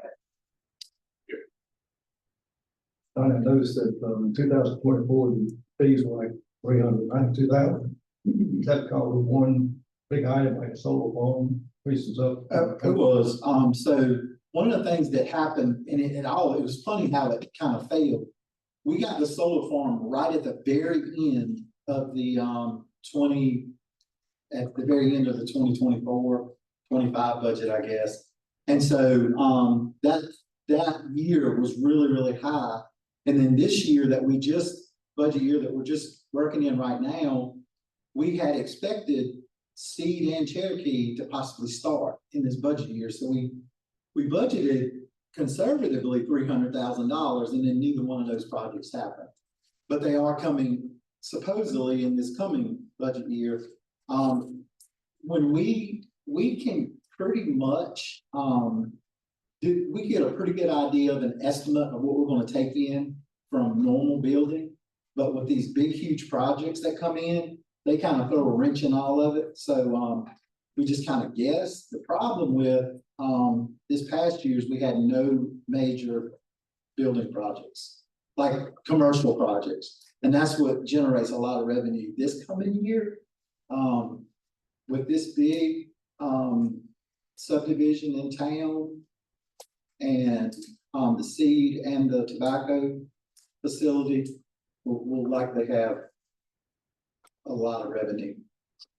So a pretty steady increase in the building permits. Yes, we would have. That's good.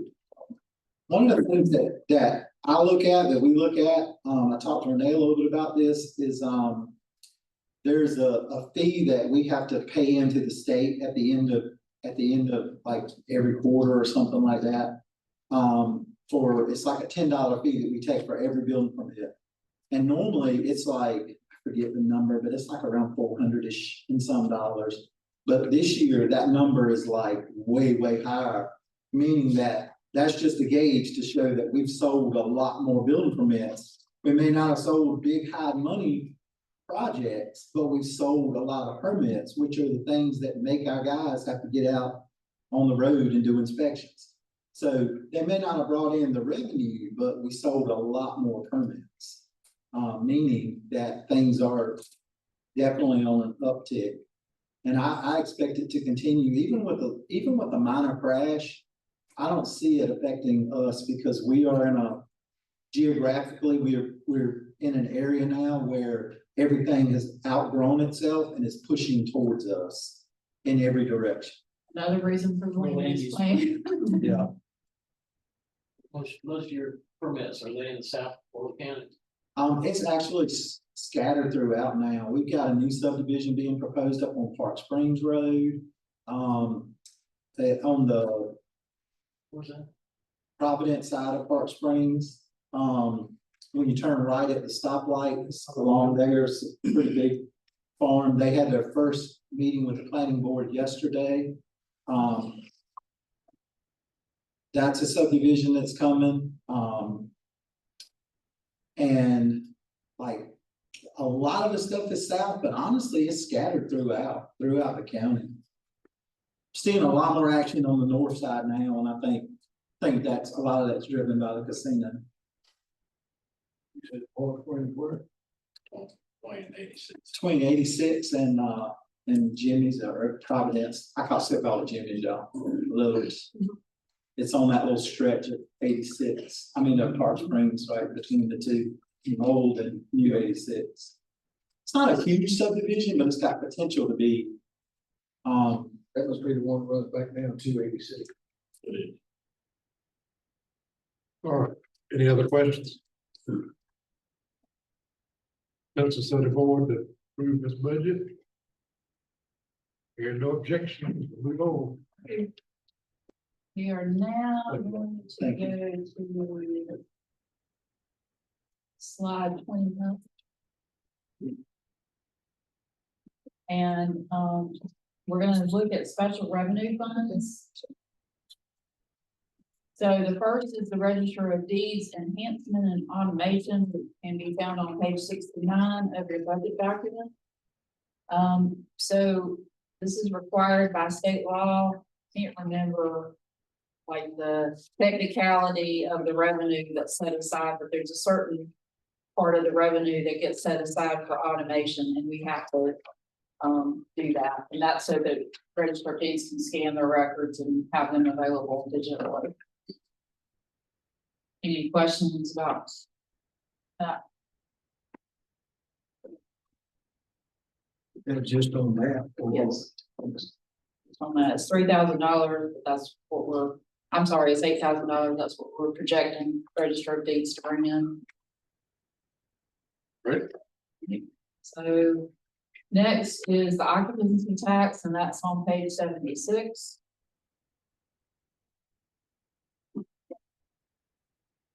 That's funded entirely by the 3% occupancy taxes. That it was assessed on lodging. And this is what the county brings in. The budget also includes $2,700 in an administrative fee to be paid to the general fund, which you approved at your last meeting when you adopted that contract with the TDA. All right. Right. Next is special revenue funds, the fire districts. So you see this is on page 80, there is a decline in property tax revenue, and I asked Jonna about it, and she said that it's probably because we didn't have good information by district when the budget was done last year. And so property tax revenue was over projected, and they will get less than what was projected. We're also budgeting less in property tax revenue for fiscal year 26. They will get some increase in sales tax, which you've already looked at, the 9719, because sales tax is continuing to increase. But I do want to let you know that about $225,000 is owed to the fire departments. They're owed $30,000 for rescue operation payments not made in fiscal year 23, and $195,000 from sales tax in 22.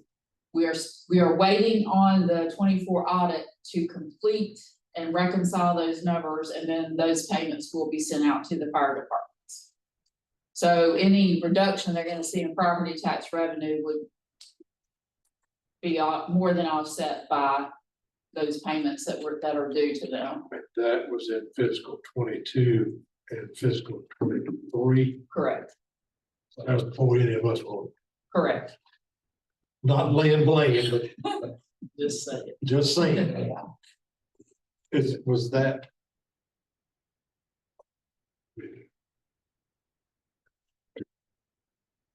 That would be, was that just a problem on the finance department's end for not getting those payments out? Before my time, they Okay. weren't. We'll all explain this one. Sending the sales tax payments to the fire departments. We discovered that they weren't, and then went back and reconciled everything. That's how we came up with the figure. What was the first part you were talking about, the fees they charge for? They get the rescue ops, that one. Yeah, it's for a call of some sort. Yeah, it's for rescue operation payments. I don't know what. Yeah, they get $3,000. It's three per department. Yeah, $3,000 per department every year. In 1 year, they didn't get paid.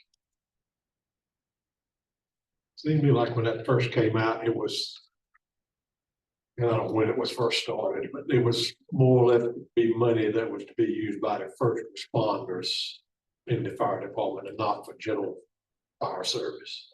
I think is the way it was worded back then. It's several years ago. So I don't want to tell the fire departments how to use the money that they're going to get. This is going to be a one-time bump. And they should consider not using it for ongoing operations. It would be great for capital outlay. We're talking about one department? No, all of the departments. Would that be the one at Ruffin? I mean, not Ruffin, Caswell, was that one's Some. They they get paid a little extra because they're a small circle. How they described it is being that they go into Rockingham County, they were established first and then they have a bigger section that they cover, but they're treated, they get less, is it NCBTS? It's something they get less of, but the sales tax, that big refund for the sales tax, that's divided evenly amongst all 10 fire districts.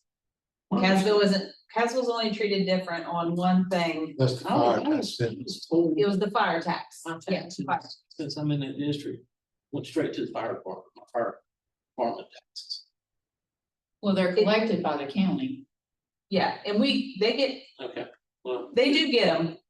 Is Caswell at a different rate than the other 9 fire departments? Yes. They were the first one in the county that had a fire tax. They're the only one, yeah.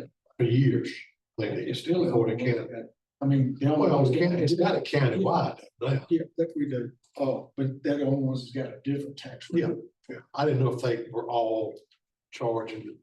If it was the same countywide now, not, but it's not. Caswell is different, got a different rate. Because the rest of the county is what, 3.3 cents on the fire service. It went up last year a little bit. And converted up to precincts or something.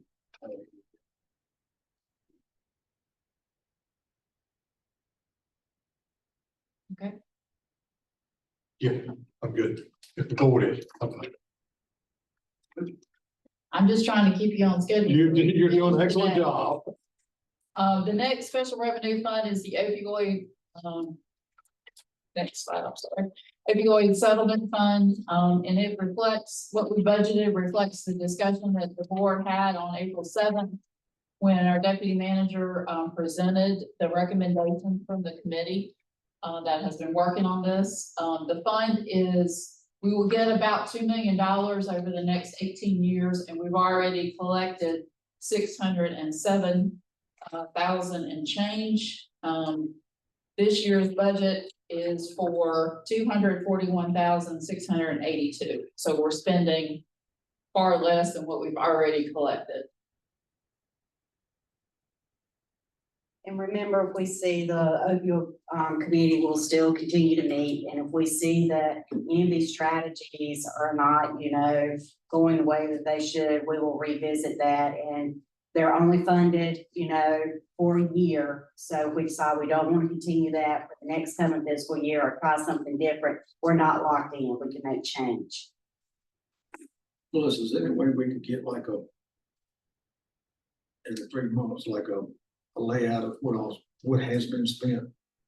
I know that we have to keep up with that reporting, and the jail is good about sending me theirs too, because I will have to do a report in September that, shows all the spending. So yeah, we can do some quarterly reporting.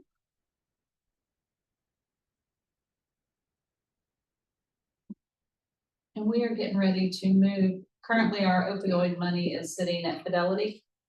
We don't really earn any interest whatsoever at Fidelity, so we're getting ready to move the 600,000 to the trust account to where it will be earning interest. And just so you know, the interest has to go back to Into the opioid, opioid. because I did check to see if we would be able to use it for something else. And they said no, that it has to be spent on still that opioid addiction. Any more questions on the opioid settlement fund? Here, we good to check that one off? Go ahead. All right, next is the revaluation fund. That's on page 83. Where this fund is mandated by state law. Counties have to set aside annually and reserve enough funds to pay for the next revaluation. And we are on a 4-year cycle, correct? So we've determined that we need to be setting aside about $70,000 a year. Everybody good? We decided to Do what? 5 years cycle. They did 4-8, and the only reason we did the 8 at one time. You can't do It's it. usually 4-8. If you do either 4 or 8, Yeah. you can't go past 8.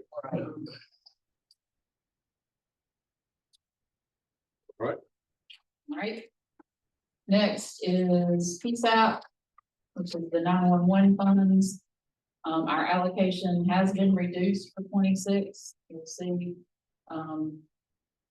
that budgeted last year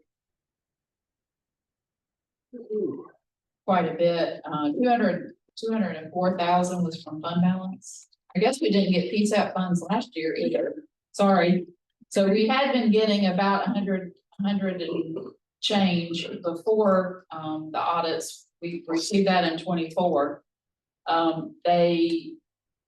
Because of the action that you all took to appropriate general fund balance and make the PSAP fund whole, as well as to allow those capital improvements to move forward.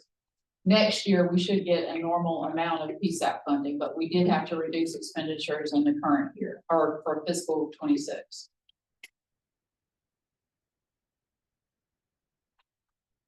I'm gonna be done. Already am. Public safety answering point. What? It's not one. Okay. Okay. It wasn't it 204, wasn't that because we had not turned in something to the state and they withheld those funds? Well, the 185 was because on past reports going back to 2018. Yeah, we had to go through back to 2017 because what the state was saying, We our had- fund balance we was, didn't. well, we didn't have, Right. and that's why they weren't giving us money, because we had so-called so much fund balance. So this is an actual increase of 265. Am I reading this right? It's. No, the recommended is 0. Yeah. Okay. Difference. All right. The difference is 65. Okay. I'm sorry. Questions? Consensus, everybody is good? Yep. All right. Next one is mini grants. The only mini grant we currently have is the community paramedic. And it covers the salary and benefits of the position.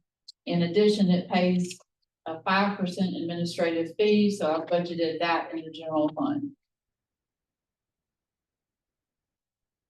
Everybody good with this one? Right. Right, ARP, we, at the end of last year, we brought quite a few amendments to you on ARP. Basically, everything has been spent but $20,000, and that $20,000 reflects the contribution from Piedmont Electric for broadband match.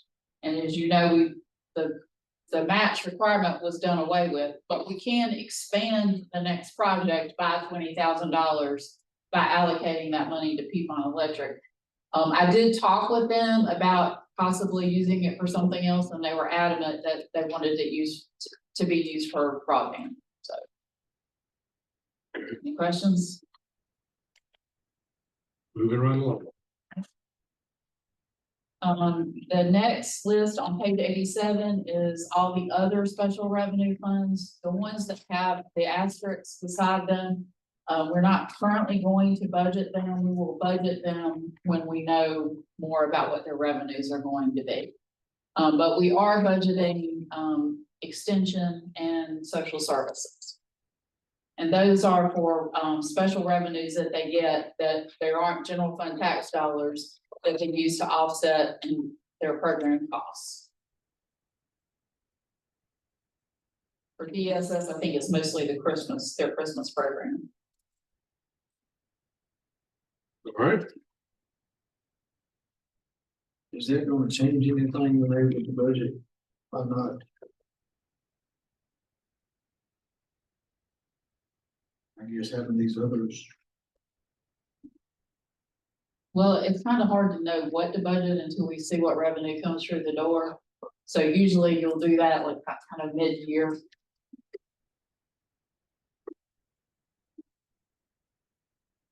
Next is the capital reserve fund for Caswell County Schools.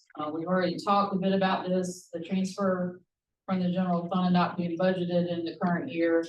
And then the balance should be, you know, you saw from Davenport what our balance is in the capital reserve. There's no reason why we shouldn't be able to make our schools safe and replace roofs and HVAC systems. But before we do that, I think we really need a comprehensive plan. Any questions about capital reserve?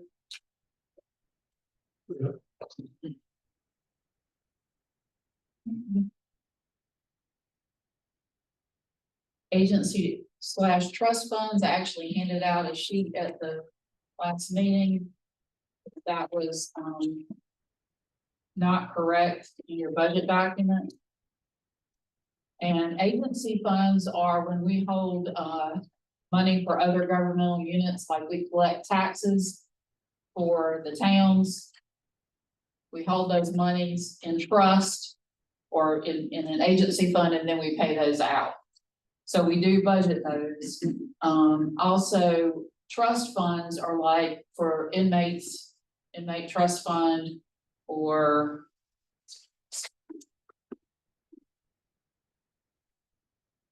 got special separation allowance, a state treasurer fund for the register of deeds. So we are budgeting all of those funds. But it's really money in, money out.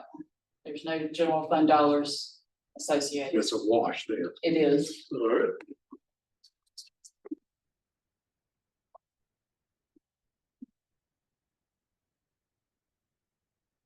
And what we could do next. We could talk about fees next. And revenue. I think everybody else is scheduled. All right, go ahead. Do fees. All right, let's do slide 68, which is property taxes. So you have proposed a 3-cent tax increase to cover the deficit in revenue. And that generates $723,000. Any questions about property tax, or we have an excellent collection percentage, What is it? 90 of what? 99.04. You got a comparison with like counties? I would say that's high, very high compared to like counties. I don't, but. And go back and vote again.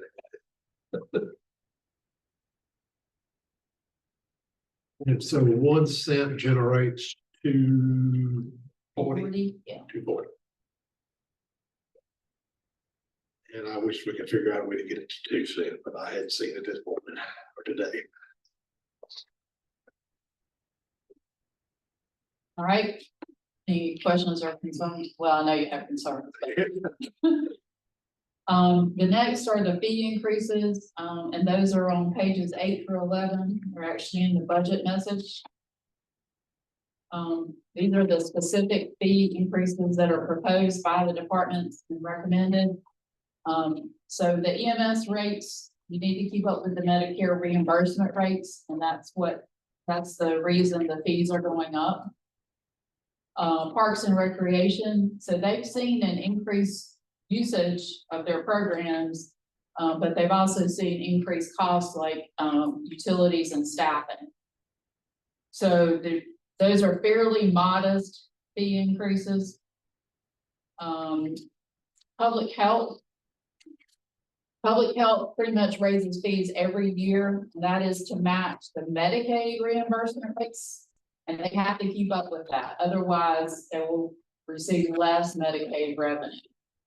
And we don't want them to do that because it offsets their cost.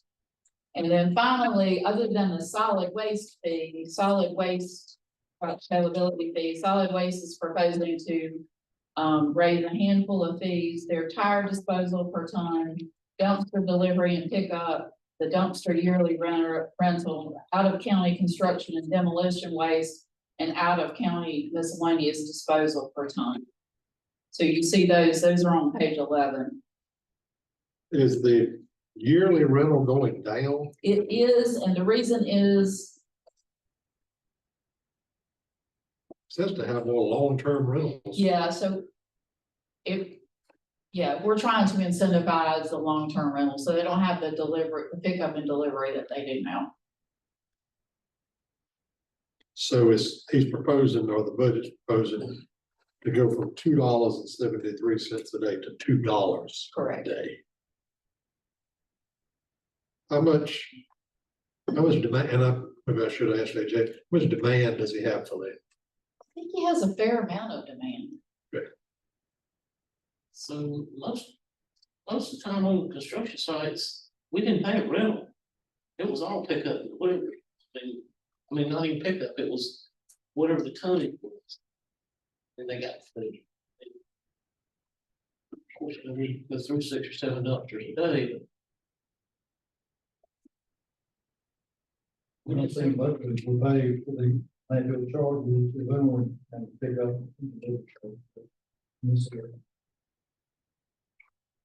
These probably wouldn't be it for a construction site, because they probably wouldn't lease it for a year unless they knew it was, like the seed project or something like that. So this will only affect if it's a 12-month lease. Correct. Otherwise, same Rate. it'd still be $270. If I wanted 6 months, it'd still cost me $273 a day. Correct. If I did 12. Any idea of what the decrease or maybe increase in revenue? Couldn't be much, could it? Yeah.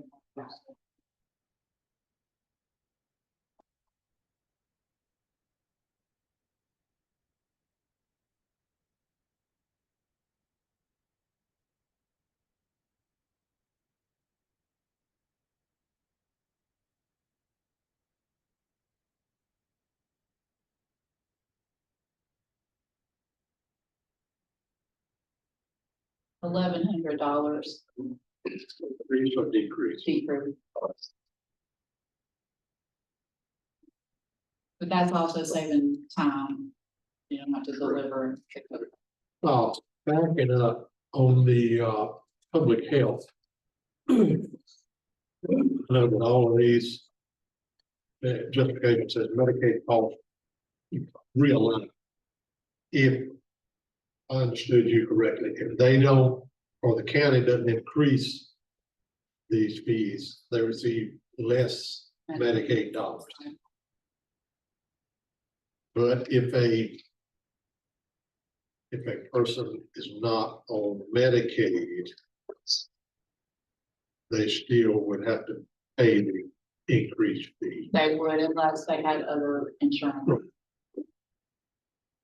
And I just realized there were several solid waste fees, and I'm not sure how I did this. I cut and pasted that were left off of out of the budget message. He wants to increase the tipping fee for brush from $45 to $46 a ton. Construction debris, he wants to go from 70 to 73. Scrap metal per ton, 55 to 56. Furniture and carpet from 65 to 66. Mattress and box springs from 65 to 66, and miscellaneous from 65 to 66. Animal carcass, same 65 to 66. Commercial trash from 70 to 75. And then I think you've got everything on there. That's all per ton. That's all per ton. So very small increase per ton.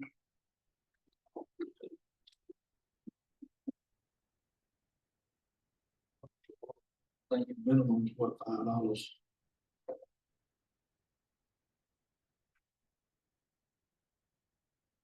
All right, All right, we good with that? Good with I the guess fees? so. Especially with the ones for, Medicaid. We ain't got much choice on that. Those.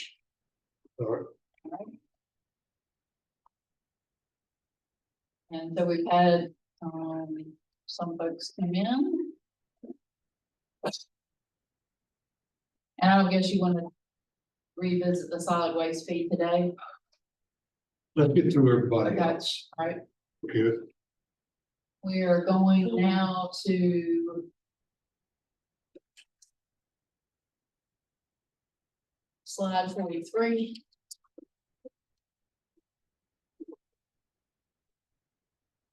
Should we wait and see if anybody from elections comes in?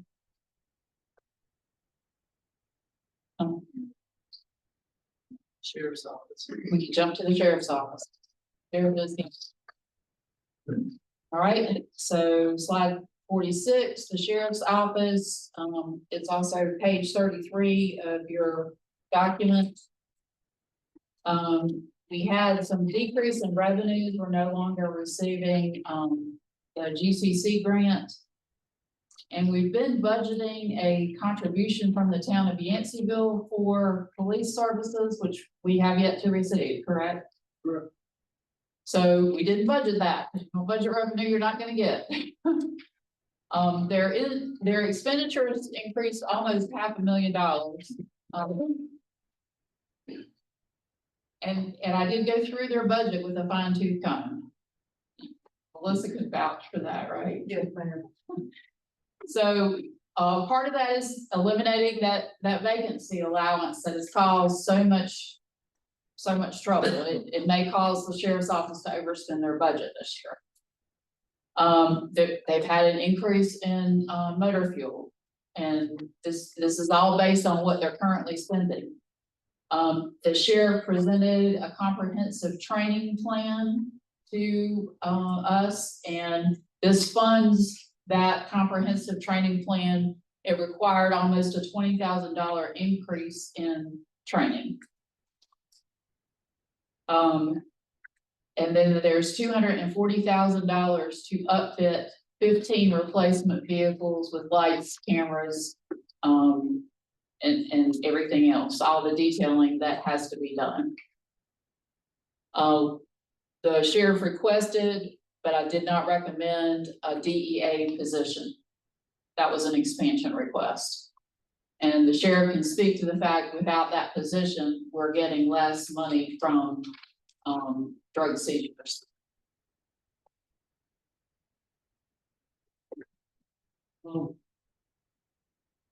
you said that about the, if there was an opening, you had to get rid of. Yeah, I hate word. The vacancy. Vacancy, thank you. Vacancy rate. I remember, there's no doubt in my mind.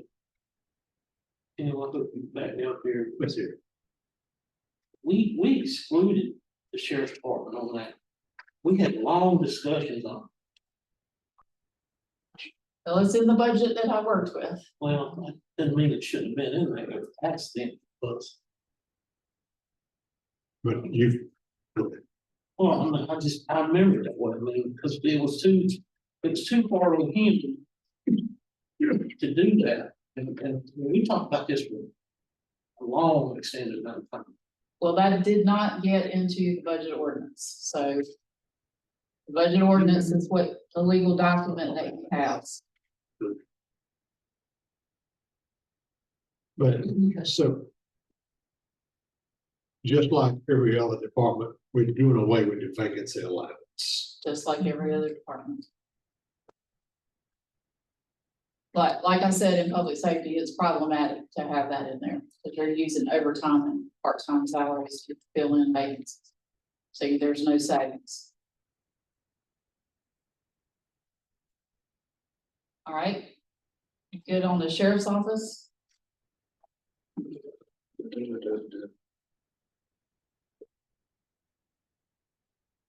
Go back through the training expense thing again. Okay. I've actually got the training plan. I think I can pull that up. Give me a minute.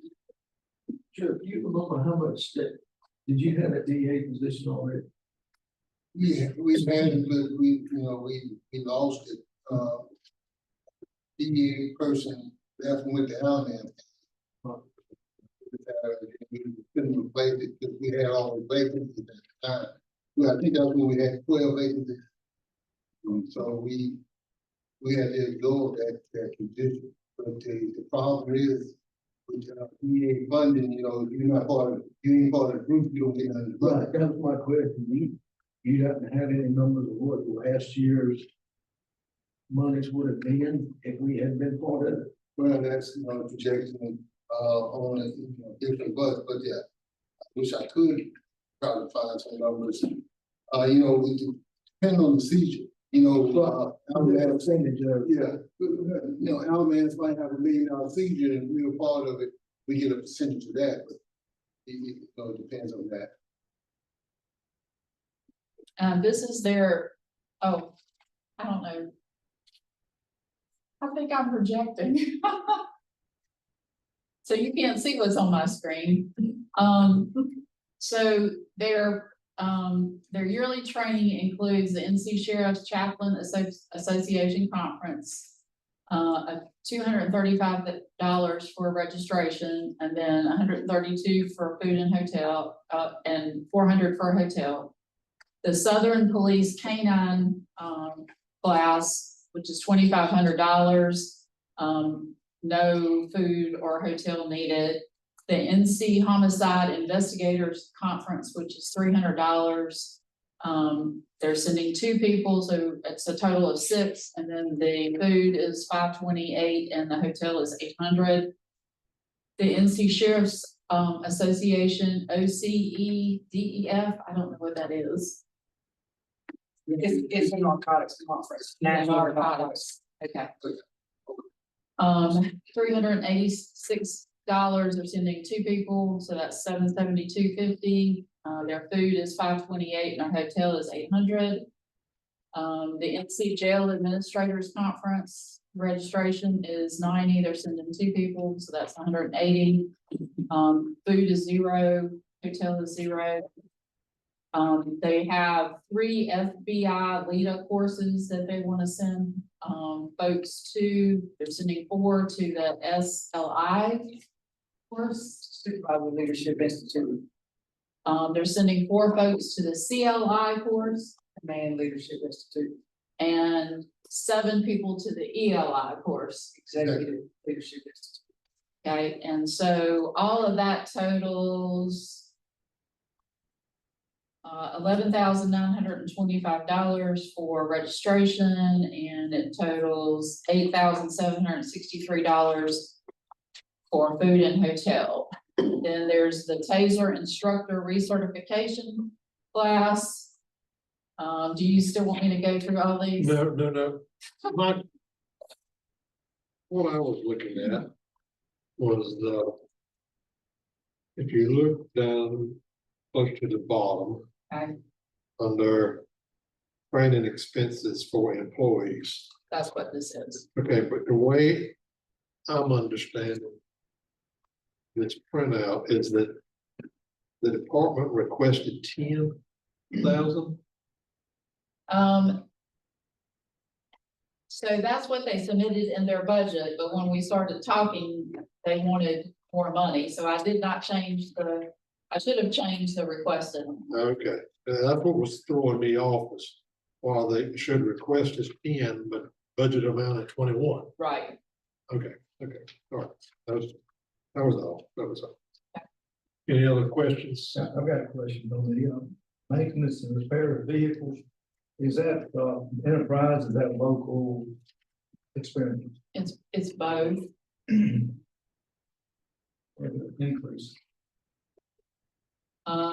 Well, that's based on, what we're spending now, and then also the vehicles that are serviced through enterprise were being paid out of the debt service fund.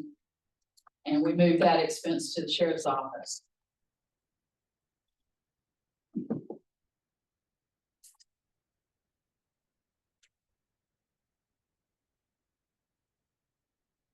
You're talking about the 30.5 increase, don't you? Yeah.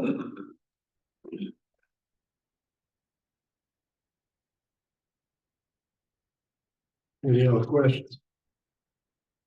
Comments?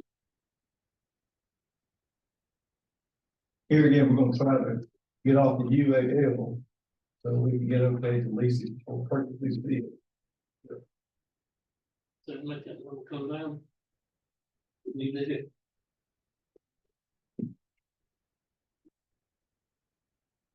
What's the consensus of the board? Approve the sheriff's budget? Still another question on this. All right, this is projected 12 months starting July, don't it? Yes. All right, let's say it takes October, December before we get all. That's gonna reduce this, It is. but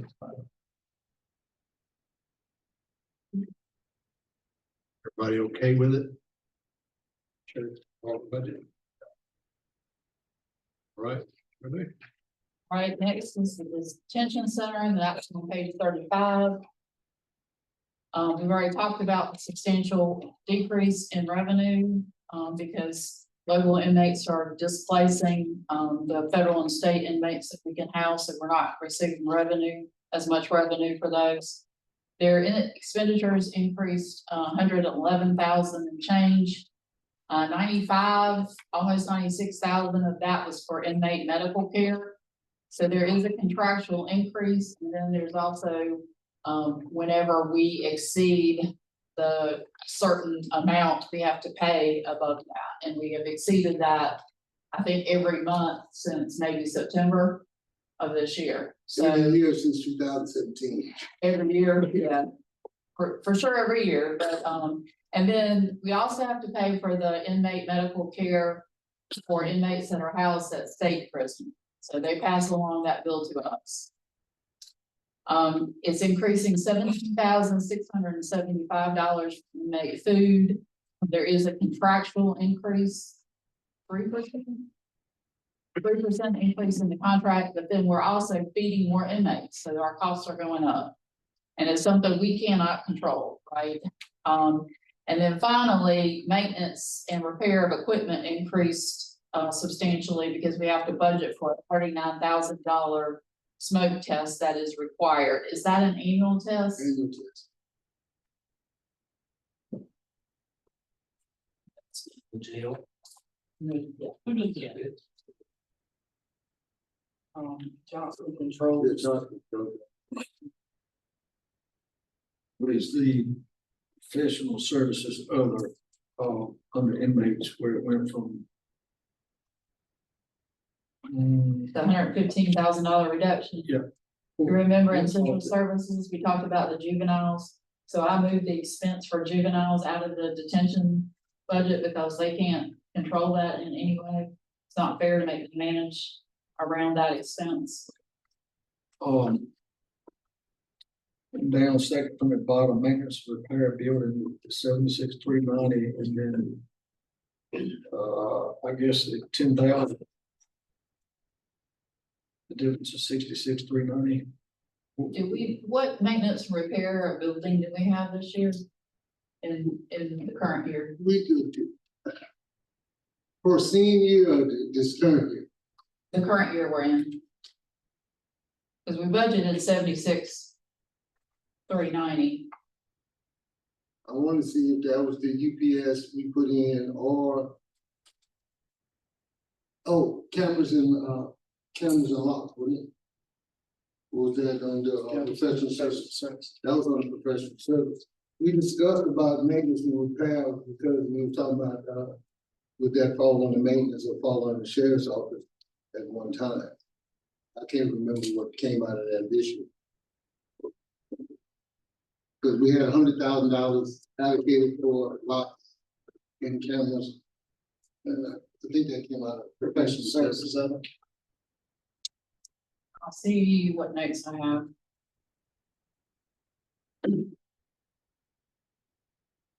And the reason I'm asking, because if you look at 60, if you look at the unvariance of 66,390, but then you go down to maintenance and repair equipment, 62,060. I'm wondering if something didn't kind of reverse itself there.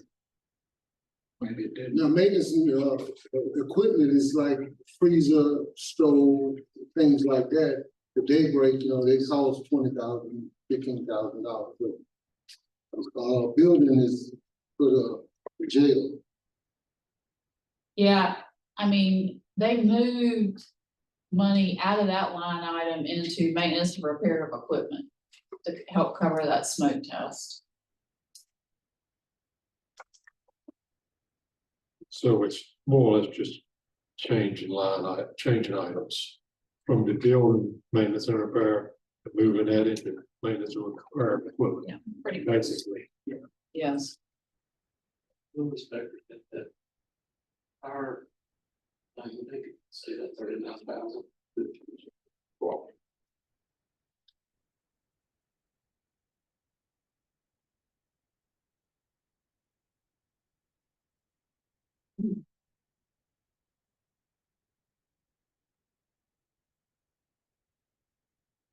any questions for the sheriff while he's here?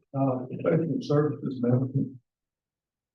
Yeah, that's the medical that I talked about with that large increase. And we still have to do the SRO budget before that. One question I get asked for, I know it's all on vehicle in that fit with the cages and all of that stuff.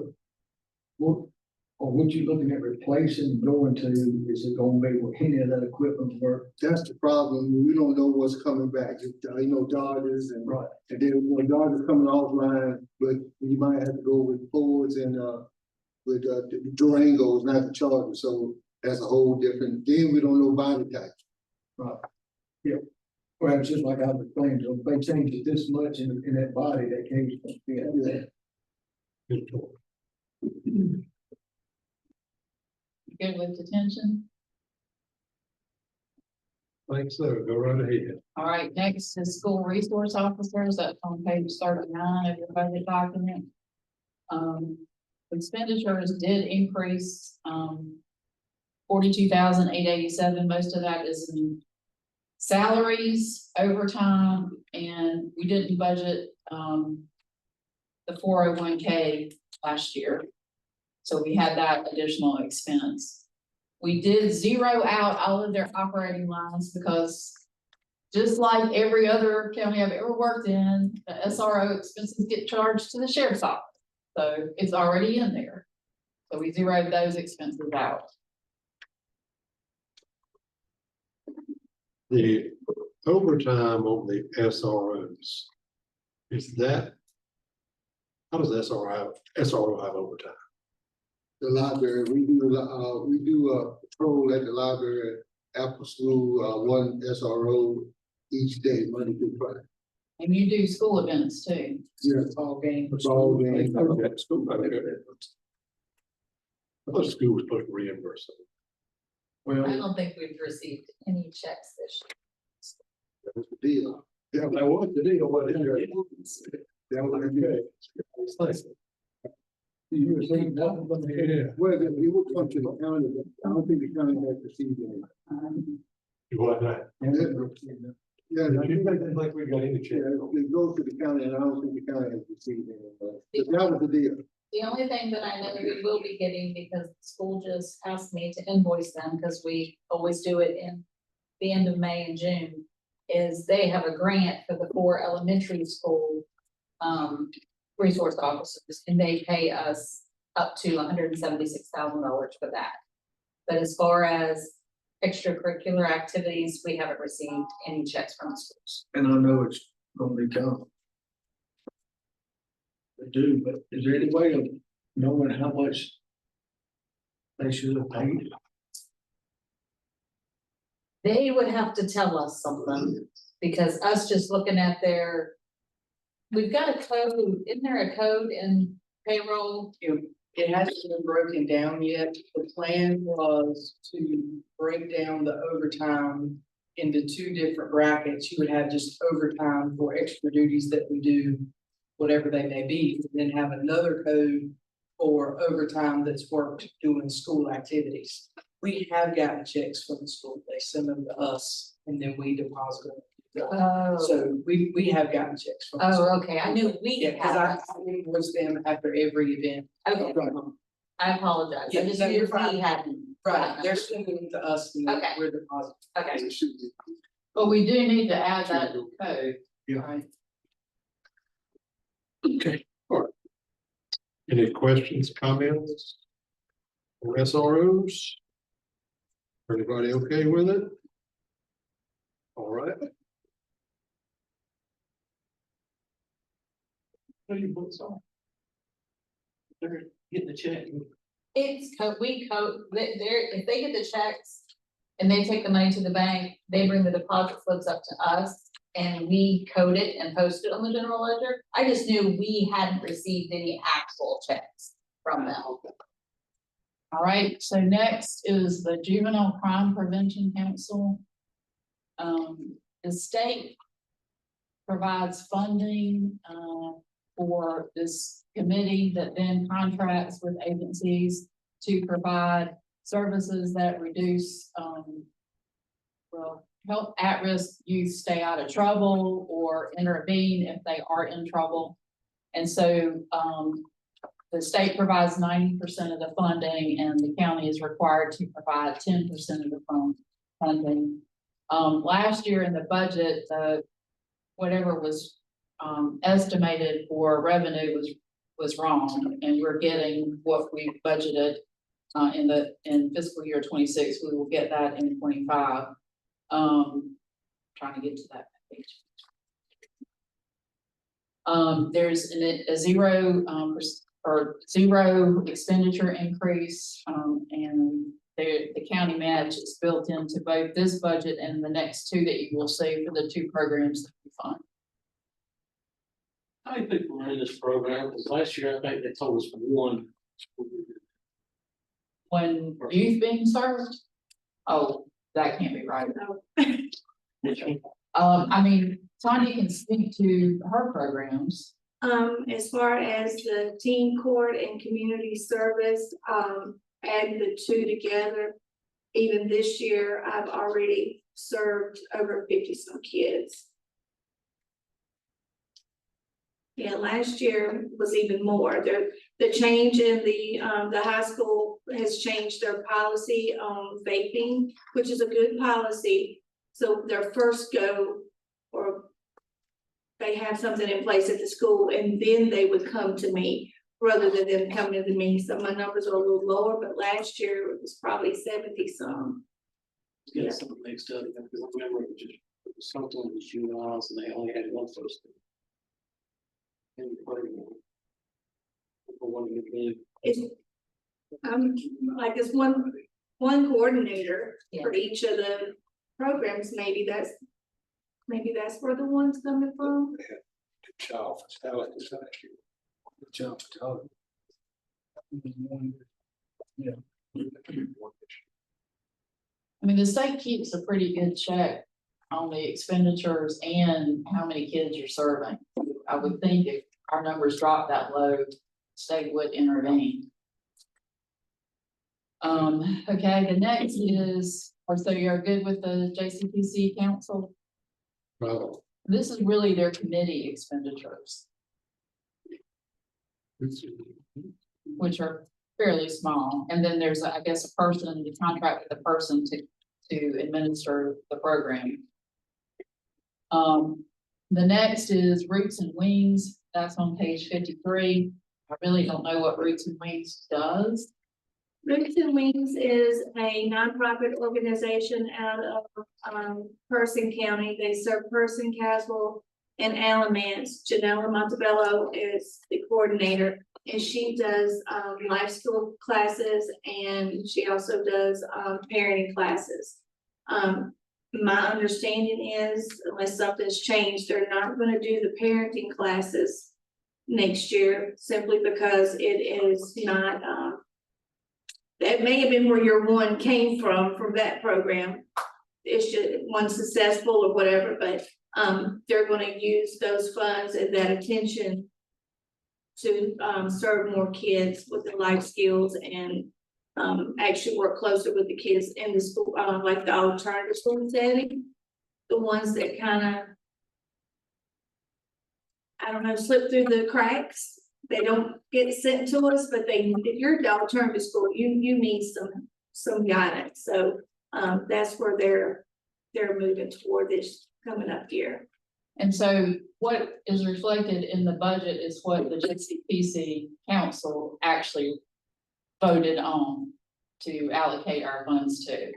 So their expenditures did increase some based on what JCPT approved. Also, we used to budget that by line item, and you see that on page 53.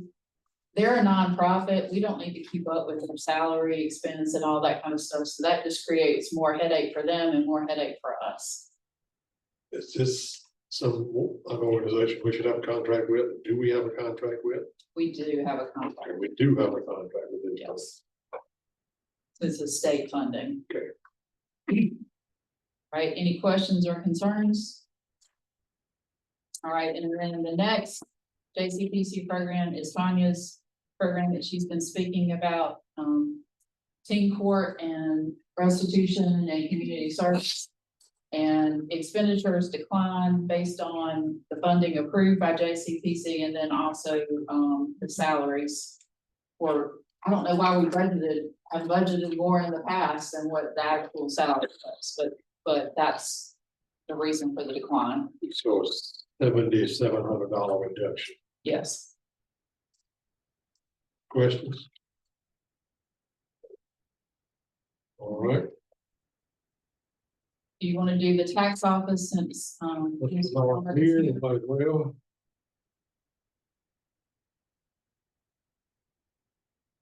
tax is? Thank you.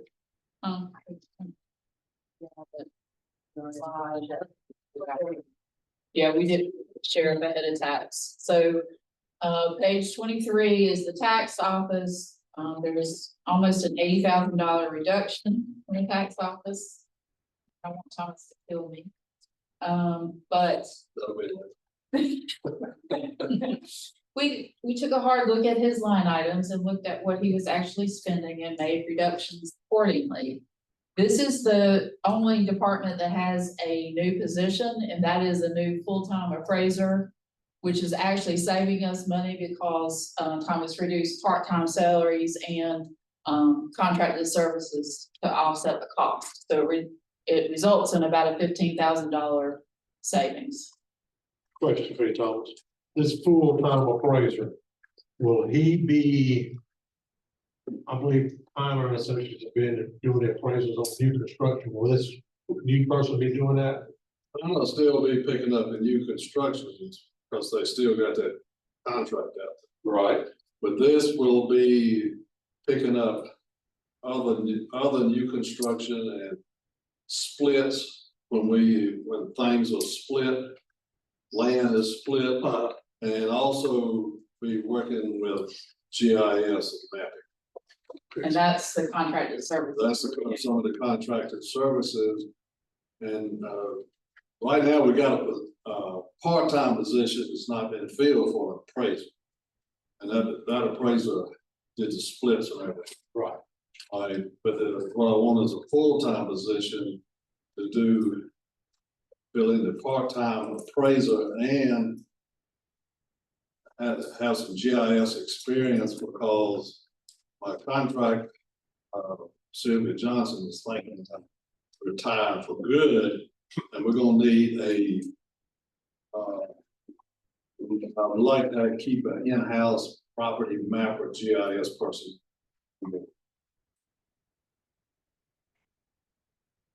This is, if I'm reading that right, save us a little over 15,000. Am I seeing that number correctly? That is correct.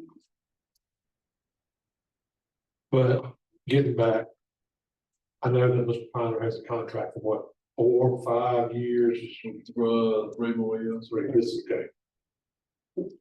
When that contract's up, do you see this full-time appraiser being able to take on those? Picking up new construction. Yeah, okay. Question, great. Thomas, only professional service billing, is that the ones that's going back to statements? Yes. Professional service billing, all that, yes. Why was it 20,000 reduction? Because that's based on what they actually will spend this year and what they spent last year. So this year, we budgeted 141. Right. They're gonna spend 113. Okay. That we estimate, so we're budgeting 141. So last year in 24, we had to send out reval notices and everything too, so that jumps it up. And, I hate to ask a question, but, do we bid out any of this stuff as far as billing, even like with EMS and we bid it out to different places? Bid for the billing? For the billing, we have to pay it, yes. I have a vendor I've been using for years.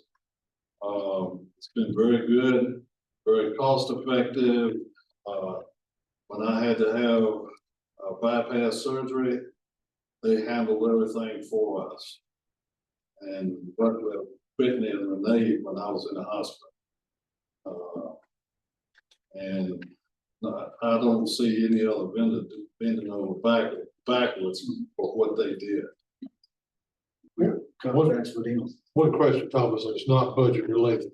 I had a taxpayer contact me a few weeks ago, and he wanted to know that when you send out your property tax bills, if he had multiple parcels, is there any way that you could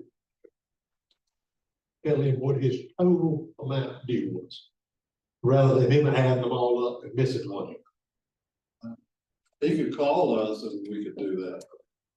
But you don't. But no, they send out an individual bill for each parcel. Is it a vendor that actually does that? That's our software system. Okay. That sends a file to the vendor. Okay, that's not actually something y'all do in-house. No, it's not what we do, not what the vendor. Okay.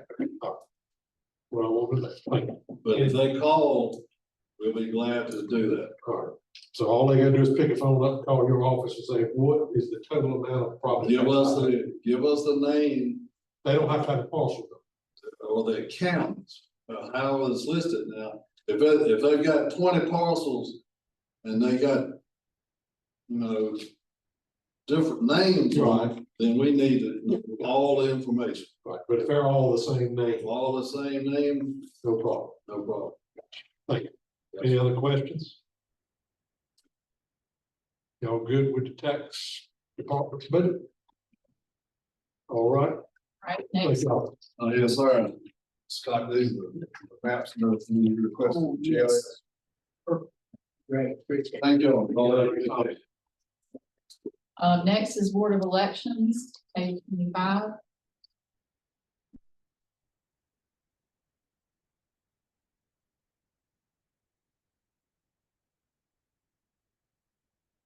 Everybody's here. It's fine. So, I mean, you can see on that first report I sent you, they're gonna revert a lot of their budget this year. So I did make some line item cuts. It was a very, very painful process. I also, asked the director to break down the cost of the municipal elections, because the town should be reimbursing us for the cost of the municipal election. So that has been broken down, and that revenue is budgeted. 13,134 for the municipal election. And then the last thing was the second primary. I made him break out the cost of the second primary, and that was put in contingency that we already reviewed. And then elections are cyclical, so you can't just look at last year. You gotta look at a year that was similar and had a similar number of elections. I based the line item reductions on those similar elections, and we did budget to have 4 porta potties at election site. I don't agree with it. People that are coming to vote can go in and use that. And it happened in one of mine, two elections ago. First election. 22. Yeah. One of the people that was working, running for state senate came, he wanted to go in. And there was a big fiasco because they said he could be voter intimidation and blah, blah, blah. The thing about it is people like me, if I'm there working that, why is it up to the taxpayer to pay for me to have a toilet? I would understand it if it was the voters or the people of Caswell County, but you elect to be there on your own to campaign for your person. And that's great. I'm fine with that, but I don't see where the taxpayer should have to pay for that. Board decision. I think we ran up on the same We thing, did last year, and I can't remember whether it was that election cycle or the one prior to it, everybody was working a poll for the candidate. And wherever he called the head person over voting at that precinct, that they said, you can't come in. They threw a big stink over it. Is that, state law? I don't There's know, no- Brad. Well, yeah, well, if say you run for office and you go in there, they can say, well, he was down there giving me the look, you know, and because you're in that, you're not supposed to, that's why they have that line, they say we can't cross. Yeah. That line is that line, and it doesn't matter if it's for a bathroom or for anything. That's the state law. They can't cross that. Where the voting machines and that kind of thing. There's so many feet, what, 50 feet, 100 feet out. Yeah. And yeah, it's nice, I don't. But like all that money you spent down there, and I sat there and watched it. One person used it and it was drugstore guy, it was his daughter. It's the only person who used it, after all that you did.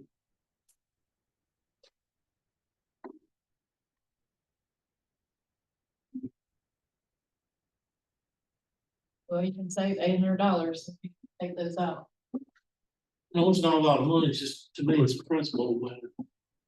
I mean, I know the problem we ran into, last year at Providence was the bathrooms were in the area of the voting. And they said you couldn't come in, like, it was this room and they had the vote machine set up there and the bathroom was right there. They said you could not come in and go to that bathroom because you were inside of those voting machines. Now, that bathroom had been if you could access that bathroom from a different door or different location, it wasn't an issue. I don't know how you get the fire departments or everybody to say, well, let's move the vote machines out to the bays, move all the trucks out. Then you got your voting area plus, but then I don't know, you run into the issue then, well, if it's raining or snowing or whatever, you're gonna put all them, $500,000, $750,000 worth of equipment out there and set it in the rain. I mean, the only person people were talking about are the people that's there campaigning for something. The elected workers, poll workers, they were just. It wasn't really campaigning for the candidates. That's I kind of see Mr. Holt's point, they're there by choice. And I know, like him, I know it ain't but $100, which is a whole lot less than 1/10 of 1 cent of tax revenue. I think take out $800 out. I want you hold the board if you like. See, or I can hold the board. I know how much hope is. Y'all speak now, if I ever hold your peace. I concur with Hope and Chairman of.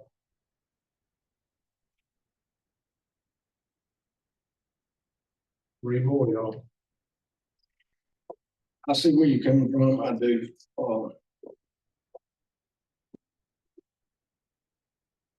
If they take it out, probably gonna have lunch. Whatever about it, but yeah, we'll see how it goes. Yeah. Are y'all gonna have them post something, cause the county gets the calls about it, that's how it happened last time. You got them all freaking day,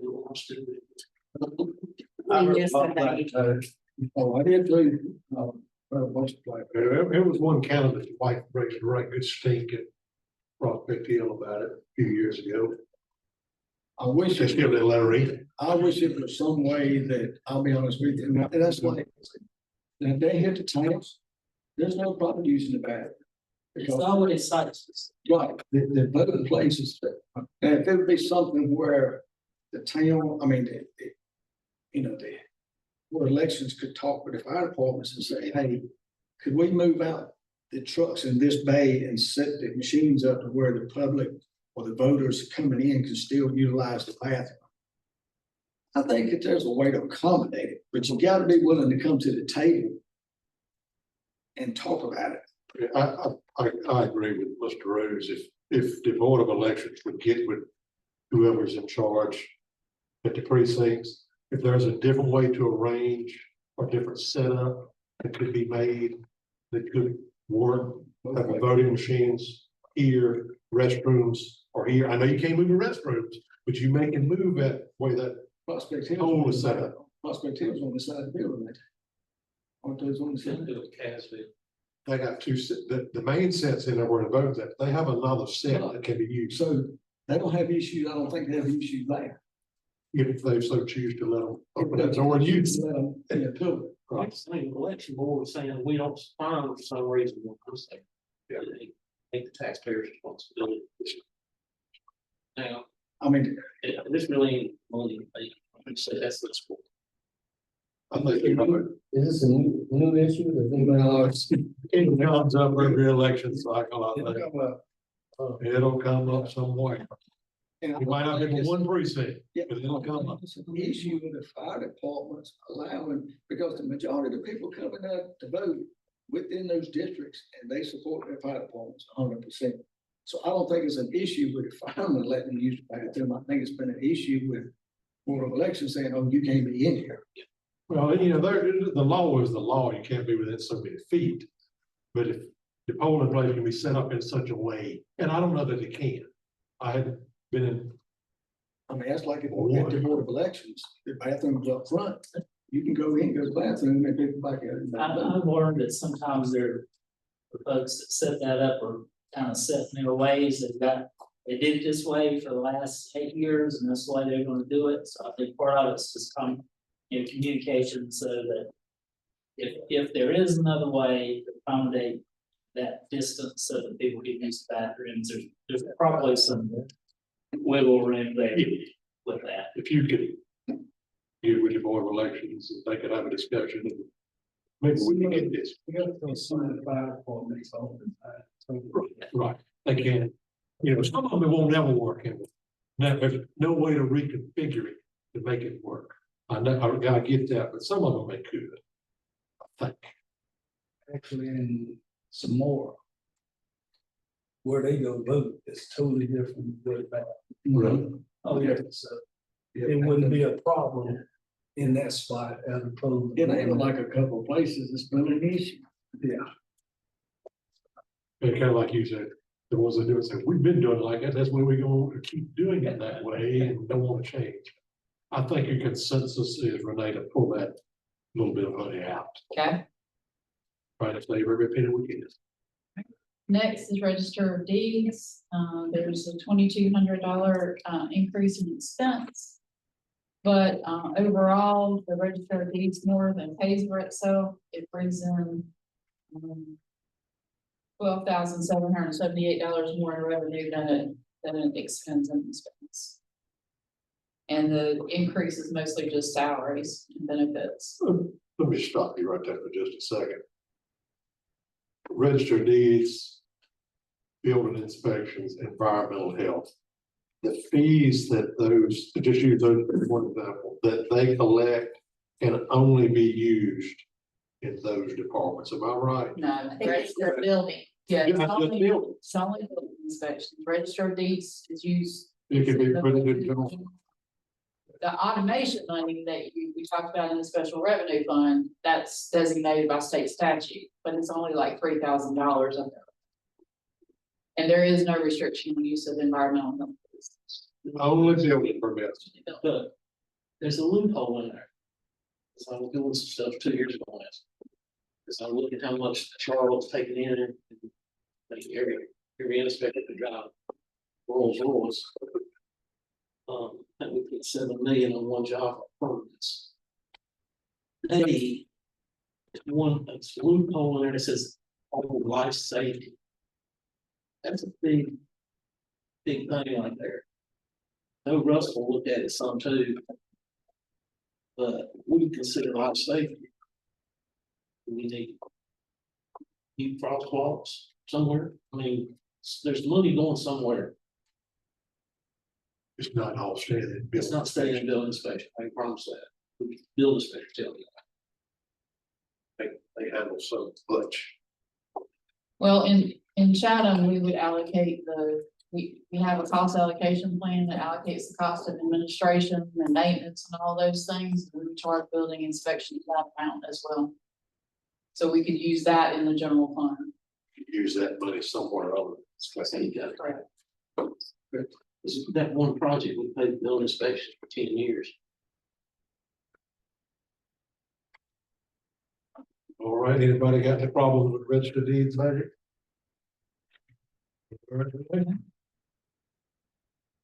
Not sure.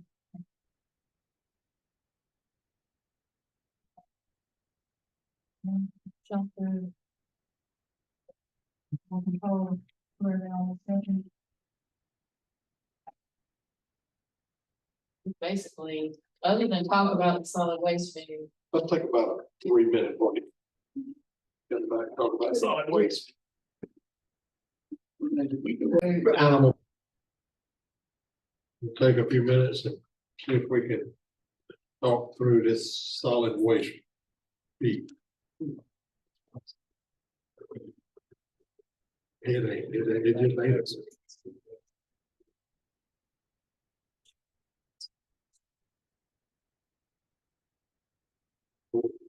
The way I believe I'm is that proposal is to charge all county residents $125. But if they have a dumpster, you know, curbside, alternate collection, that they would be cut to 60 or 65. 65. They would get $60 reduction. Same thing would be true inside the city limits. Theirs would be cut to, or the town limits, cut to 65. Because everybody, all residents receive some benefit from the solid waste department, whether they are paying the fee or not. Am I looking at this correctly? That's perfect. Okay. They have accessibility to use it. They have the option. Yes. They have the option. Whether they use it or not is up to them, but they have the option. It's there. And we're going to put under that proposal, did the director say that he was going to put a access somewhere here in town for the town residents? A recycling. If we went with this proposal. And also reduce the per ton charge to the town solid waste hauler. Which would in turn, if he reduces it for them, for the hauler, to keep them from having to raise rates based off the hauler increase. Right.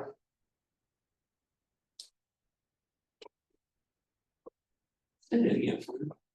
If the hauler, it picks up the trash, he's gonna give him a reduction, because when he brings it out to dump it, we charge him. So he's gonna give the hauler a reduction, which in turn the town, if he didn't raise his, say he picked it up for $5,000 and he tells the town, well, I'm gonna increase it to $10,000 next year. But then the town raises their garbage pickup rates to offset his pickup. So I guess by him giving a reduction, it would help the town residents and not having an increase on the town side. Well, how do you know that he swung on it? Yeah. I don't know, he won't just stick the savings in his pocket. Well, it'll be public record. Well, I mean, we'll talk We'll about have it. to notify the town that we're reducing his amount of disposal. When we reduce his amount of disposal fee for. Could we, and I know this requires work on y'all's end as far as the numbers go. If we change I know the tipping fees are all going minimal amount, a lot of them. If we get those tipping fees to a level to bring that number down a little bit? I know we could, but like if, you know, like so. It's not enough, doesn't generate enough. Okay. That's what I was afraid you was gonna say, was it be enough, would it be enough revenue generated even if we increased them substantially? So you're saying it's like 3,000 households that are paying, they reduced amount. Okay. So if you increase those $65 a year, it's $195,000. So you're saying that's basically what it costs to, or to be applied towards testing and more or less indirect cost from the country. So what we did is back out all of the costs that are related to the collection centers. And even though those available to that group, you're not asking them to pay those costs. They're paying the rest of solid waste, not the collection center costs. The $65 covers everything other than the collection centers. Correct. Yes. I'm open for suggestions, gentlemen, as to how to handle this.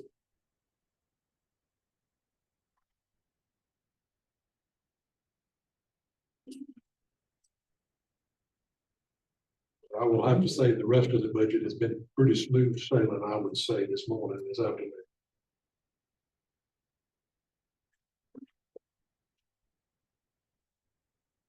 I know without a doubt, the town's gonna give us some pushback on this. But you said you had checked as far as legality. That was not an issue. No. Okay. Well, I live outside the town limits and I pay, have mine picked up. But I've only got to pay $65 a year, it's $5 a month. I don't think that's paid.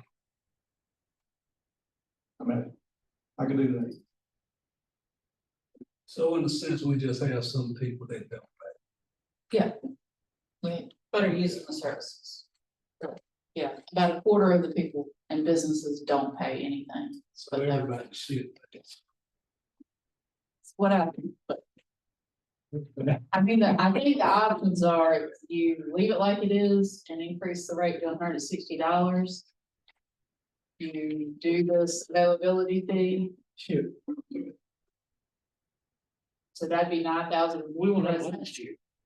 Yeah, I mean, I think It's 2 years, we did. Like we did. You could pay the digits from the general fund, but then. Short end That's not a good habit, as they say. It's not. Yeah. I mean, it's not like you're increasing something and we're not trying to, it's not like we're saying here, this is $65 and you get nothing. We're putting something down here that's giving them access. And we're looking at trying to offset the cost on the dumping to help with the town pickup rate. And you're being fair to everyone. I mean, really. They use those services. Yeah, I could justify it in my mind if I know the 65 is going towards closed landfill or testing, whatever. It's not picking my trash up and handling it. That's exactly right. So if you break down that number, that 125, you're saying 65 of that 125 that would do the testing and all. Recycling, the C&D landfill, everything but the collection centers. And the remainder of that goes to, that the county residents pay. Goes to The collection center. collection center. So, I see what you're saying.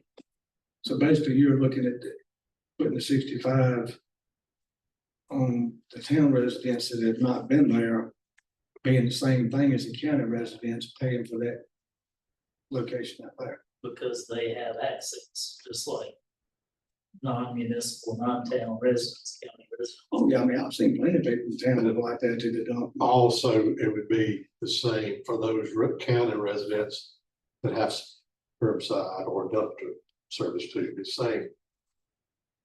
Numbers would apply to them as it was to town residents.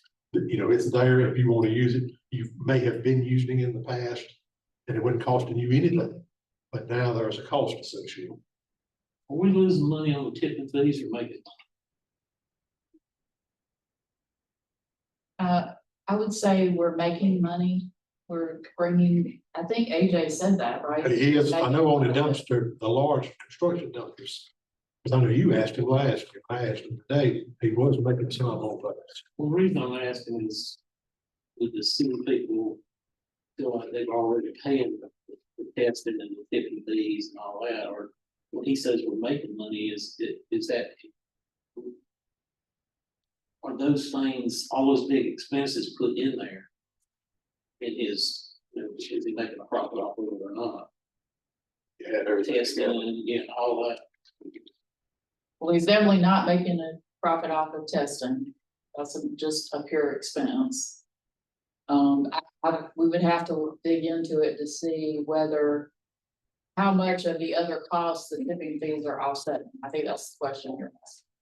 Yeah, a whole different avenue with it if you're going to explain it, say, okay, yeah, you're paying this, but you're not paying for the land, people working there, the testing fees, I mean, all those things, when you tip that load, it's not covering all that.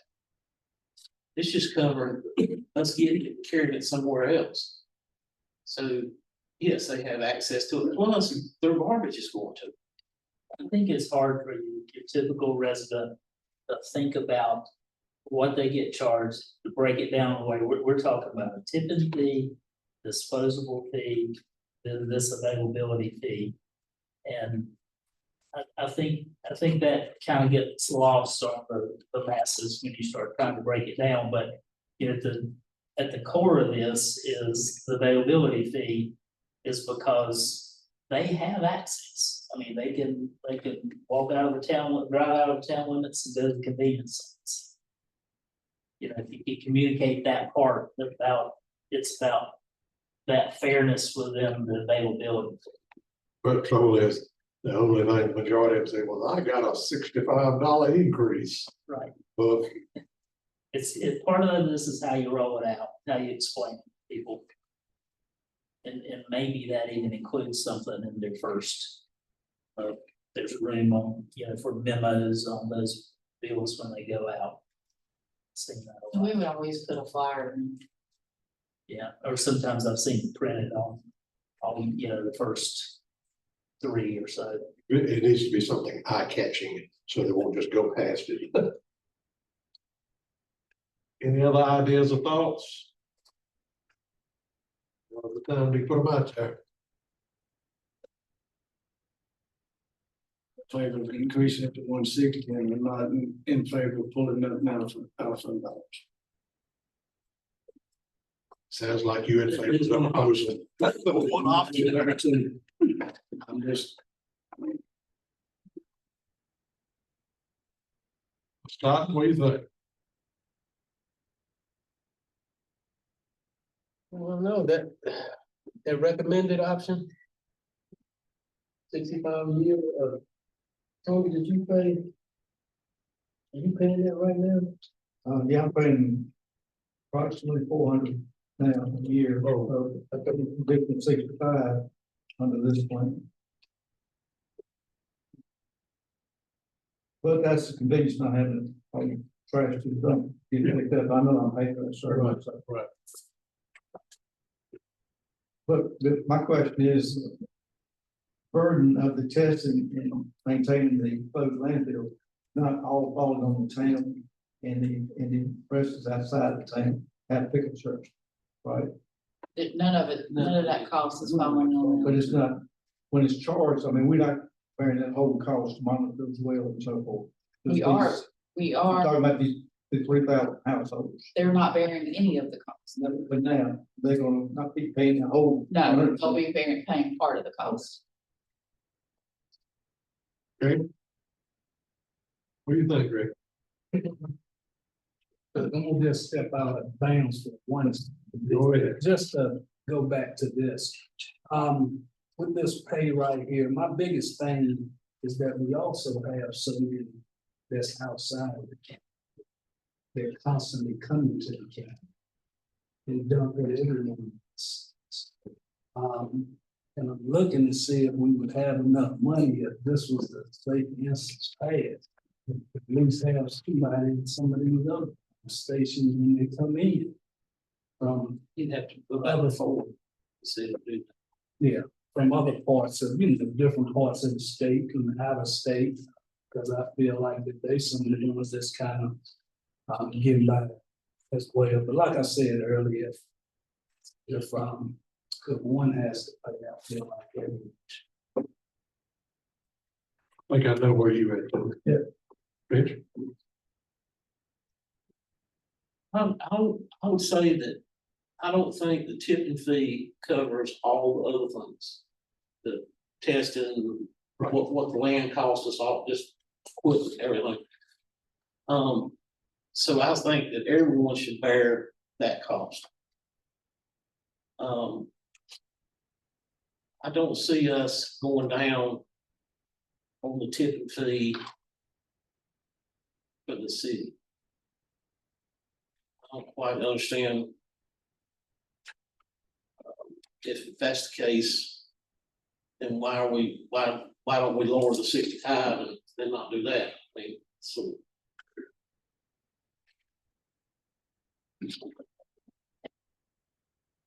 Rose, you said you didn't want to do one and didn't want to do the other, so that one option that was only three. I mean, I don't know what resources we get. I mean.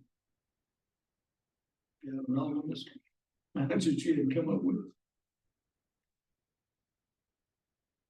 I mean, we can play with numbers and look at, well, what if we did, lowered it to 50 and, all that impact. But if we lower what we pay, what the town residents and, the people who have private haulers, if we lower that amount, the other part of the fee has got to go up. We all that. Yeah. There we go. All right. I'm not crazy about it, but I don't see any real alternatives other than what Renee had presented. I know town residents, town council, mayor, not gonna be happy with us.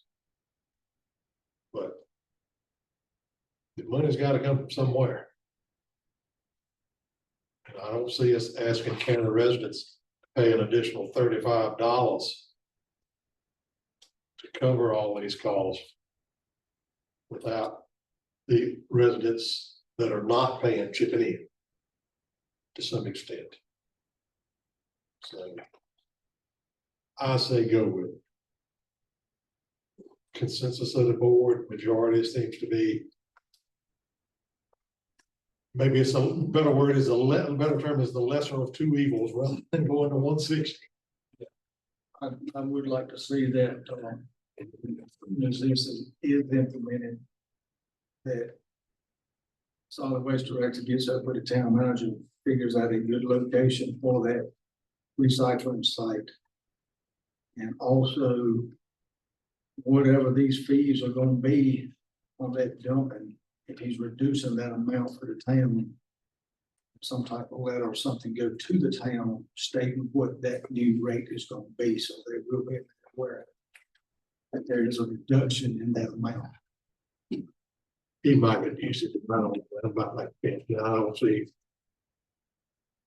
really any benefit to that, but that's a town business between them and the hauler. But that's not. I think the consensus of the board is to go and change any fees. Now, one question. I know that will the availability fee of $65, someone that's getting curbside or he has a dumpster now, they will just be billed 65. That's what we're trying to work out, because I don't want them to get a bill for 100. They know they're gonna move 125 and then they could get 60 back. We're gonna try to do it where they're just billed at 65. Gonna try. All right. Good enough. What do you got next? All right, so our next group of departments has come in. And we will start with slide 52, which is the animal control. And I have to give kudos to Dustin. He did an excellent job on his budget. I don't even know if I had a question. Which, believe me, that was. That's all. So we made a few line item reductions, just based on actual spending. And the main increase in expenses is moving the APS contract to this budget and increasing the contract from $174,000 to $225,000 a year. Do we have a contract with them yet? What's the status? Status is, back out there, I think with, is it Michelle? Michelle. And Who is who now? Is Michelle the director or? Michelle is the shelter manager. And Kim is? Kim is board member and attorney. Yeah, she does. I know she's an attorney, but she's a board member. Yes. Question. If we don't have a signed agreement with them by July 1, are we obligated to fund them at all? No. That's why I moved this to a contracted service in Dustin's budget. It is a service that we are contracting for, and if they don't provide the service, we don't provide the funding. It was a big stink last year, we own that building. Yeah.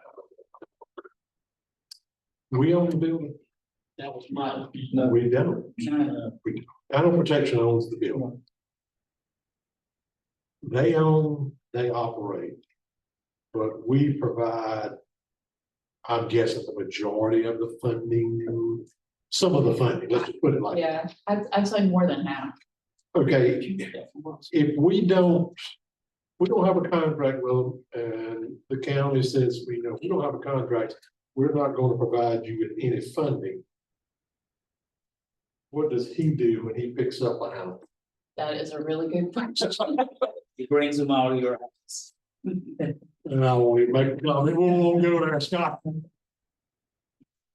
We have to work this out. We have to. And to be transparent with the board, Renee and I had this discussion about funding for animal control, 5-6 weeks ago, probably.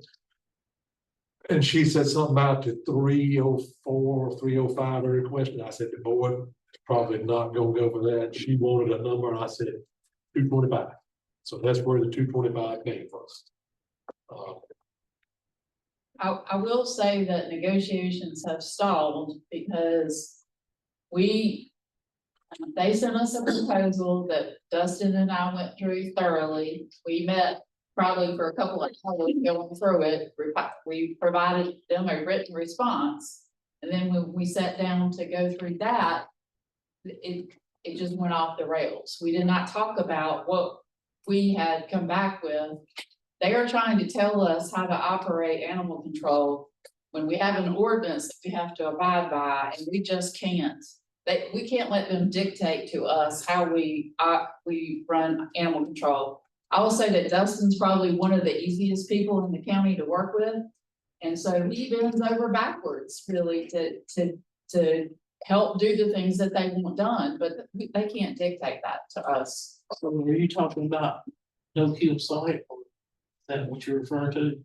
Well, we do have an issue that they're frequently over capacity because they don't want to euthanize animals, and I absolutely 100% get that, but that's their decision. That's not our decision. We're paying to have our animals impounded and dealt with.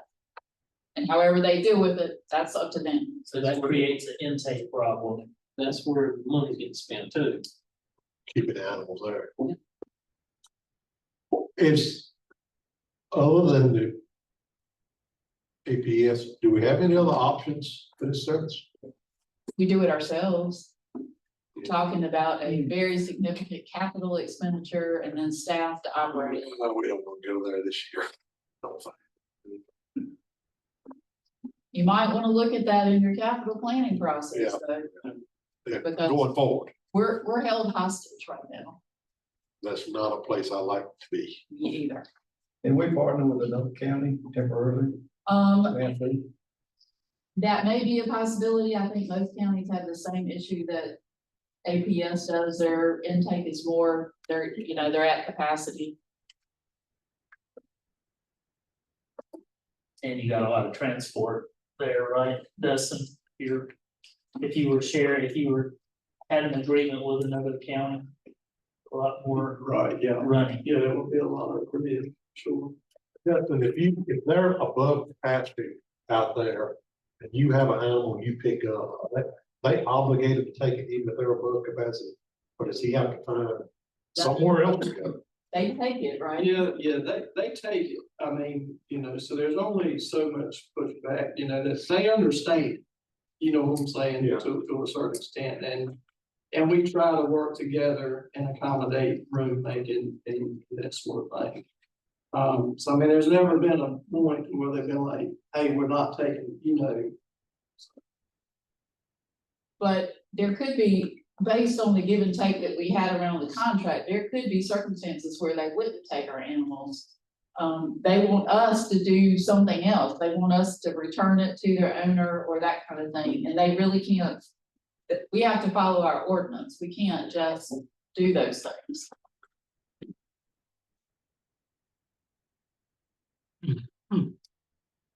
Yeah, those were some suggestions, that they were making, but I thought the proposal that we presented to them was pretty fair and workable. So I just kind of felt like it's where we have to come to that agreements and still be fair, and negotiate. You and I met with them in January, I think, and they were talking about capital needs, roof repairs, stuff like that. Had a list of different needs and money things. Will this take care of their, No. It won't. will it help or hinder? Mostly, this will go to operating and not to their capital needs. My understanding from RD is that we've contributed quite a bit to their maintenance. RD has contributed quite a bit. He's gone out there and helped them with various projects, gotten them contractors at the least cost, what RD does. And we did include, his services in our proposal back to APS. So he was agreeable to doing that, but, as I said, the negotiations got stalled. So we're having to keep up with buildings that we don't own on the contract. That may be more, I wouldn't say we kept up the building. I think it's just we've been providing that assistance to varying levels of success as far as, offering up quotes, give quotes to them for the RD, not using what, they invested the time in, but, did the 225 get communicated in the contract, that's like the written version? No, Okay, that discussion was had later. okay. So APS owns the building, right? We own the land? That is sitting on their property. They're providing a service. And we're supposed to have a contract with them. How long has it been since we've had an actual contract? Years. I think I heard maybe back around 2009, 11. 13 years. Okay. Do they have other sources of income? They have some, they get some grants, donations, that sort of thing. Things. Yeah, adoption fees.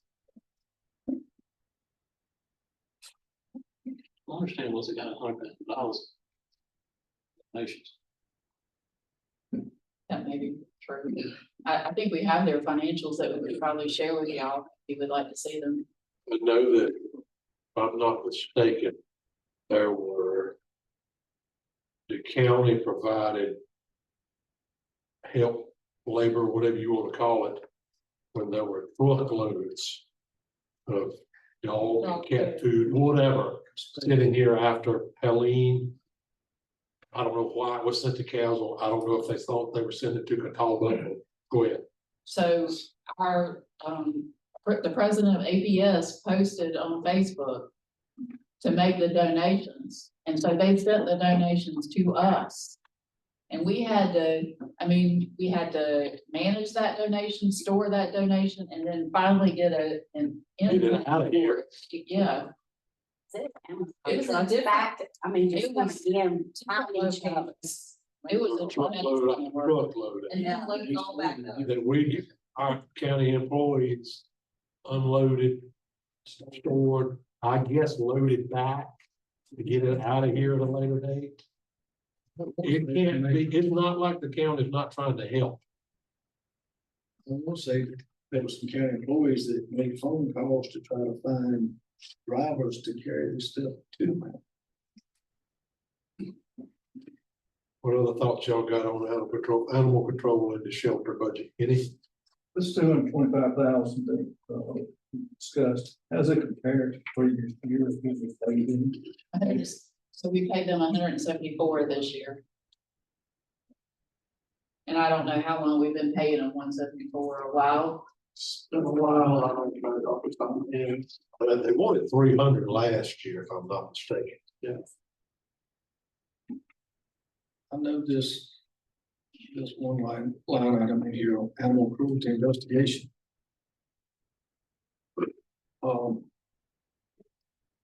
we gonna run into any issues with that? I have that money in contingency. It continues. How much is that? And I guess because what we seem to run into periodically with some of the dogs that we have to. 1,000. What happened with the one where the dog was held? That was when they were charging so much a day. Yeah. So, prior one, county refused to pay, I think. I believe we got one now that's being held, if I'm not mistaken. We do. Dangerous, supposedly dangerous dog. Go ahead. No. Go. You say you've seen the financials. I was he's running at a deficit each year. I'll have to, I don't remember. I'll have to pull all that.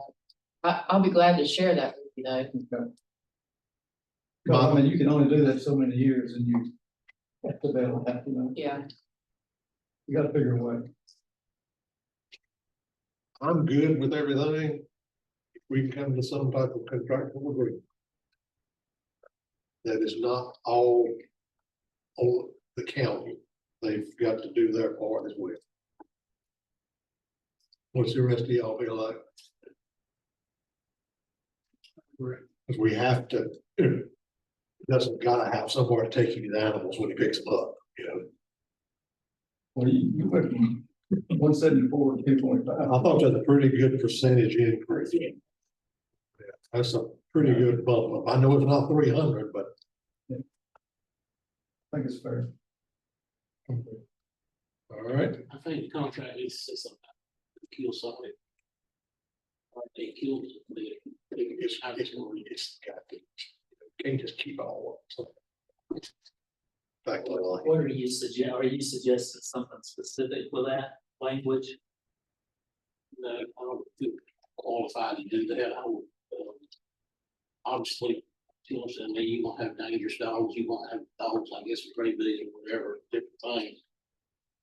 But if you get a dog for two or 3 years. Yeah, and I'm just suggesting some guidelines to go by when we sit down with. If you don't have someone who wants to adopt that dog, there's gotta be a timeline cut off in there somewhere. You just cannot continue. Can't afford to do it. County can't afford to do it. They can't afford it. I will say, based on our discussion with them, they're gonna push back hard on that. They do get grant funding based on having a kill rate at a low level. So, Give you something to look forward to, Scott. Yeah, that's it. How many? I mean, it's like down what you just pick up strays and all that, but how many dogs do you normally? You know, like the ones that are picked up, they line up in court.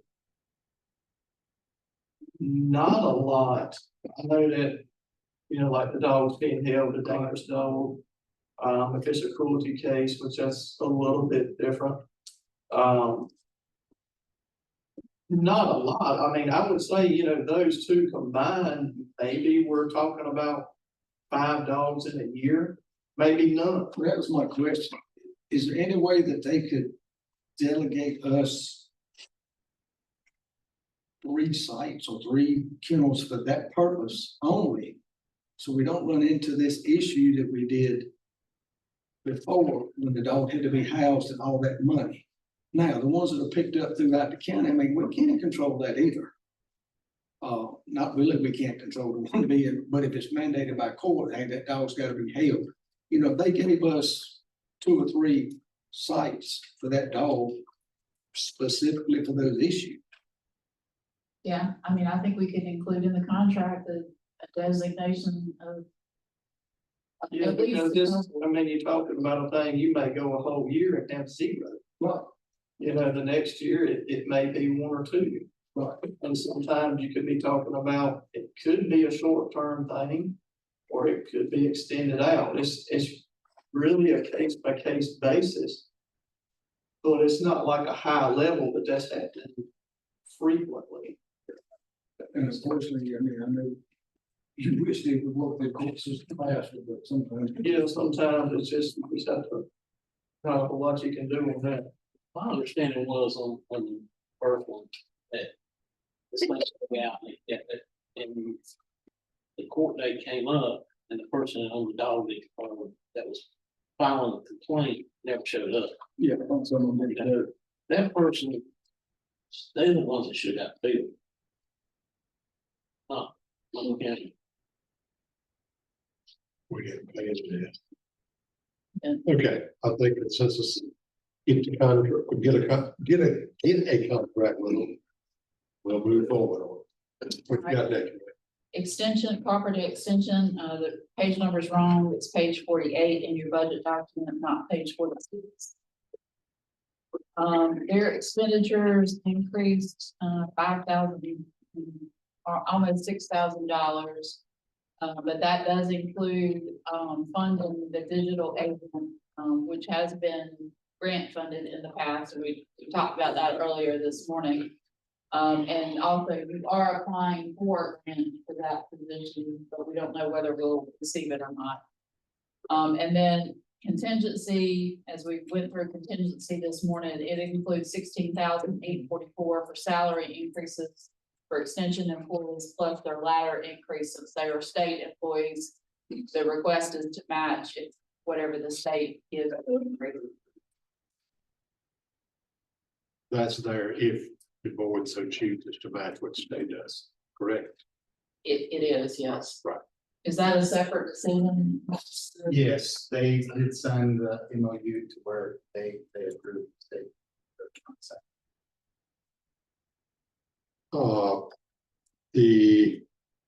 The position you're talking about, the digital, what was that term you used? Digital agent? Digital agent. Travis, can you explain that one to me? That's Tyler's position that we funded it through grant. His first initial stuff that he worked with broadband, getting people on the internet once we got extended broadband. Now he's working a lot with seniors and some high school and library doing some digital training. We've talked before about getting him involved in training for county employees to fail and other stuff. It's just when we were getting to that point, then the accident happened in CoSqaure, and that kind of put that on the back burner. But right now, his main thing is he's working a lot with his community, helping them with. Yeah, he goes and does classes every Thursday, I think, Tuesday and Thursday, and then he has open office hours if they come in and help with their iPhones, computers, or whatever technical thing they need help digital wise. He also helps out right now a lot with CoSqaure and keeping things going in there, making sure people are where they're supposed to be when someone's not in the office. He kind of helps with that a little bit too. Yeah, we've had an employee on medical leave for an extended period of time and rather, he has helped cover that. Thank you. His grant funding runs out. We originally had, we were hopeful we had it, but with the transition and integration on the federal level, there's some federal digital money that didn't come up. So this is a federal grant. Yeah. That's been funded. We have the federal grant that came down through the state. We still have one in the system for federal for that federal funding to continue. Which you've applied. And reapplied. Yeah, as all of the positions, there's like 13 positions right now that were on that grant that we reapplied, and we just haven't heard back. You got any idea when you will know?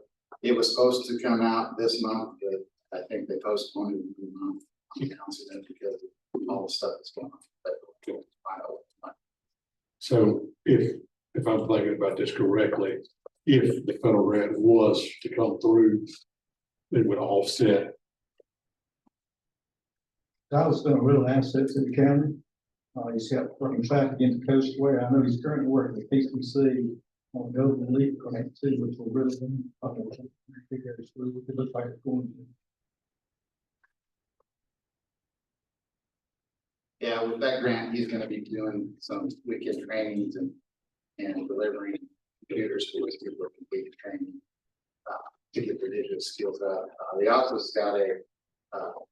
They also, as a group of digital skills agents on state level, they've got a remote worker training program that they're launching and starting to do some of those classes to teach people the different softwares to work remotely, so they can look for remote jobs, things like that.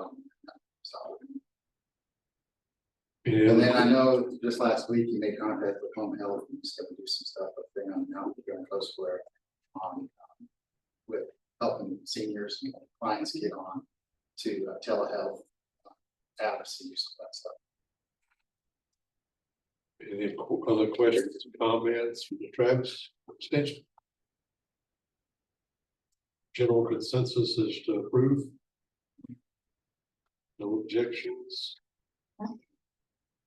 Next is Soil and Water District, and this is my mistake.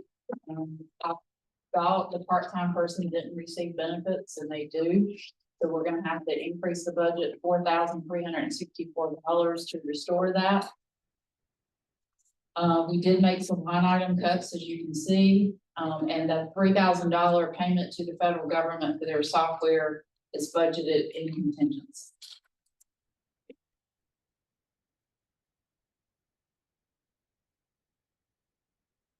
Mitch, what have you got on, what have you got somebody doing part-time? Tanya, Oh, she's working hard, okay. Good enough. so that fee deducted from that 36,299.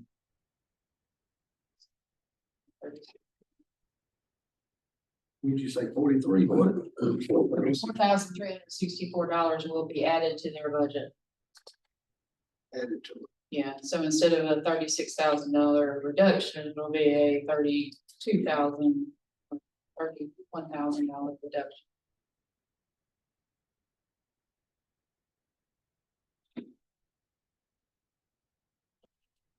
Any questions? Comments? Everybody okay with it? Don't hear any objections, go ahead, Renee. Next is Section 8 Housing Authority, Samantha's here. She did a really good job on her budget. I have to give her kudos. I'm gonna recognize the folks who really went the extra mile, and she was one of those. The Section 8 Housing Authority is on page 77. And this is funded entirely by the money that we receive from the federal government for Section 8 housing. We are recommending appropriated fund balance of $7,100 to balance the budget because of the COLA. Salary benefits went up, and so that's how I balanced your budget.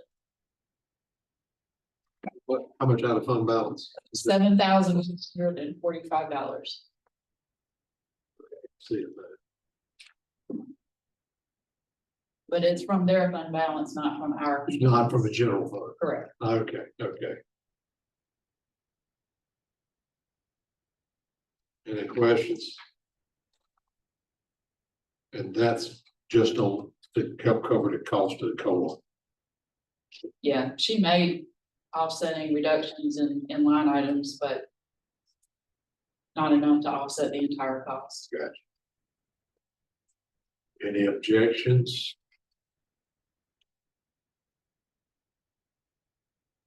Moving on. Senior Center, page 55.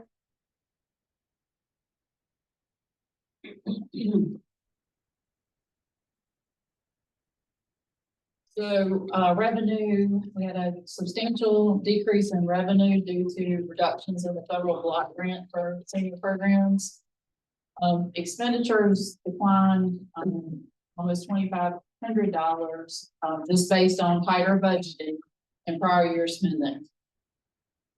So the net cost for senior center, the senior center did go up by $122,555.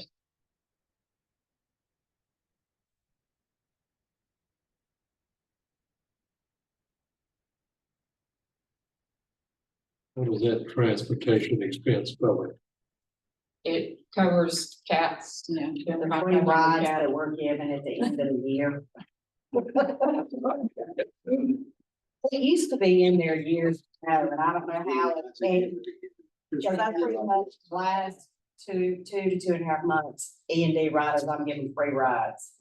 Didn't they, put out the deals on wheels? That's different from what I. Yeah, that's mine. Yeah. Unless we want the transportation. No, they haven't cut out Meals on Wheels. I just don't know what I'm gonna get this year. On that same level of the federal government. We've already seen what allocations we were gonna get for this year by now, and we've already done a budget for that. You don't know Don't yet. know anything. This is, it deals with Meals on Wheels, but it's not, I don't guess, budget related.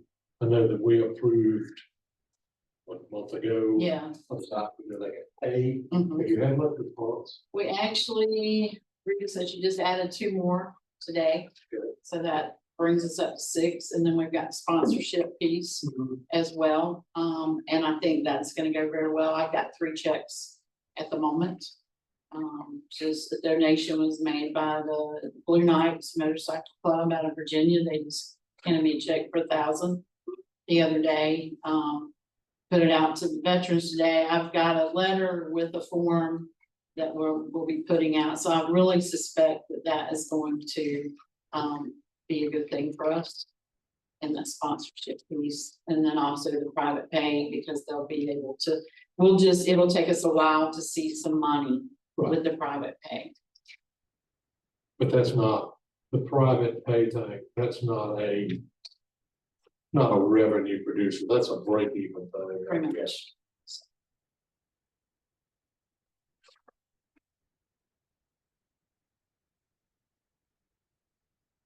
All right, any other questions? Any questions, comments? While Janine's here. Y'all live with that budget? Senior center? No objections, move right along. Next is the senior center program. That's the state health, senior health, and senior information program. Thank you. That's where we counsel people who are Medicare eligible and help to pick the right point.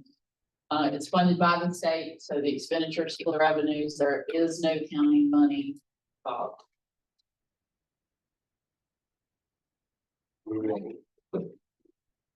All right, now we're to the schools. I would bring up our y'all. I was gonna say, we're gonna look at that. I don't even want to be here for that. I can do the Pelham, we can do it happening. So I can, the Pelham water sewer fees, All right, page we're looking at. you don't have a page. It's Okay. all, it's only on the slide. It's, slide number 74.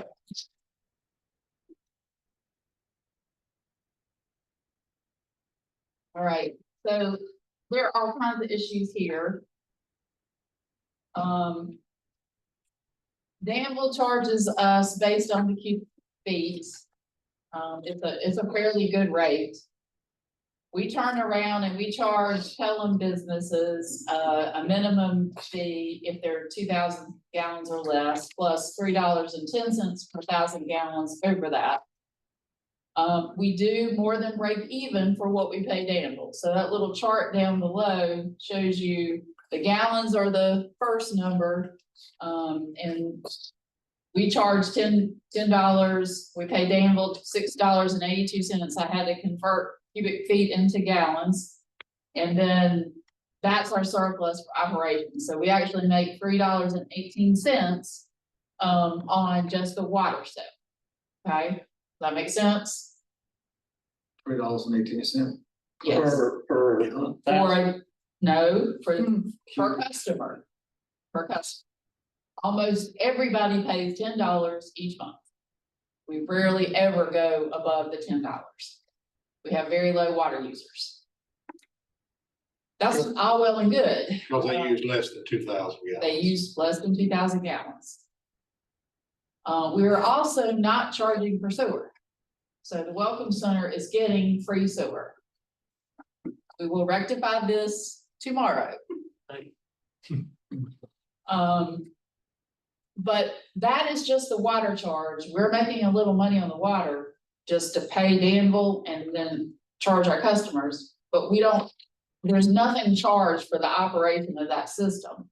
So in fiscal year 24, we spent more than $36,000 in expense, and we collected $1,400 in revenue.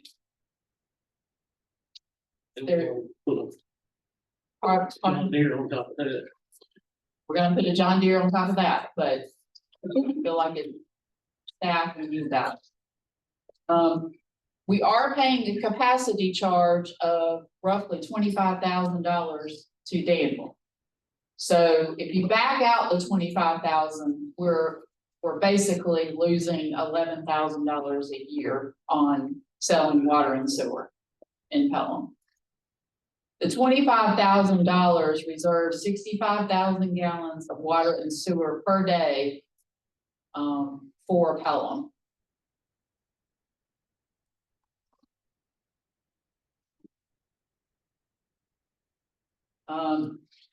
As I said, apparently we haven't been charging for sewer. We will rectify that. And finally, we need to establish tap fees for seed and Cherokee tobacco. I do not have a proposed solution today, but I would like to present a proposed solution on the 16th. So when we say Pelham, what, that's a big area. Is there anything on the east side of 29 that we're supplying? We supply a school there. What school is it? North. We supply north, but then everything else is in Pelham Business Park. So just talk about what. Well, let's see, industrial park we got right there. Yeah, Morag, Frito-Lay. School. What was that comparing? Or is they all lumped together? That's lumped together.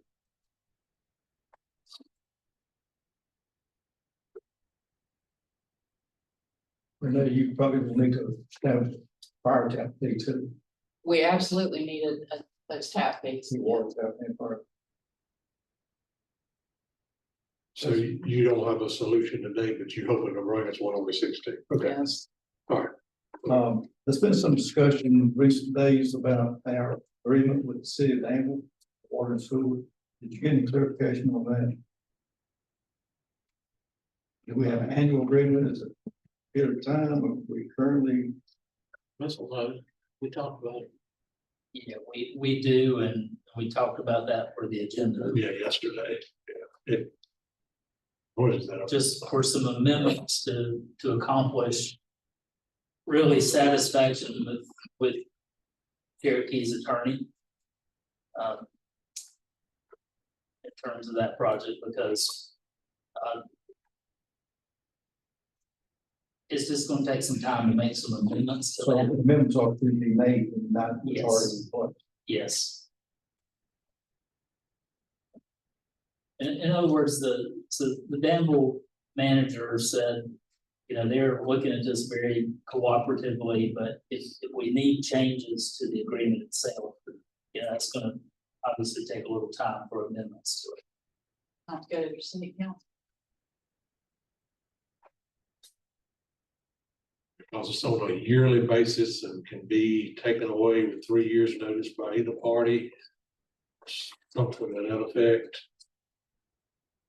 Yeah, I think that's the gist of it, and so that's likely not gonna, that doesn't seem to satisfy Cherokee's attorney on that, and so that's one thing we're gonna be talking about on the agenda.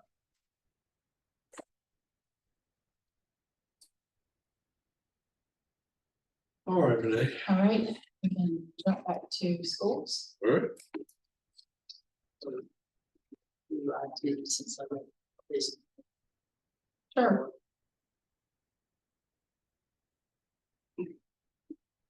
And we do, and on the top. Of course, he kind of.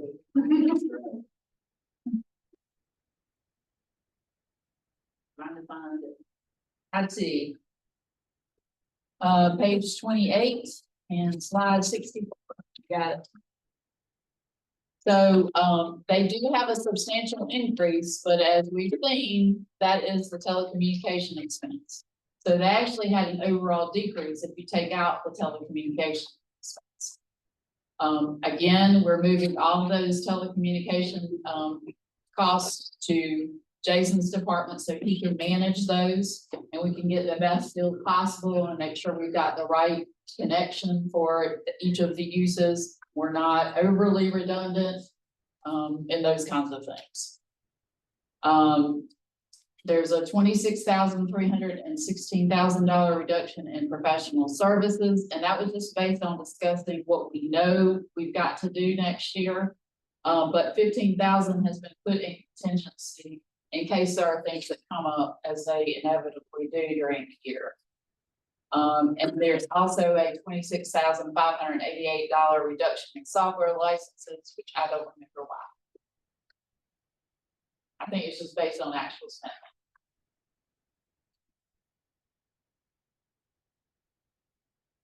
You mentioned making some improvements to the old courthouse as far as living room, quality, and so on. Is that included this year's budget?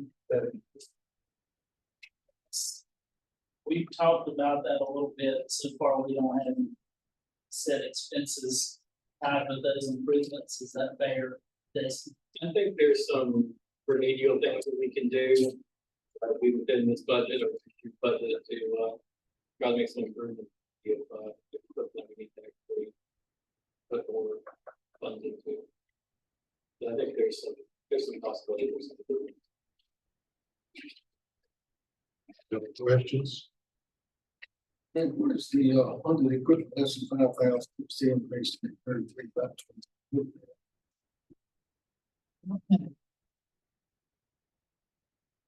Remember? It's, under the equipment, that's $5,000, it's an increase of 33,521. I think a lot of it was just streamlining what categories that we supposed to now that it's what they have. Trying to work on this categories a little better. Yeah, some things have been charged in professional services in the past that should have been charged.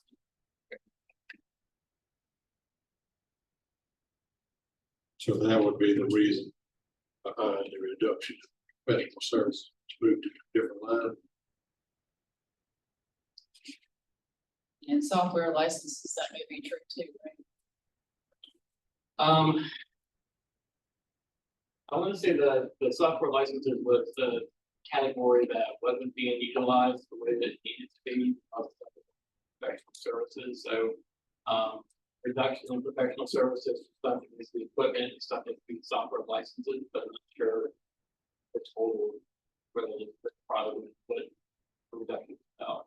So we reduced those two lines by 52,000 and we increased equipment greater than 5,000 or less than 5,000 by 33,521. So there was overall reduction.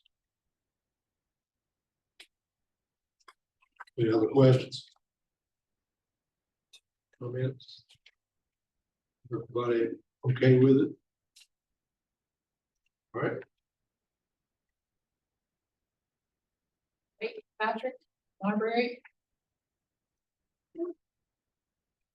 is on page 75 of the budget. So another round of kudos. I think Patrick probably actually did the best job of guiding in the county's budget. Did an excellent job. We did make some line item reductions, but expenditures increased 24,060. That's because there's a revenue. I think that is the part of that's the Hooper Will books.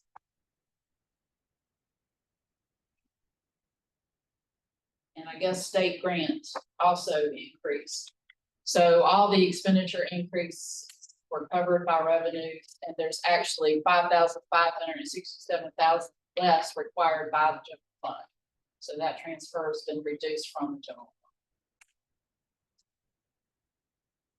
questions? How many employees are paid now? 7 full-time, 2 part-time. I do have one question, side related, but I know you're working on putting as forward Yes, as they come along.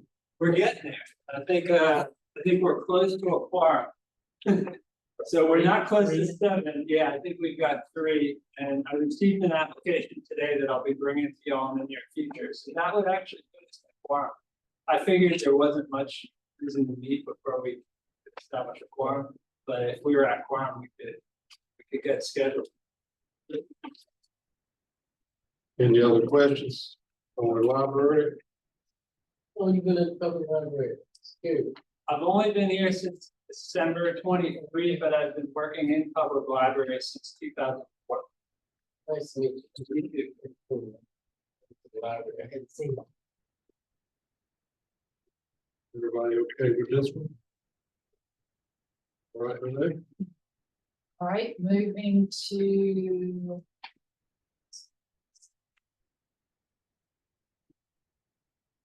we have folks from the school system here. That's on pages 58 and 9 budget. So 58 is current expense. So this is the requested. So this compares the 25 budget, what was budgeted in 25 to what they requested in 26. And in current expense, they requested an increase 39% for $1,089,000. In capital outlay, they requested an increase of $651,000 for 140% increase in that. And in teacher supplement, we didn't pay a teacher supplement in 25, so it's the entire amount of the increase. They did give a reduced option for, I believe, thousands. 1,500 and 2,000. So overall, their request from us went up 67% or $2,184,000. I noted during the budget presentation, budget public hearing, that a lot of that increase is due to them no longer appropriating fund balance for those items. And I believe, Scott, that the superintendent has provided us with the fund balance. So mailed out to all the board. You know, Yes, sir. So we can back out capital outlay because we do have as we heard from our financial advisor this morning, we do have some funding sources for capital. But if you back out capital outlay, their request would take 7.2 cents on the property tax rate to fund.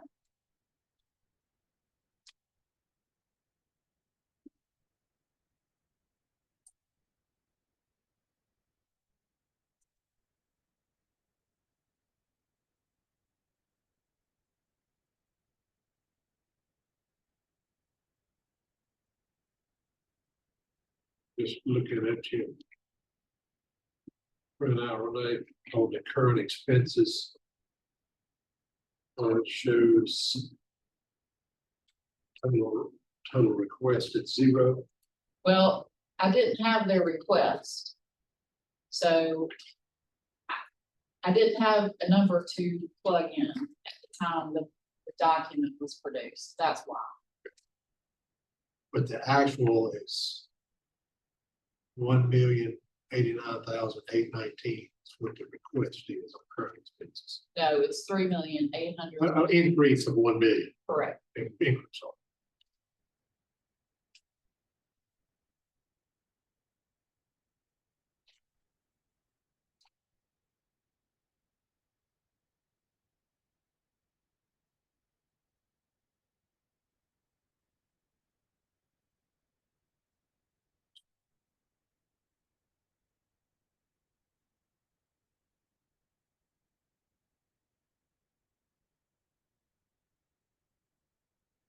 You asked your fund balance of the 230 last year. That's the 1,402,000. Round 1,402,360.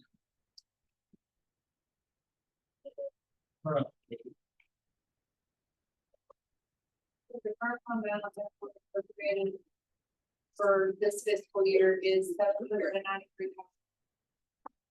But that's the appropriation, not the action. Yes, that's what the appropriation was. We won't go to the action.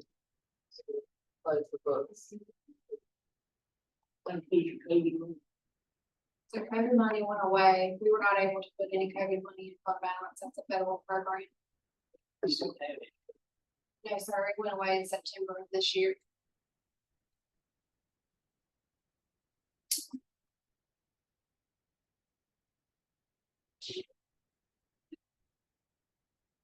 So is it possible to do a projection of how much fund balance you could spend? Local expense fund, because sometimes we have.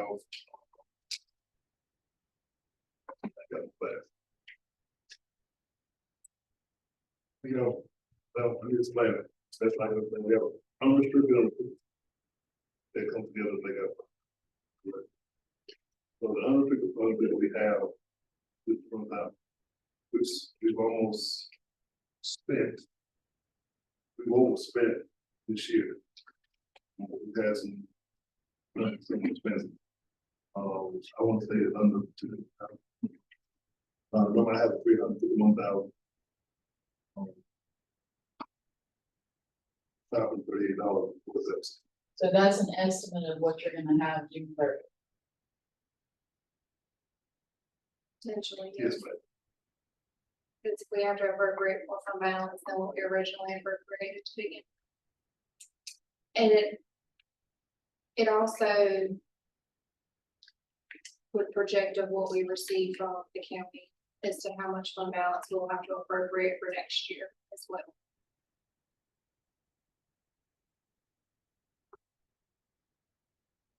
So your total fund balance of all available funds is 700,000 plus. Is that what you just quoted me? Or 600,000? So that's our fund balance after, if you take away what we appropriated for this fiscal year. You don't have any other funds, We do. and they are. The capital outlay fund balance after we take away what we've appropriated for this fiscal year, is gonna be 225. So those two are the only fund balances in school system. Well, what about the local expense funds? That's separate. That was the $700,000. I just wanna say, just because you appropriate that much in fund balance does not mean that you spend that much in fund balance. So when we looked at our budget, we are actually going to spend fund balance this current year. But we estimated what our expenditures were through June 30th to come up with that projection.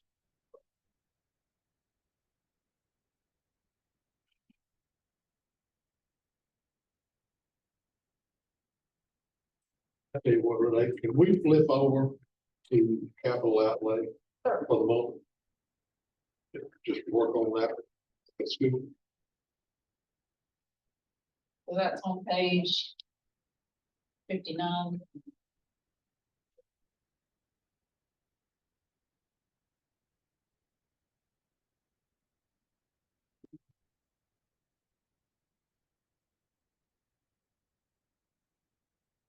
So they are, and I hate to ask you to back up, the increase in capital outlay was how much? 651,300. There was an increase. Yes, that was the increase. For a total of 1,116,000.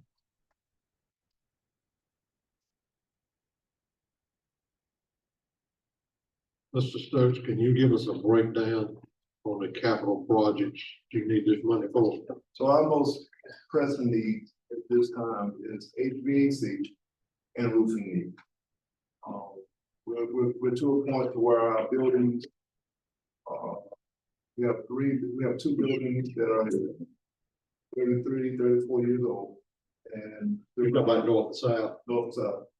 So north and south, north-south Stony Creek and Dillard and Oakwood are Stony Creek's our oldest facility. Right. Obviously.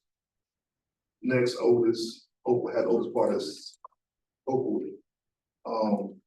North and south have similar issues, and Dillard have some issues with chillers. With what? Chillers. Okay. Chiller costs about $235,000 each. And each school is operating off of one. The only one that's working. And so if they go down, that's it, that's the issue. And that costing us a little bit more now with the compressors. Because we're going through compressors at a much more high rate because they're compensating for us. So one chiller, if you understand that, lingo. Gotcha. I got one here now, so I'm gonna really understand.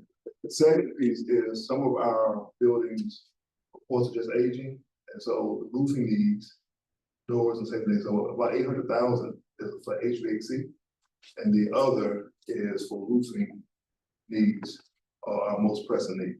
Where is your roofing needs? What's the most pressing? Where?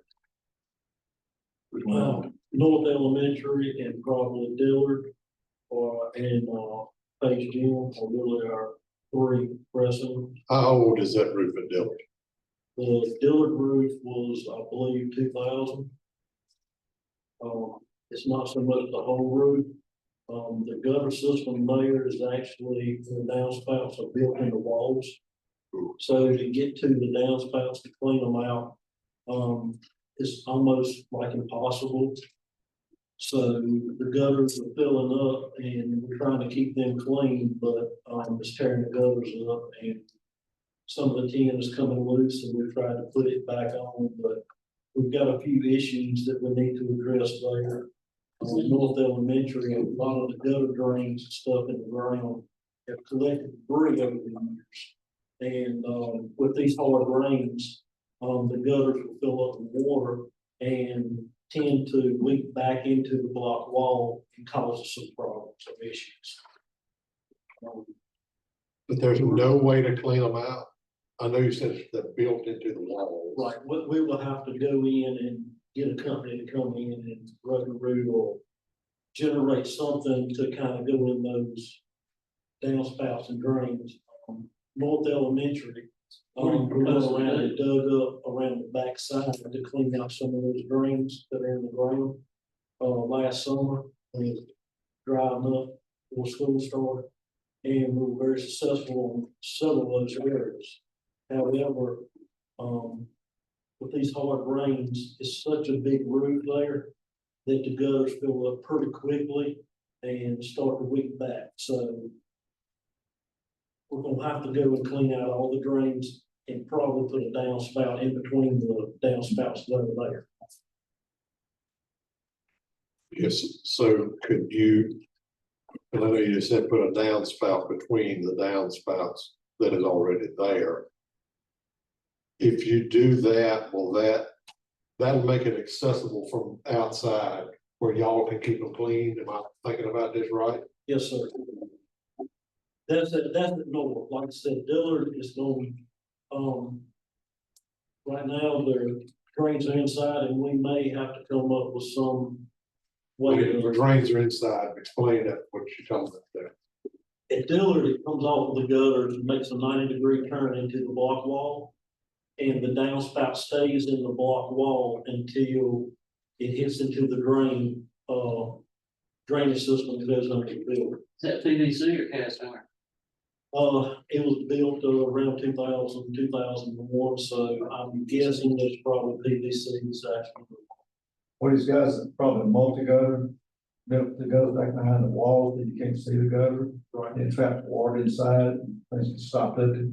We Fills back up, up. and goes back through the roof. Is it possible to go up there and find the drains that come away from the building, put you in a manhole, some type of clean out or something where you can do some maintenance on it? I think that's what we're gonna look at having to do, to maybe get some estimates. Like I said, we've had a few people come out and look at it. They're just, I got some unknowns here with it as to what's stopped up, what we can clean out, where we're gonna create a manhole type. So that's just kind of where we're at. I think we're talking about going out Friday to meet with some of the schools, right? Look at some of the problems. Coordinate. I would like to look at that with you. Yes, sir. Better get our heads together. Yes, sir. We have all the blueprints.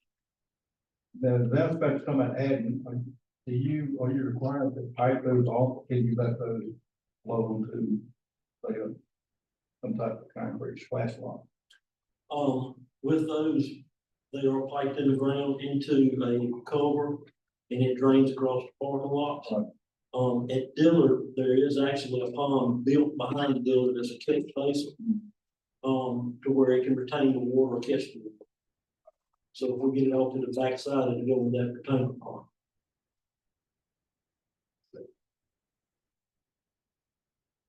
You said, I know we have a picture of the page. Yes, it pays Jim, the roofing, it's 85 building. A lot of the roofing and gutters is pretty much rusted out. It's got a cement type barrier going to the upper part. A lot of places it's coming apart and coming off the walls. Most of our leaks are around that, around those walls. What school was that? Page Jim. What kind of roofing is it? Sir, What kind of roofing is it? it's another roof. I think that was added maybe 10 years ago. It used to be built up. Flatter, I think. Got that and most classrooms. Like kids at the same time. We did the old gym, I think y'all did the old gym and the old cafeteria. And, you can tell the difference because of the new brown metal versus the 80 something year model metal, probably savings of it. But the old gym and cafeteria and all this kind of tied together now. More of a flag if you need. Well, the gutter and the downspouts are stopped up at that building. And most of the gutters have rotted and pretty much get ready to fall off. That's at the gym. That's at the gym, that's correct.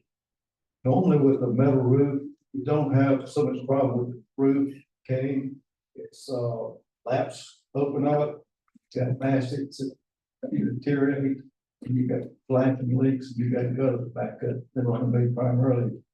I mean, it's just a matter of getting that do what's gotta be done. You know, And some of the gutters, most times the gutters go on and then the roofing goes over top of the gutters to seal that flap or whatever, so, we've got several issues with that building in the end walls and the upper part. The other flatter part is doing really well. And over the court, we've only got like one leak, that's in the end wall, so. The main thing there would be to go back and redo. I suggested we take all the stucco and stuff off of it, and go back to metal around the entire mill. Put it all back in metal instead of stucco. So, like, Mr. Stokes, you said about 800,000 in HVAC work. Yes, sir. And the remaining balance is more for roofing needs. Yes, sir. North, Dillard, Elizabeth Gym, was that the three? I missed it. That was the main reason. That the major HVAC needs are, Oakwood, because it's been taxed over the years. Right. None of the systems are talking to each other. Dillard system, the computer programming, the Windows, IT control, with the Windows update, we can no longer communicate with the system because it's outdated. We require program manager who has about 37,000. Well, the children's are big expenses because most of our schools are built to operate off two. They all operate off one. So somebody spoke at the public hearing about an oven at North. In the kitchen. Yeah, she said that They said they had two, but only one was operating. Did I hear that correctly? Yeah, my checking that I have not been able to identify both ovens are working. Okay. They're old, but it works. I'm old, but I still work. There was some comments made, public comments, that, once we did some fact checking. Wasn't exactly. I'm saying that I didn't, I'm not the one that was saying you put a lot on page of the truth. And so, I had some talking points, but I made the talking points were about HVAC. And like, for example, the rats being this big was a comment made there as well. Yeah, I know that comment. So I was taking notes during the public comments. I said, we got some more good. And so it's trying to address those needs for our work condition. Okay. Yes, sir. Couple things, Mr. Sure. One, at high school, have you had any complaints or anything about the roof leaking on that brand new high school? Yes. I think something needs to be looked into. That thing should be under warranty. So If we got leaking in that building already, we got a problem. CT Wilson, I addressed that for the USDA, came in to do last phase. And, we showed them quite a few places. And they came and sprayed water and tested and for weeks there and didn't find anything. The hard rains, we found two this week. So we're trying to address those now. One is in a seam of the EPD and roofing around a pipe. And the other one is in an end wall flashing pipe going out the door that we're still trying to refit because it didn't leak this time, but it leaked last time. So I don't know how to address that. If we got a brand new high school and it's leaking already, we gotta figure out something on that. absolutely. CT Wilson being responsible. They have come back a few times, but with them spraying water and trying to find it, it's like it doesn't leak when they're here. As soon as they leave, it might leak. So kind of got to catch it at the time. And The fire marshal, he's upset that we laid the ceiling tile out and, a ladder close by, so if it starts raining, we'll go up there and look to see where the leak's at. But, we try to keep the stuff on hand and close by, so when it starts raining, we'll get there and kind of watch it and see where it's coming from. But there is evidence that they have seen that it is leaking. Yes, absolutely. One other question I had, Mr. Stokes, you're probably not gonna be able to answer this for me, because you just fairly new at this. Give my best shot. We funded $465,000 last year capital outlay. Are you able to tell us what that was spent on last year? Yes.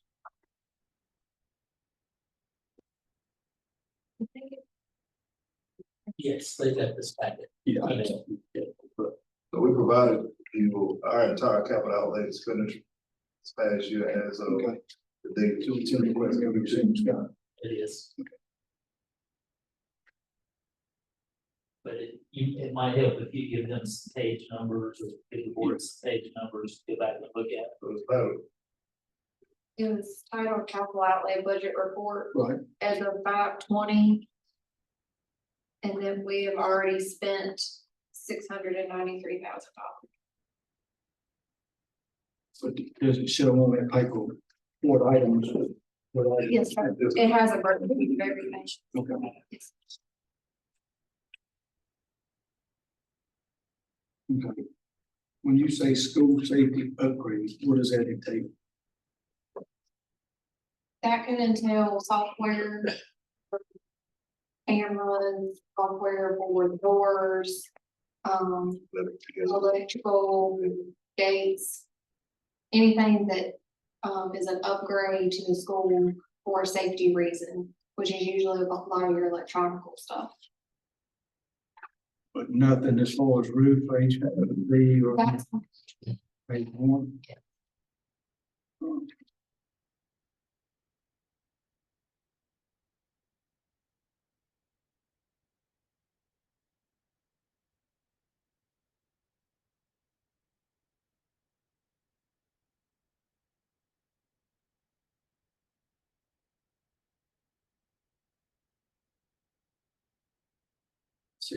$646,300 for landscape and contract repair. What would that be? That's our landscape contract. Only grant? Include for mow grass, trim bushes. We actually have a contract with them to go around and clean out the gutter. Keep them clean, That being done? That being done? Yes. I got pictures of white tennis balls out of that. You have to understand, we haven't always had contract services for that. At one point in time, it was a custodial position. Yeah, I used to have maintenance guys that did the mowing. Yes, sir. I think they've been landscaping us about the last 5 years. Sorry.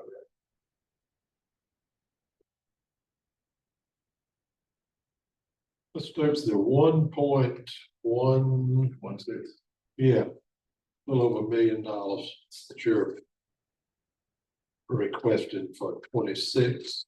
I know you said the majority is HVAC, and most of the remainder is roofing needs. Will the 1.16 million fix everything? No, it won't fix everything, but fix the major problems you have in facilities and capital needs now? Is there anything, and I'm not saying we'll approve the 1.11, will that amount fix your biggest problems? That amount, I didn't jump in if I'm wrong, that amount will help us not to have a larger amount to request later. So I don't want to put a Band-Aid on a gunshot wound. Well, understand. So the 1.16 will help with children, because if we have a children go down now. You don't have any AC. I don't have any AC. Right. And in these buildings now, no AC in this time ain't the days I work. Right. So we're rolling the dice regarding that, because I got 3 schools operating off 1 children. That would help us address the children's issue. Right. That won't be. So my answer to you, Commissioner, is yes, sir. We have kicked the can down the road a long time. So now we're at the end of the road and there's a lot of can. Gotcha. Does that figure include that on the parish, say North School and Smoke School? 1.1. Well, then there's another question, you tied to a single source contractor on the children and so forth, can you shop that? Can you repeat that question? Can you shop the killer replacement? Can you get other vendors to provide pricing, or you just, have one source to go to? We always get 3 quotes, make sure we find the best bid.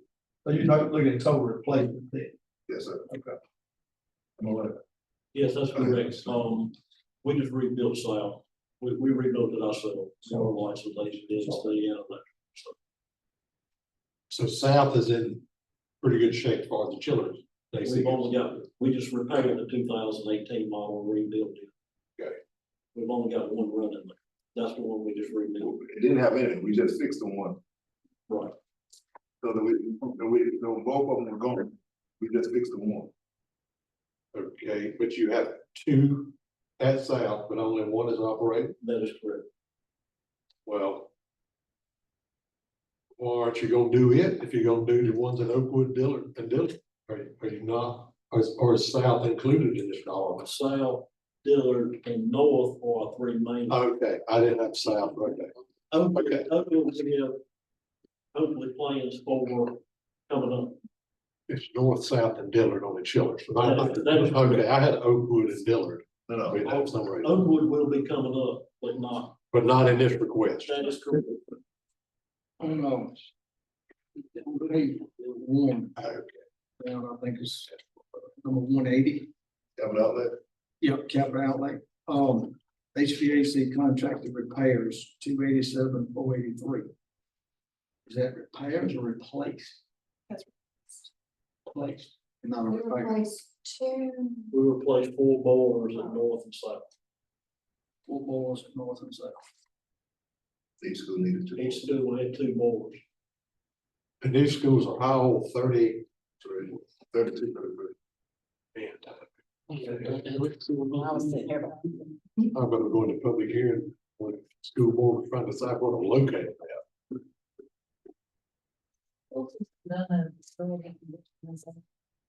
So we reached out to DPI to help us to facilitate that process. Upon coming on to as interim superintendent, through various reasons for the transition, we don't have what I call a 1, 3, 5-year facilities plan, and we need one. And so, just getting on the job, I'm not gonna act like I know everything. I'm gonna ask questions. I have already reached out to DPI, and I have someone coming Monday. How to facilitate that process, because that's new. Because we are setting ourselves, by not having certain plans in place, we're pretty much playing whack-a-mole with projects. We just need to have a very good study so that we can have a long-term outlook plan is the goal that I have. Didn't I hear you say, Tony, that you and who else is planning on visiting you? Oh, yeah.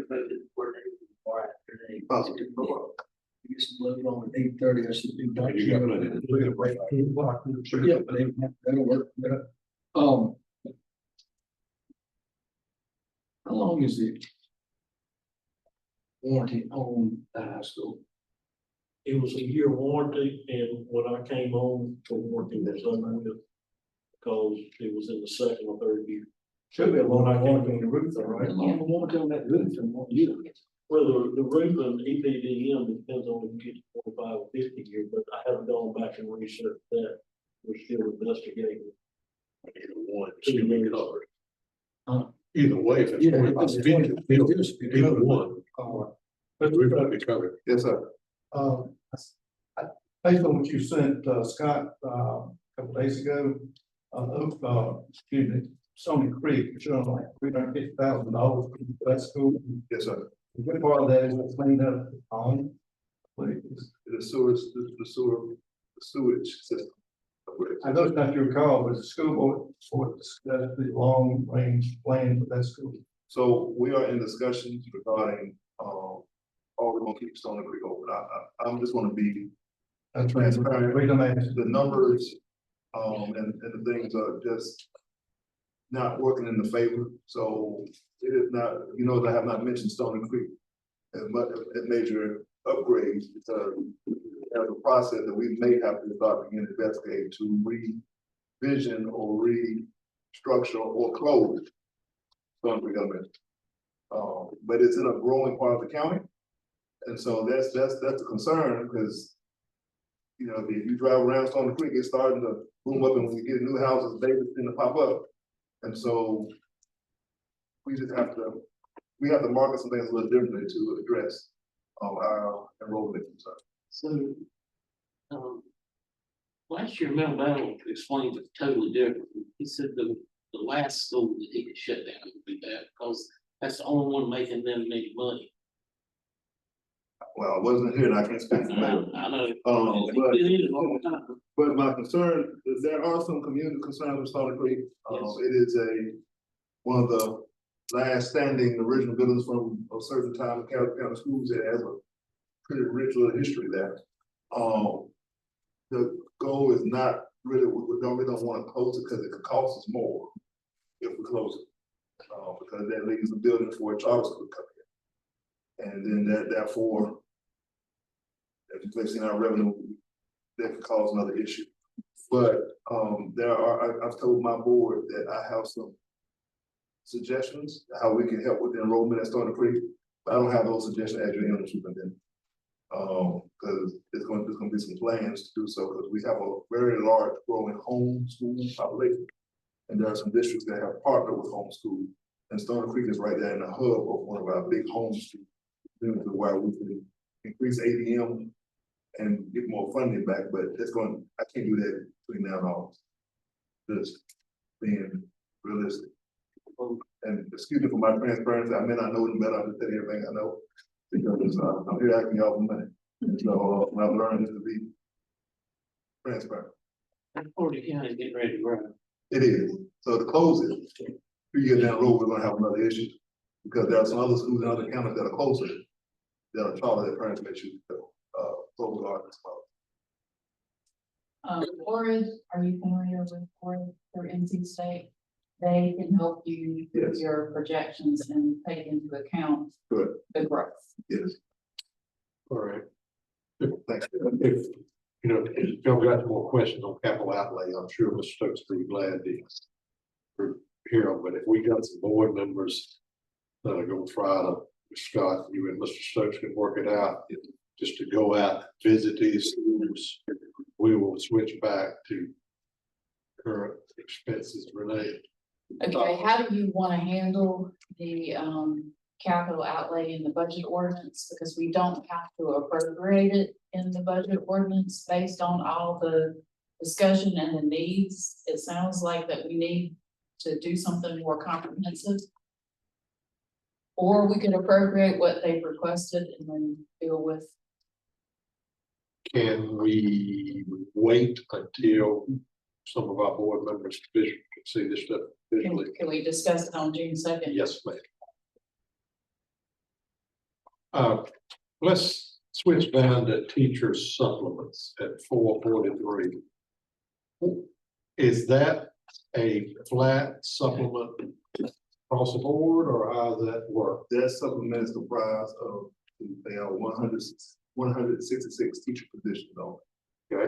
I presented to the board increases across the board for all employees, but our board decided just to focus on teacher supplement.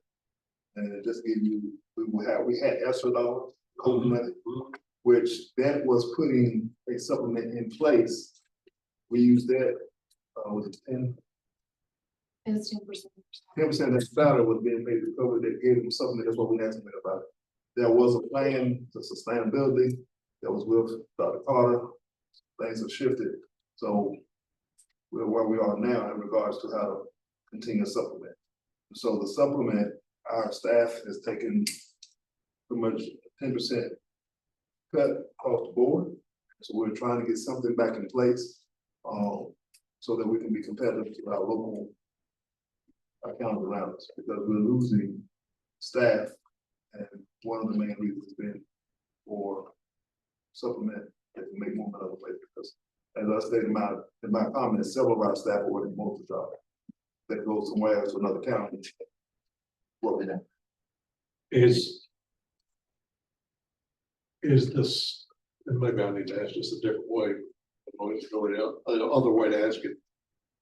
If it's all your supplement teachers, I just heard you say that, correct? The supplement is for every teacher, every staff member paid on the teacher salary scale.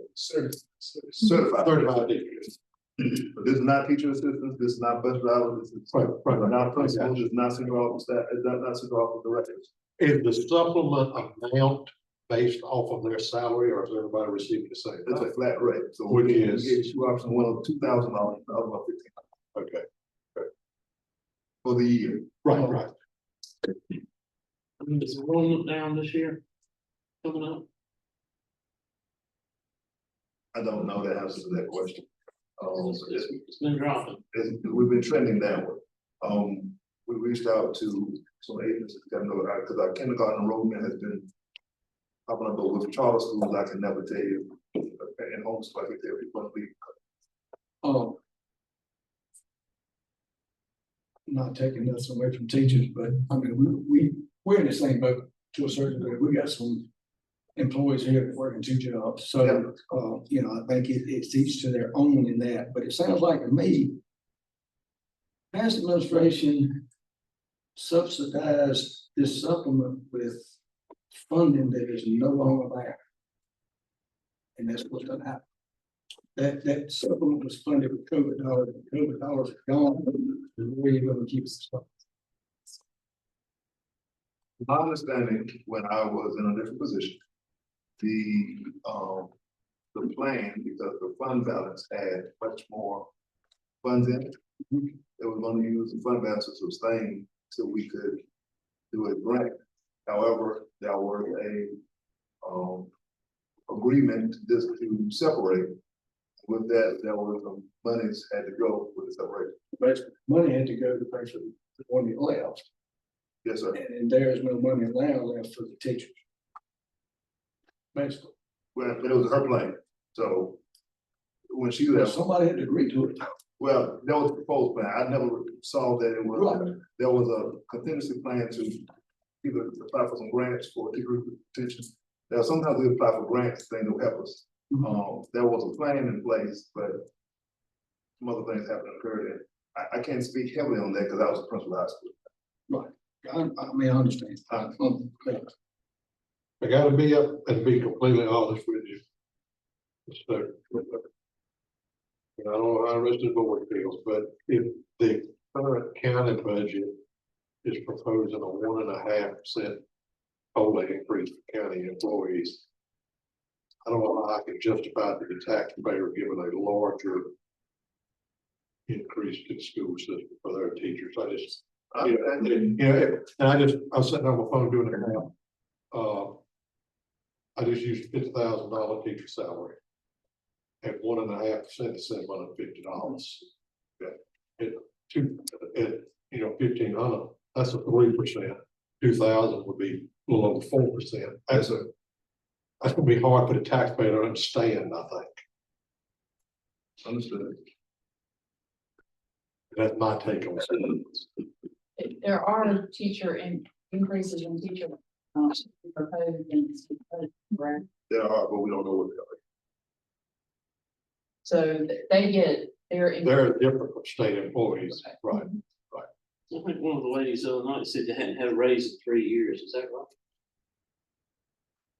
Yeah. So the way the state did their increases last year, they increased the younger teachers at almost a 5%. And as you grew in years, your increase got smaller. So by the time they reached a 25-year teacher, it was only a couple $100. And the state also says after you reach 25 years, you only receive the little bit of increase that the state gives. So from 25 to however long that teacher decides to work, they only receive whatever that 25-year mark is, and then they get whatever the state gives them, which at that point is usually less, like I think last year it was about 2%. So they both get a step increase on the state plan and they get a cost of living increase. Is that correct? If it's approved by the state, yeah. Right. Until they hit 25. 25, Yeah. But they still. Well, that's not reverse retention. Yeah. So It's a great basically, strategy. the step increase, unless legislature freezes that step increase, which I haven't read anything this year, but I don't freeze in any. I didn't see any freezes. So the teacher, the younger teachers with less experience got a larger. Yes. Whereas the teacher with many years of experience got a smaller increase. Yes. Which, I don't know what that is, but sounds like they're trying to bring. They're trying to get the recruitment to bring in teachers, but it's not a retention more to keep the ones we have. Right. And so that's the wonderful yo-yo or seesaw we deal with. We're trying to balance it. It sounds great to get a 3% raise, but that 3% raise isn't 3% across the board for everybody. And you dig into the fine print, it's not much as you think. The item under current expenses where you're asking for a little over $1 million increase. Give me some details on that increase request, what that money is needed for. So a lot of that is operational. Capital outlay is more for like the repairs of our buildings and stuff. So the current expense is used to operate, so that pays for our electric, our power, our insurances that we're required to have for the buildings.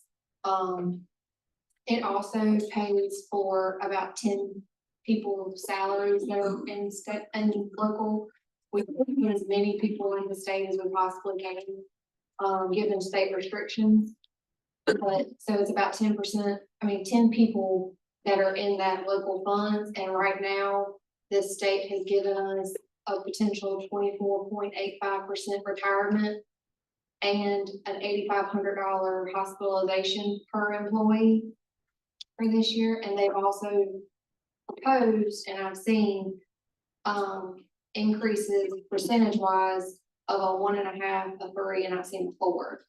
They haven't really given anything concrete on that. You're talking about salary? Yes, salary. So between salary and benefits, which benefits, as y'all know, is what's very high for an employee. So that's what makes up that. And we've already received that our property insurance is going up 13%. That's through the state, but we have to pay it locally. And then we've also received, if you look at trends after COVID, a lot of our operationals went up tremendously as well. Now, correct me if I'm wrong. The money follows the child as far as funding. If you have a child that would normally be enrolled at North Elementary, parents choose to send them to a charter school, the money that you usually would be able to use goes to that charter school. Am I correct in my mind? Every penny? Yes. So what I do is, so charter schools do receive state funding, so we don't send them any of our state dollars. Right. But locally, I have a formula that I put in our ADM. I put in the things that are going to charter schools that we vetted. We look at their addresses to make sure they're actually in the county. And then that gives me a total per child per month. And then the charter school invoices us, then we have to send it that month. I know you said you don't send them in state funds, but the state reduces your allocation. Yes. Okay.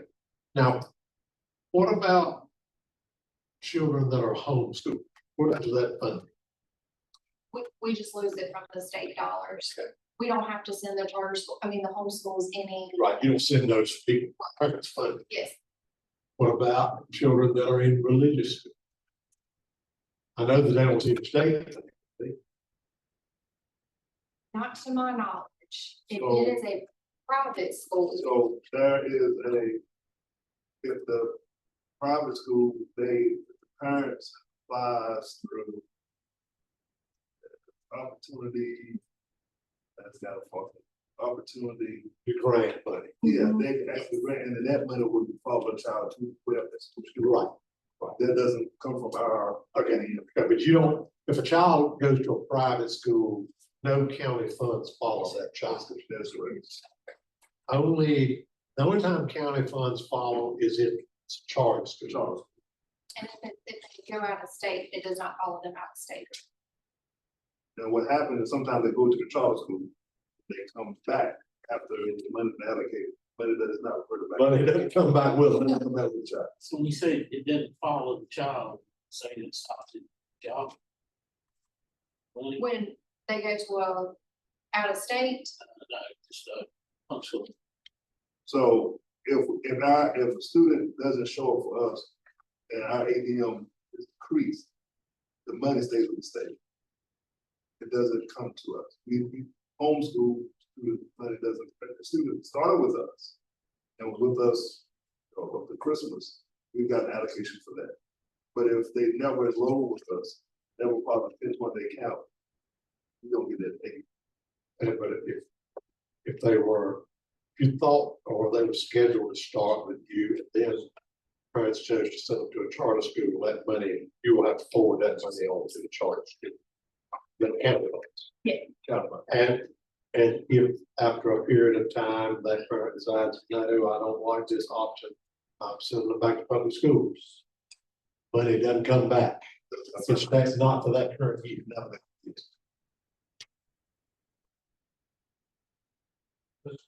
Yes, sir. Does the county receive any operating expenses from the state? Operating expense from the state? From the state. I'm not aware of that. Okay, so all the operating expenses on this list should be provided by the county. Yes, sir. So the employees we reference are mainly our TVIS department and some of our IT department that keep us running and functioning. Oh, and my CFO. Yeah.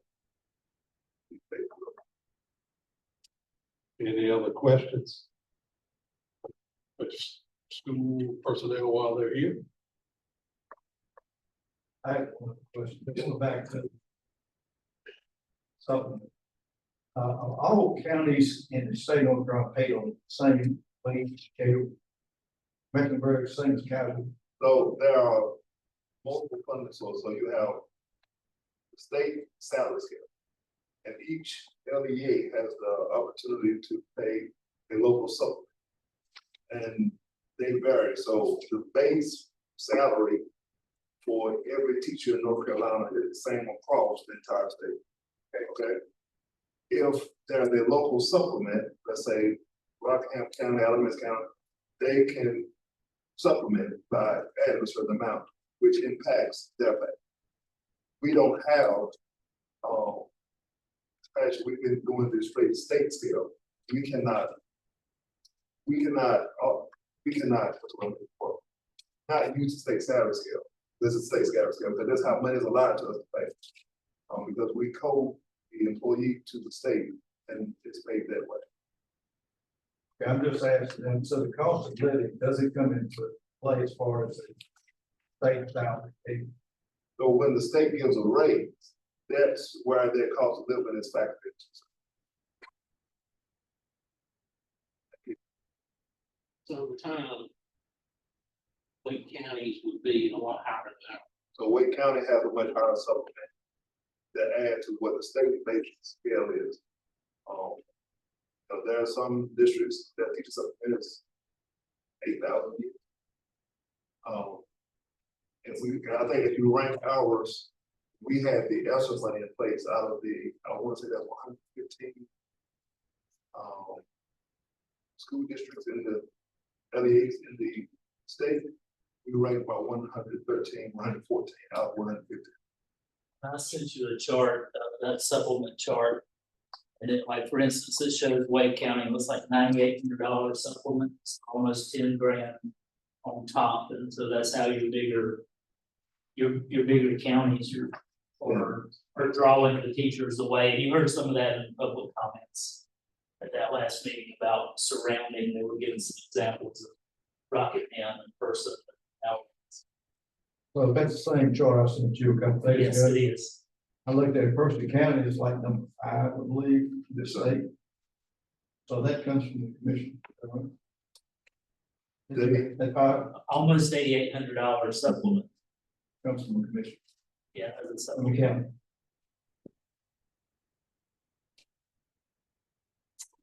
Any more questions?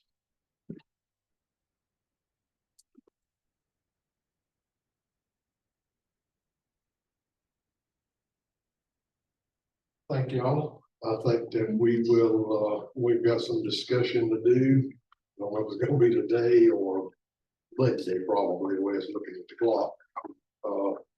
On this, both the current expense request and the capital expense along with supplement.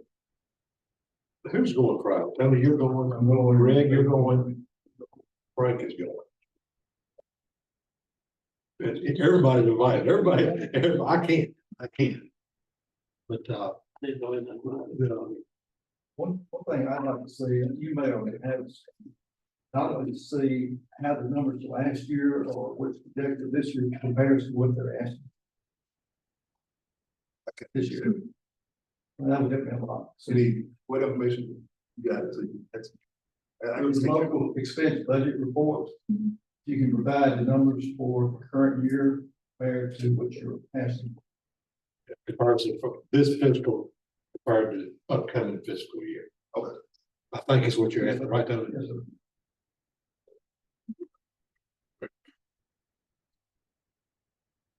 So if you take this back up on Monday afternoon, it's scheduled 1 to 5 for the meeting. Is before the talk about meeting, is that, would you like for anybody to come back from the schools to, in case you had more questions, or you feel like you've got everything you need? Yeah. I think that as far as the capital projects, those board members will be able to see what they need to see on Friday.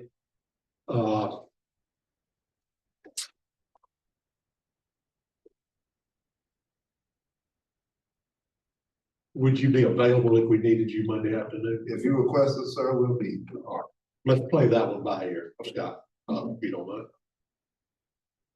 We may buzz you at noon and say, hey, can you be here at 2? We'll be here. All right, good enough. You know. Thank you. Thank you. Thank you for your time. Thank you. Appreciate it.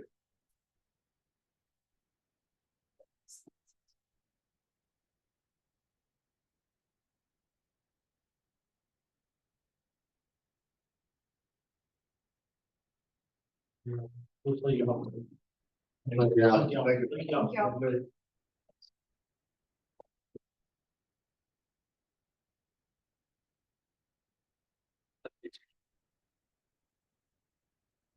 Okay.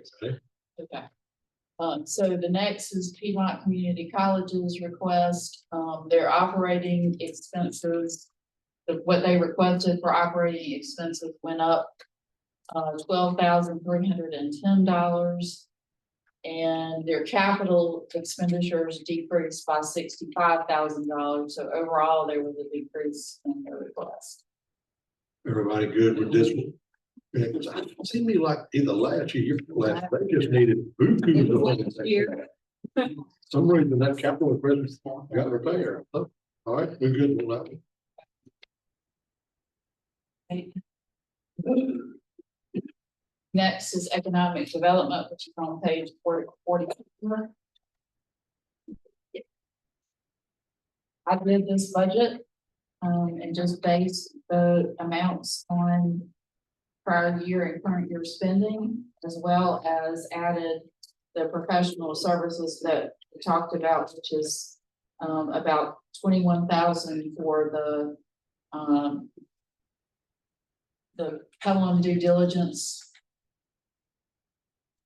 to work to match the Golden Leaf money of $50,000, and then $50,000 for a contracted economic developer.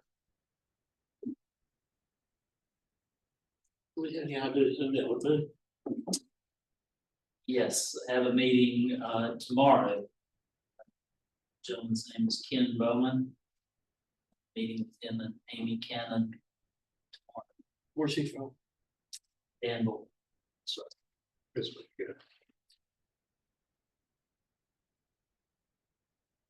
In fact, he interviewed He did, for the manager's position. he did, but he wanted to be part-time, so worked out great, good job, because he's got the experience.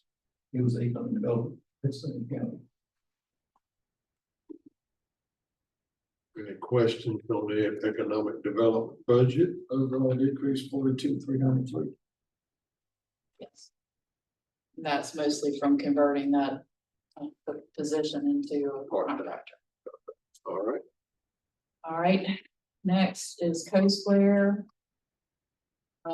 It does include $10,000 in rental fee revenue, from the towers that I've looked at a couple of times. The expenses decreased $22,716 based on historical spending. I did rely more on 24 because we were mostly open a full year in 24, whereas in 25, we have not been open a good part of the year.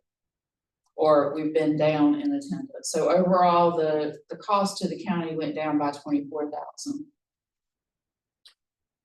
Renee, can you explain to us how we collect our funds? Because where something to do with the bank, it goes to the bank directly and then it goes finance, and there's always been a lot of confusion in my mind as how that works. Like some people will actually come in and they'll either send their check for their rent or they'll come in and pay the rent. The ones that pay it by debit card or credit card, it goes into the swipe simple or something. And then we have to draw that money down. There's not much in there right now, from since the accident. There's not much money in there right now to draw down. We can draw it down at any time. But, because the last one we drew down, I'd have to pull it up and see. But yeah, it all goes into that banking account and then we pull it down whenever we want to. I know it was confusion, Sandra was confused how we could go about getting that money because it said. I finally have access to it. Okay. I didn't before, but I do now. And now that we're getting high-speed internet in a lot of the county, no one wants that. She actually came here for a while. Is it membership going down? Membership has definitely gone down since the accident. I think it was more the accident than folks getting broadband. There are co-working spaces all over the place. And those tend to be in larger cities that already have high-speed broadband. So there's a lot that we could do with CoSqaure beyond broadband to increase membership. What's the amount of the lease fee we're getting from the health department for those slots they're using? 22,000. That's over a 12-month period. Right. Not on a monthly. That'd be nice with monthly. So what we are projecting next year is if we start charging for the rentals and we get our membership up, that CoSqaure will more than pay for itself. Which is what was happening before the accident. It was a 2-to-1. We were generating twice the revenue that it was costing. More questions? Everybody okay? Great. IT, library, coroner is on page 41. It's where we have autopsies in the county. And we do have $2,000 budget. So I looked at what we had spent last year and what we're estimated to spend this year, and I reduced it to what we're estimated to spend this year and then put a little money aside. Any questions? Good with this? All right. Okay, mental health services is on page 51. There's no increase. We are required to pay the same amount under state law. Can't reduce our maintenance of effort, so we don't have any discretion here. Right. What else you got? I think that's it. Just let me scroll through and make sure we've talked about everything.